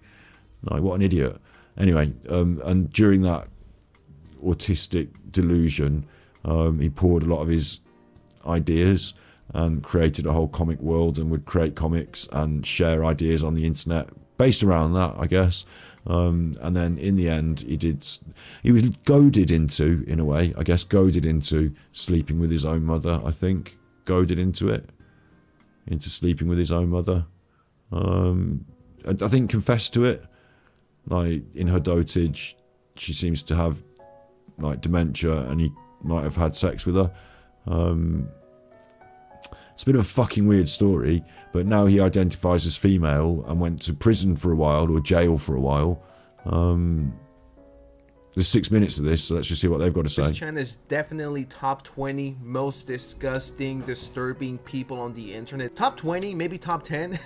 On this channel, we've talked about Chris Chan a few times. I want to address the elephant in the room. No, not his weight. I want to talk about the fact that this is a transgender person. And a lot of people are like, you should respect their pronouns because they're a human and they deserve respect. And that medallion deserves respect. It's been in the scenes for a long time, but this is a channel called Sensitive Society.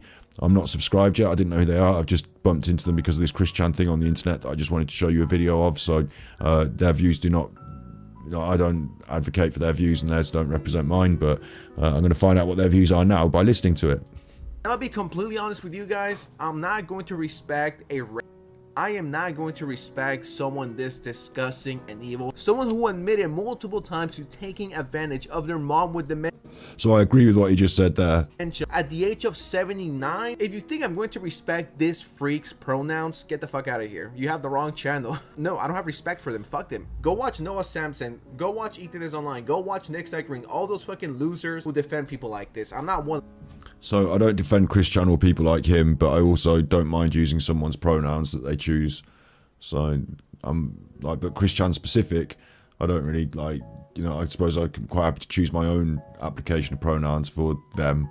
I'll say them, but not them in the good way, like, you know, them in the I'm not really sure sort of way. Of them. Y'all do well, y'all do good, learn well, be educated and everything, that sort of thing. Give us some wisdom. I don't know any right now. What I would also say, though, this thing does trouble me, is that Chris was on the internet for a long time, and being exposed to the online community, the internet, being exposed to it, being autistic, I'm pretty sure he's on the autistic spectrum, and having his guardians not be capable of his guardianship, because she's clearly, you know, not quite there, as well, like, which is a sad situation, yeah? Like, so, her not being quite there, like, he's not the best person in the world, but he was young when this all started on the internet for him. And, like, instead of getting correct guidance and being shepherded in a more wholesome fashion, he became the subject of ridicule. And some bullying goes, like, especially when it's a group doing it to somebody, especially through the internet, you know, it's fewer and fewer individuals have to take account, and more group dynamics take over. And I guess Chris was pushed around and cajoled and essentially bullied by lots of people on the internet. He wanted to have a good laugh, so like getting him to put his mom on video like this, for example, might have been a choice of him, his own true self, or it might have been, you know, someone getting in his ear trying to create some trouble or have a laugh. And some of that, you know, part of me does believe that Chris Chan could have, like, I'm trying to introduce Chris Chan to my audience, yeah, and I'm trying to make sure that I don't come across as just a cold, heartless motherfucker, because I do believe that any of these lolcows, including Alan, I'm the same as Grumpy Grannis on this, including Alan, like, in my heart of hearts, like, apart from once, the problem with Chris Chan is he has committed a sex crime, so, like, that's, in my opinion, irredeemable. But the great majority, if they just fucking listen to what some of these people were saying about them on the internet and could take it on board and could understand where that, like with Christian, he got a bit more bullying than advice, I'd say. But like if people had a bit more wisdom and self-awareness and could maybe step away from the internet sometimes and get their lives sorted out, I'd hope for a better future for most of them. Rather than just ridiculing them. But when they don't do that and act as their own antagonist, you know, when they go out of their way to become more aggressive, cantankerous, difficult, play into their own delusions, use the internet to fuel their own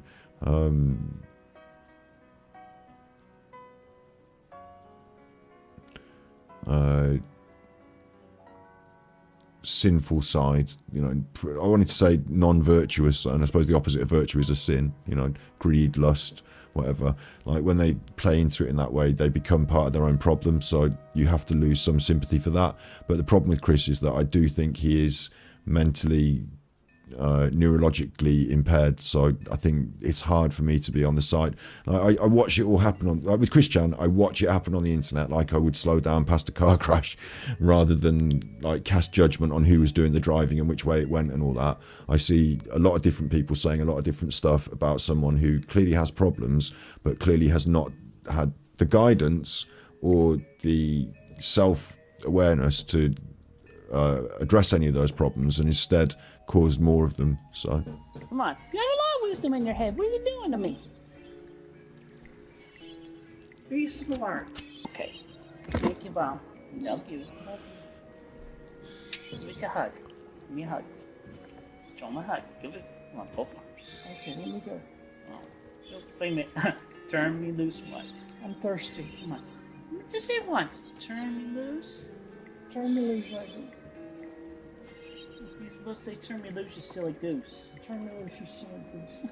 You used to do that more flirtingly. And just a little fun fact, the reason why Chris Chan transitioned in the first place is because according to him, this way he's going to have a better chance at getting it on with the ladies. If he pretends he's a woman, and no, I don't have a problem with trans people, I don't have a problem with anyone, but I do kind of have a problem with people who rape their mom who's suffering from dementia. That's where I draw the line, and if you have a problem with that, too fucking bad. Anyways, let's just get it. And that's the weird bit, is because up until that point things didn't get that dark, and there is the subtext with this as well, that there's a woman called Isabella Yankee, and she was like talking to him on emails and I think phone calls as well, and had basically egged him on to commit this act.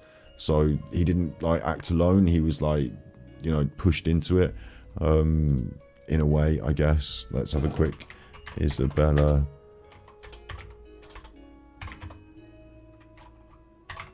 Is it Yankee? I mean, I don't need, how much of this do I want? I don't need 23 minutes to explain that. Let's go Vegas. These are all good videos from good people, but I don't want to turn my stream into 20 minutes of this now, but I just wanted to get, you know, some perspective on it. Often been called the most documented person online, a sentiment which many would struggle to argue with. So Chris Chan, the most documented person online, like there's lots of people on forums who have been recording all his behaviours and like writing it all down. Like I said, like some might say it's just internet culture. It veers, some of it definitely veers into bullying in my opinion. But I'm not pointing the finger at anyone particularly, because a lot, like, I'm here doing it myself on the internet. So I'm not trying to bully Chris, but he is documented online, yes. Was posted to the Chris Chan subreddit, in which he admitted to having incestuous sex on multiple occasions with his 79-year-old mother. Apart from the obvious disgust at such an act, incest between a mother and child in Chris's home state of Virginia is a Class 5 felony and punishable by up to a maximum of 10 years in prison. This is made worse by the fact that Barbara Chandler in the recording can be heard rewarding with positive reinforcements. And I encouraged her positively, let her make the first move. And she wanted to do it. And Oh, she did? Really? She made the first move? Yeah. Oh, really? Wow, Barbara. Isabella not only had no part in the information being made public, but was actually upset when Fiona leaked it to Reddit, only changing her mind after it led to Chris Chan trending on Twitter. Once the hashtag ChrisChanDidWhat erupted the next day, Isabella began gloating that they'd broken the internet. So this girl Isabella was talking to Chris Chan beforehand and, you know, behind the scenes, and was part of the process of him doing this atrocity, committing this atrocity. So, like, while she's also bad, he's also bad. So, the internet have judged them both to be bad. Yeah. But it's also for me sad for Chris, because I don't know if his life had been different and he had not discovered this internet society and internet society had not discovered him. You know, I wonder if he might not have ended up the way he did, or at least he might have been able to get more professional help. Like, because like I say, his living conditions, being in whatever neurodivergent state he was, his parents weren't doing a very good job of, like, you know, sorting out boundaries and living conditions, I guess. The report. Christine Chandler, Chris, I guess they're being polite and calling them a woman, known as Chris Chan, has gotten her criminal charges dropped on August 1st of 2021. The YouTuber was arrested and charged with incest after she was exposed for having sexual relations with her 79-year-old mother, as per the legal document. So that's my introduction of who Chris Chan is. Like, for anyone that asked, I don't want to have to go over and over that, so I might cut it out and put it as its own video. What does Super Chuffer think about Chris Chan? And then obviously they're a lolcow, but like, it's like with a lolcow, like, there are, okay, so this is my personal opinion, this isn't the truth or anything, like, this isn't like facts nailed in stone, but I feel like particular lolcows, right? So you've got Chris Chan, Darkside Phil's a great example, right? Because I'm doing React content, live stream and stuff like that, if I was doing videos, I think there's channels that make individual videos about lots of different people. That's pretty cool. The way I'm on with Alan, like, Darkside Phil has got his own detractors. So there are people when I go down here, like DSP Bingo is a great example. King Jad restreams Darkside Phil and he turns it into a bingo card. So Phil is doing his stream. Thank you very much to Decepticon for the super chat. And about no ad revenue. Jad is watching it and talking about it like we do with Alan, but he's got a bingo card so that you, because Phil does the same stuff over and over again, and the bingo card changes, and, you know, you could win the bingo, so to speak, and he's clicking off the bingo whilst detracting Alan, yeah? So he's an Alan detractor. So Darkside Phil has got quite a lot of detractors. It won't just be Darkside Phil. Like, right now, Piece of Peace is restreaming Darkside Phil. Right now, or is doing a stream where he was restreaming Darkside Phil. Realize that what they're doing is completely counterproductive. Again if he runs. And it looks like Darkside Phil might have finished. But Naughty, who timed all this the same or maybe he got fed up of restreaming Darkside Phil. But there's a Darkside Phil detractor, yeah? And lolcows, they have their own detractors. Like, they have like a community of people, like we do with Alan. Like, I'm selling eggs to my grandmother here, aren't I? I'm teaching my grandmother to suck eggs to some people, but to others in chat, maybe like this is like news or not. Maybe I'm just like saying it nice and clearly without going on and on. So I'm going to stop going on and on. But clearly I'm one of Alan's detractors, yeah? And I see myself as one of Alan's detractors. And with Chris Chan, like, the reason I don't probably focus my attention on Chris Chan on my channel is because I feel like they've got a lot of their own detractors and a lot of their own channels and a lot of people already making videos about them. And so we are watching now one of their detractors, or somebody that charts the story of Chris Chan. And I don't, I'm introducing him and the concept to my audience now, and we're going to have a little look at what's just recently happened. But I think in the long-term future, I don't become a regular Chris Chan video maker, because I think other people are sort of covering that, and they already are, and there's lots of videos about it. But for me, and I will remind you all again, the videos that I've done recently and will continue to do recently, please watch my videos on this channel, because I'm going to introduce some new, different, interesting lolcows, and maybe you might think, oh, this is a good one. And if you like this particular personality and me taking the piss out of them, then or drawing them to account for their grift or whatever it is, then say in chat and we'll, like, you know, bring up some different lolcows on the carousel.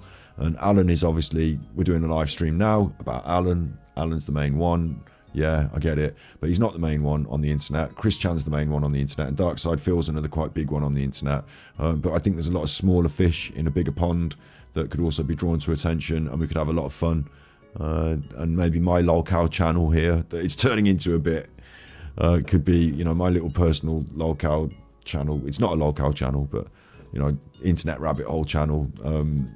Our little thing that we do. Maybe we could find some different ones, and I'd only find out by your interpretation of the videos and what you think of the people that I upload in the next few days and have done over the last couple of days. I'd only find out by your impressions on that, whether you think this is a good one or not a good one, or what you think. So, yeah, this is Chris Chan. And the creator now walks free. Many have taken to the internet to express their shock over the news. And I read Twitter, and most of the people, 98% of them agree, yeah, lock this fucking crazy bitch up for life. Something funny that I noticed, it says defendant, Chandler Christine, and when it comes to sex, it's a male. It's like, you're not fooling anyone, Chris. I think they're being polite here. I think their thought process was, yeah, let's just be inclusive, or else we're gonna have 14-year-old white girls with blue hair on Twitter canceling us and being mad at us for misgendering.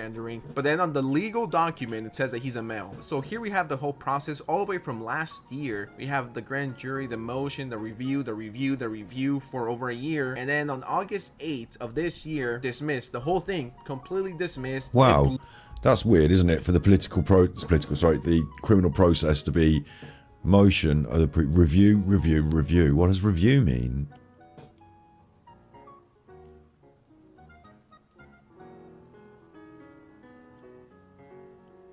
Like several different reviews, and then finally dismissed. And then on August 8th of this year, dismissed. The Review continued. They obviously had to have a right think about it, and then they dismissed it. whole thing completely dismissed. It blows my mind that this was dismissed when this guy's straight up a danger to people, a danger to women, a danger to his own mother, who's by now 81 years old, who clearly isn't all there. I mean, just look at this clip. Thanks for the flowers. They're beautiful. That was very sweet of you.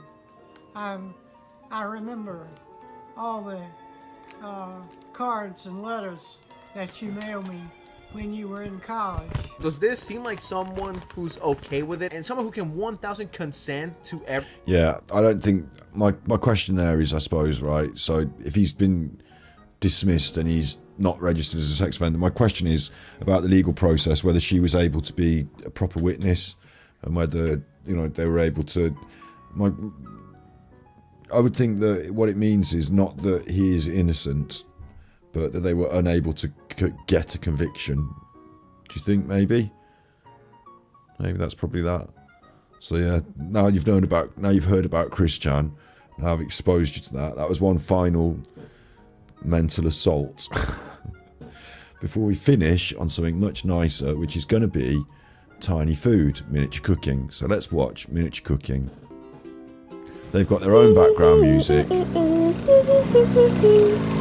but I'm going to turn it off. What? They've been sponsored? No. Have they been sponsored? I don't know. Anyway, look, tomato paste is going in. I like to commentate on it and just watch it quietly. I don't want their music. Have a little bit of their music. Tomato paste is being watered down now for pizza. I'm surprised by that. Oh, we're going to cook it into a sauce. Got a little... There we go. Onion powder. Onion powdis. Garlic powdis. Some powdis going in. Different kinds of powdis. Dried basil, or basil as we say in the UK. Basil. Oregano, or oregano as they say in America. Mix all that in. Have a little mixy mix. It's going to be a nice pizza. I'm surprised the herbs weren't cut smaller. Salt going in. It's this one's... Look, they're just going at it. Listen, part of the... I'm pausing them now. Listen, they don't understand playback speed. I'm going to have to slow them down. Part of the process in the miniature cooking is we have it nice and steady, nice and chillis. We don't need to fucking throw everything in, do we? Get all wound up. Calm down. I'm going to slow it down. Parmigiano Reggiano is going in. Into the sauce. I suppose you can. I wouldn't normally put cheese in my pizza sauce, but you can.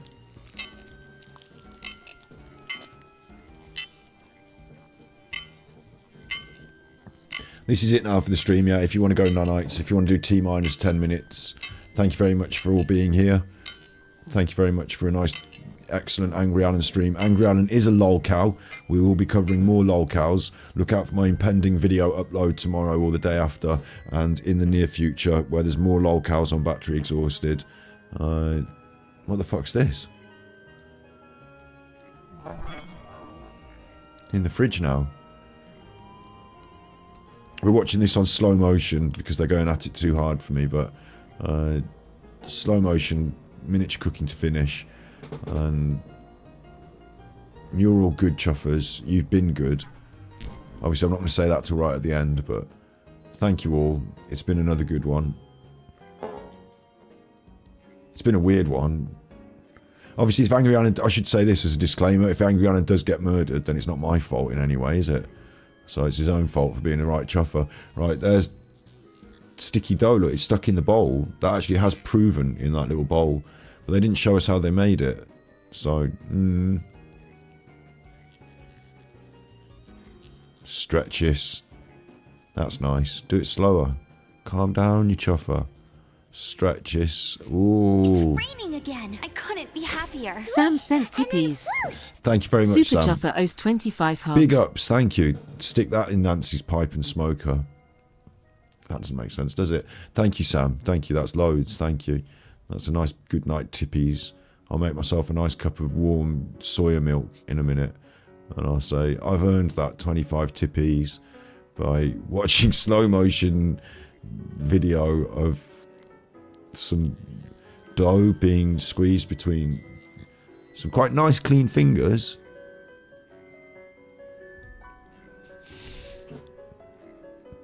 I think I make sense. In my own brain, it makes sense. Look at that, squash it down. They're not doing the little roly pin. I suppose you don't have to with a pizza. That's true, though. When I make pizza, I do use my hands to squash it down. No, wait, they've cheated. Get off. Look at it. They've gone from that to that. No way. Here's one I made earlier. She's got cut on her finger as well. I presume it's a she. Could be a they. There's a little cut on their finger. So I think you should have had a plaster for that. Skin flakes in my pizza now. I'll let you off because I love you, but... Little tap in. That's quite nice. The little tap in. This action here. This is quite nice. Could have done more of that. That's cooked. It's like a damn curris. Doesn't it? It looks like a little curris. Spoonful of that. Looks like a curris. It's got all Parmigiano Reggiano all melted in. Herbs and whatnot. Little spoonful of that. It's like a curris. What's that big glob?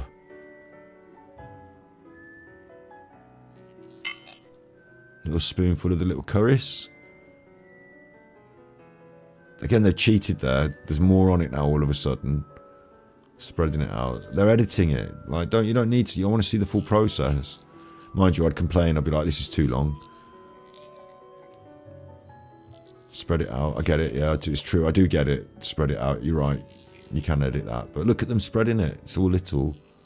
It's only little. I bet they've got a really little oven to put it in as well at the end. Are we going to get some more cheese? Are we going to have other ingredients, or are we just going to go for cheese pizza? Oh, it's going to be pepperonis. Oh, no, because pepperoni's not vegan, but we'll have to pretend. Parmigiano Reggiano, or Parmesan. If you just want to say Parmesan, that's fine as well. You don't have to be pretentious like me.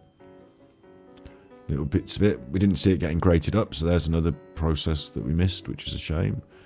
Giving this one a 7 out of 10. Everything gets a 7 out of 10, but this is a bad 7 out of 10.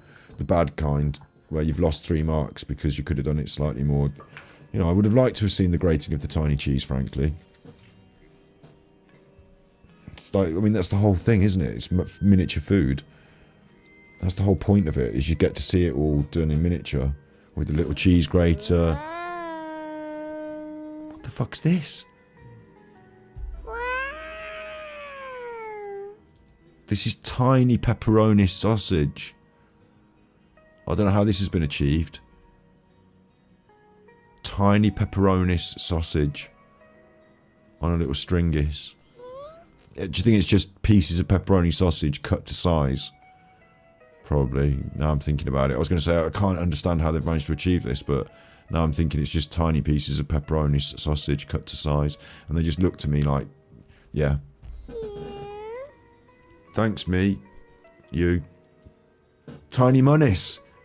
Angry be Alan about that. Angry. Look, there's $100 for the tiny pepperonis. It's a tiny $100, but that'll make it, even that.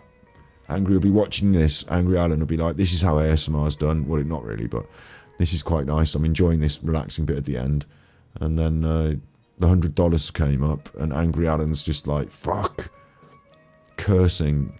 I bet he lost a shitload of money on, what were the big sporting events?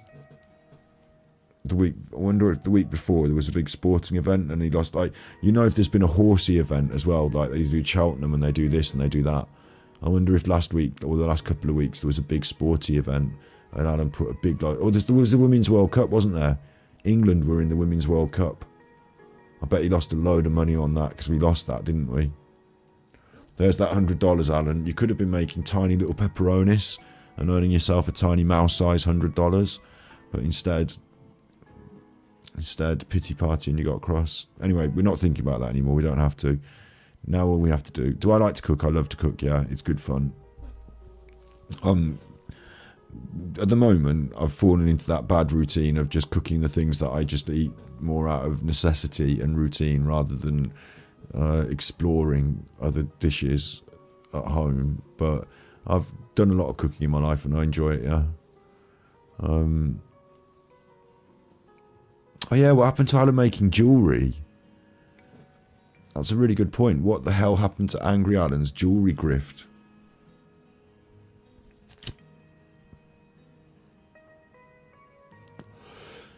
What the fuck happened to the jewellery grift?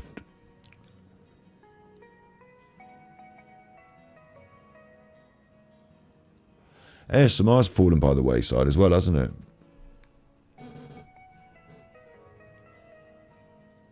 That's weird, that is, because he did say to them, I'm definitely doing this. It's definitely going to be a good thing.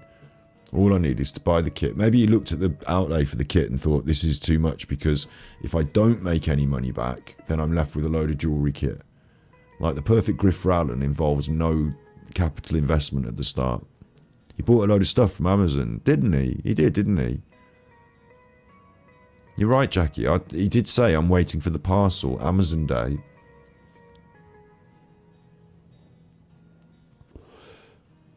That's really weird.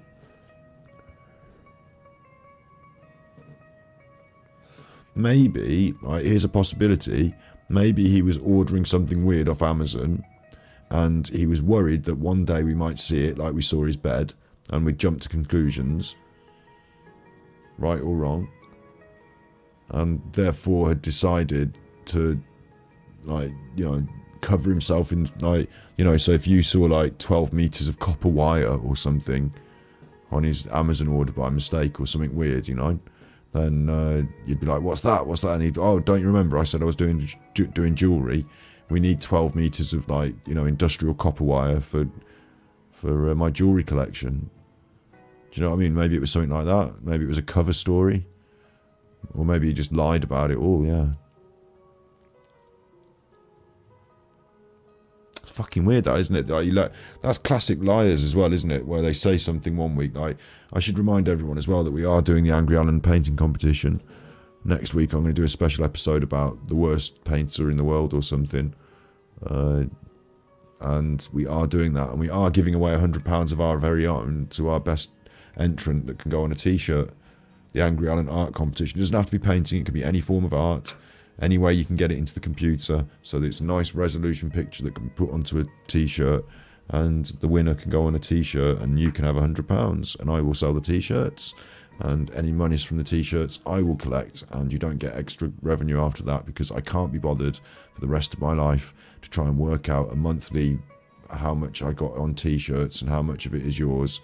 So I'll give you the £100 for winning the competition and you will sign your rights away in good, nice, because he gets on the t-shirts and it goes out, and it'll probably take me fucking ages to make £100 off t-shirts. So it's not really a good money maker for me. It's more just that I want the art for the t-shirts and I want to put it on t-shirts. And the entries, Nigel, are in the Discord. If anyone's got a problem with the Discord, they can email the mods. We will set that up, I suppose. But I want the mods to help, and the system is in the Discord. And I'm just going to get that for you now. And we've got the AD Angry Alan art competition.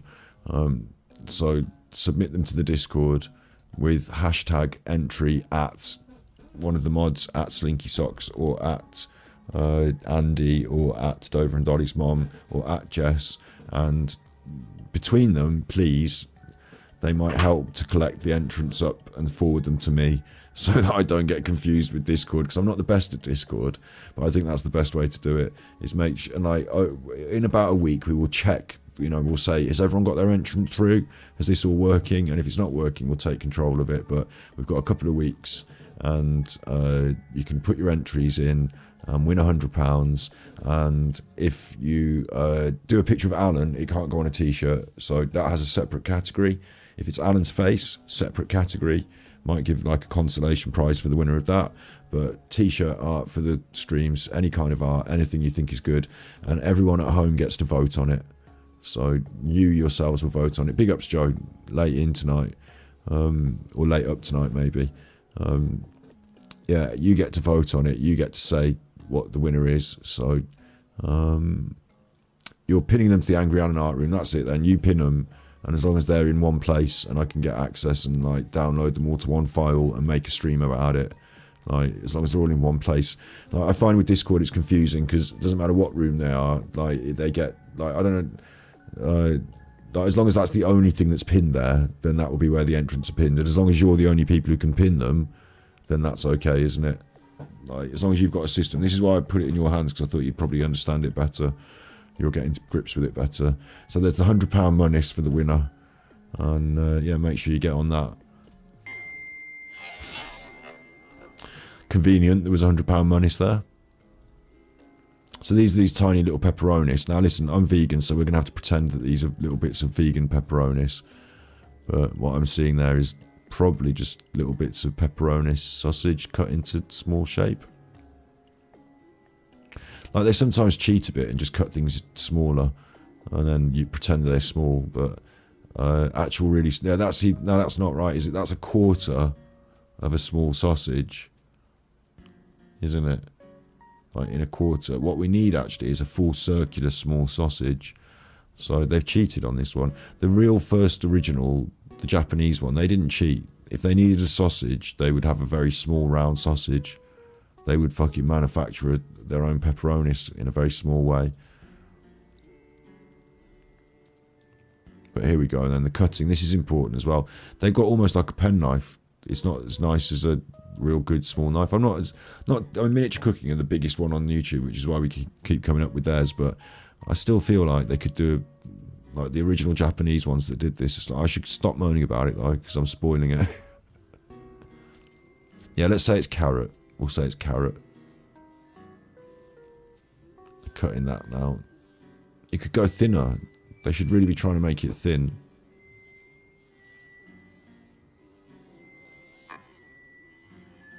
Come on, must try harder. 7 out of 10. But look, there's the little bits. It looks almost like gummy spares. How sharp's that knife? Angry Alan now thinking about that knife sharpening. Angry Alan thinking about that knife. Angry Alan drifting off to sleep thinking about that sharp knife coming to get him. Big D and his big knife. Will you hear it coming, Alan? Will you hear it coming? Will there be a knock at the window? Or will they just let themselves in quietly? Did you leave a spare key under the mat out the front? Is everything secure? Have you left the window open around the back, Alan?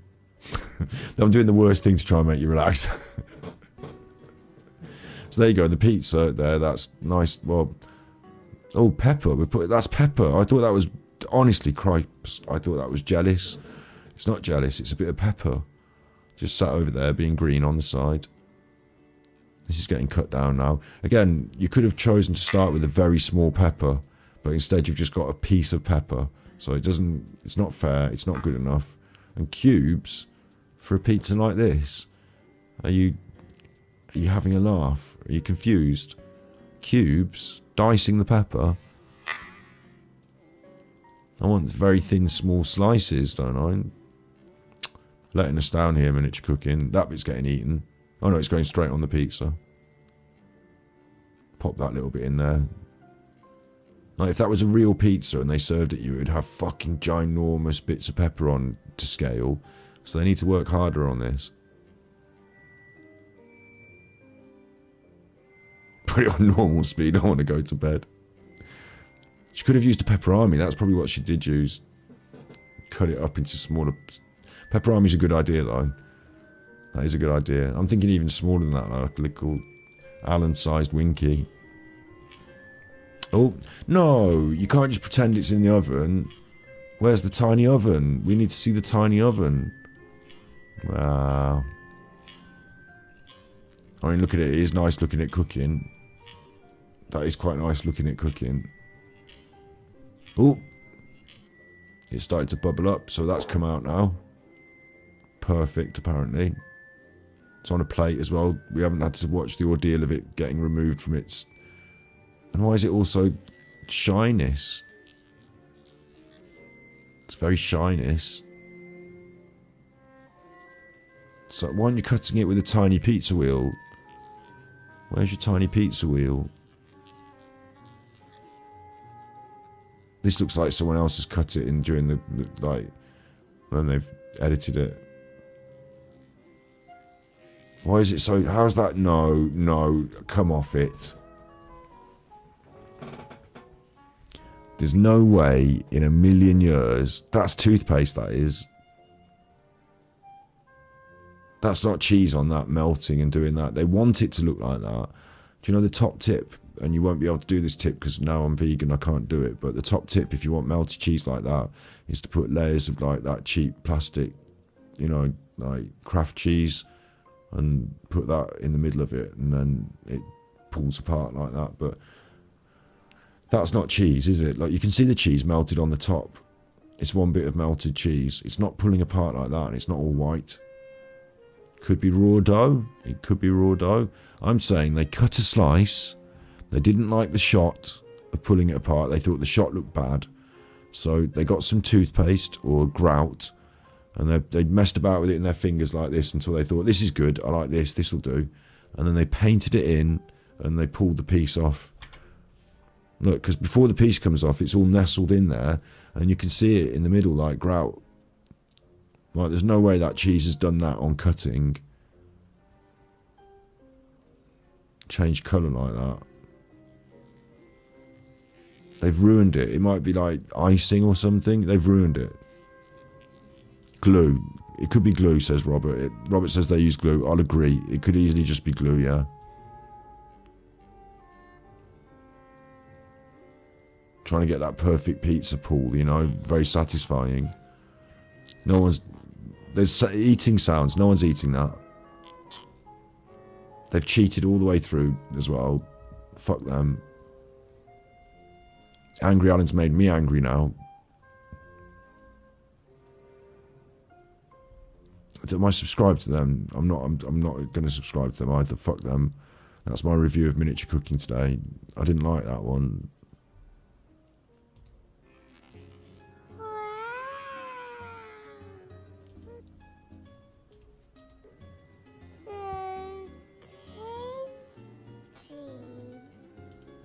Thanks.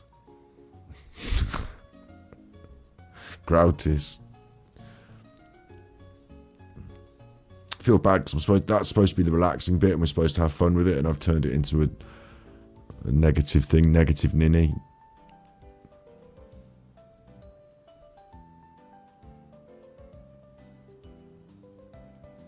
It's my own fault, really. If I want to do a good one, I have to find the Japanese channel that invented it and go back in the... It'll be in my YouTube watch history, but just like several years ago. You know, like, I wonder if everyone wonders, like, you know, think when you were younger, you used to think about the watch history, and you'd be like, oh, you know, my history, I can go back and look at the things I've looked at on the internet. And then now I think, like, if my watch history goes back, like, could it go back years? And like, would there be any point in trying to scroll down long enough to see what I was watching several years ago on the internet? Probably not. I look tired. I should do. This is the relaxing bit that sent me to sleepies. It's nearly 2 in the morning. It's time for you to be tired. Unless you're in America, in which case, do what you like. Go to the casino, probably. Shoot a gun in a casino. Or,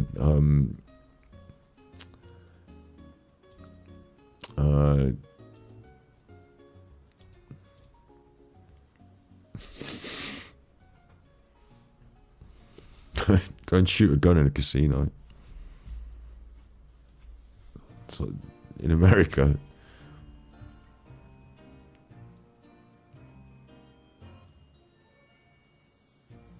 It's actually kind of, I shouldn't say this. I was going to say it's actually kind of weird. They do it more in schools than they do casinos, but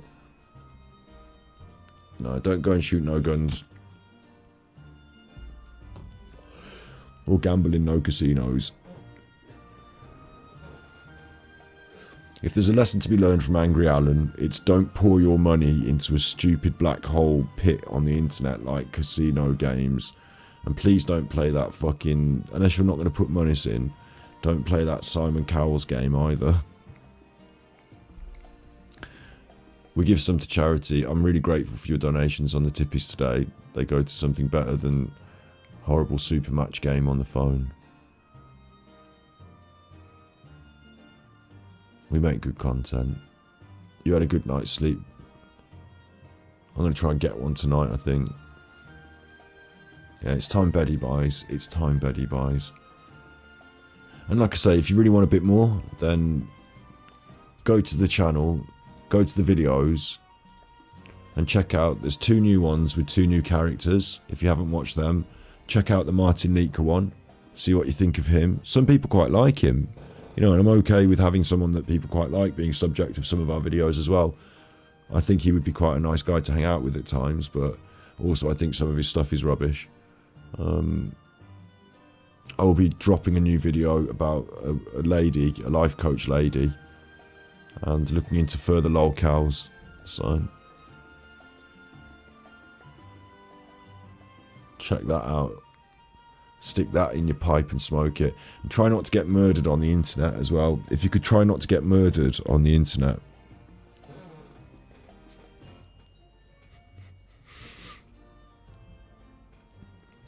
So you be good. And if you can't be good, you're naughty.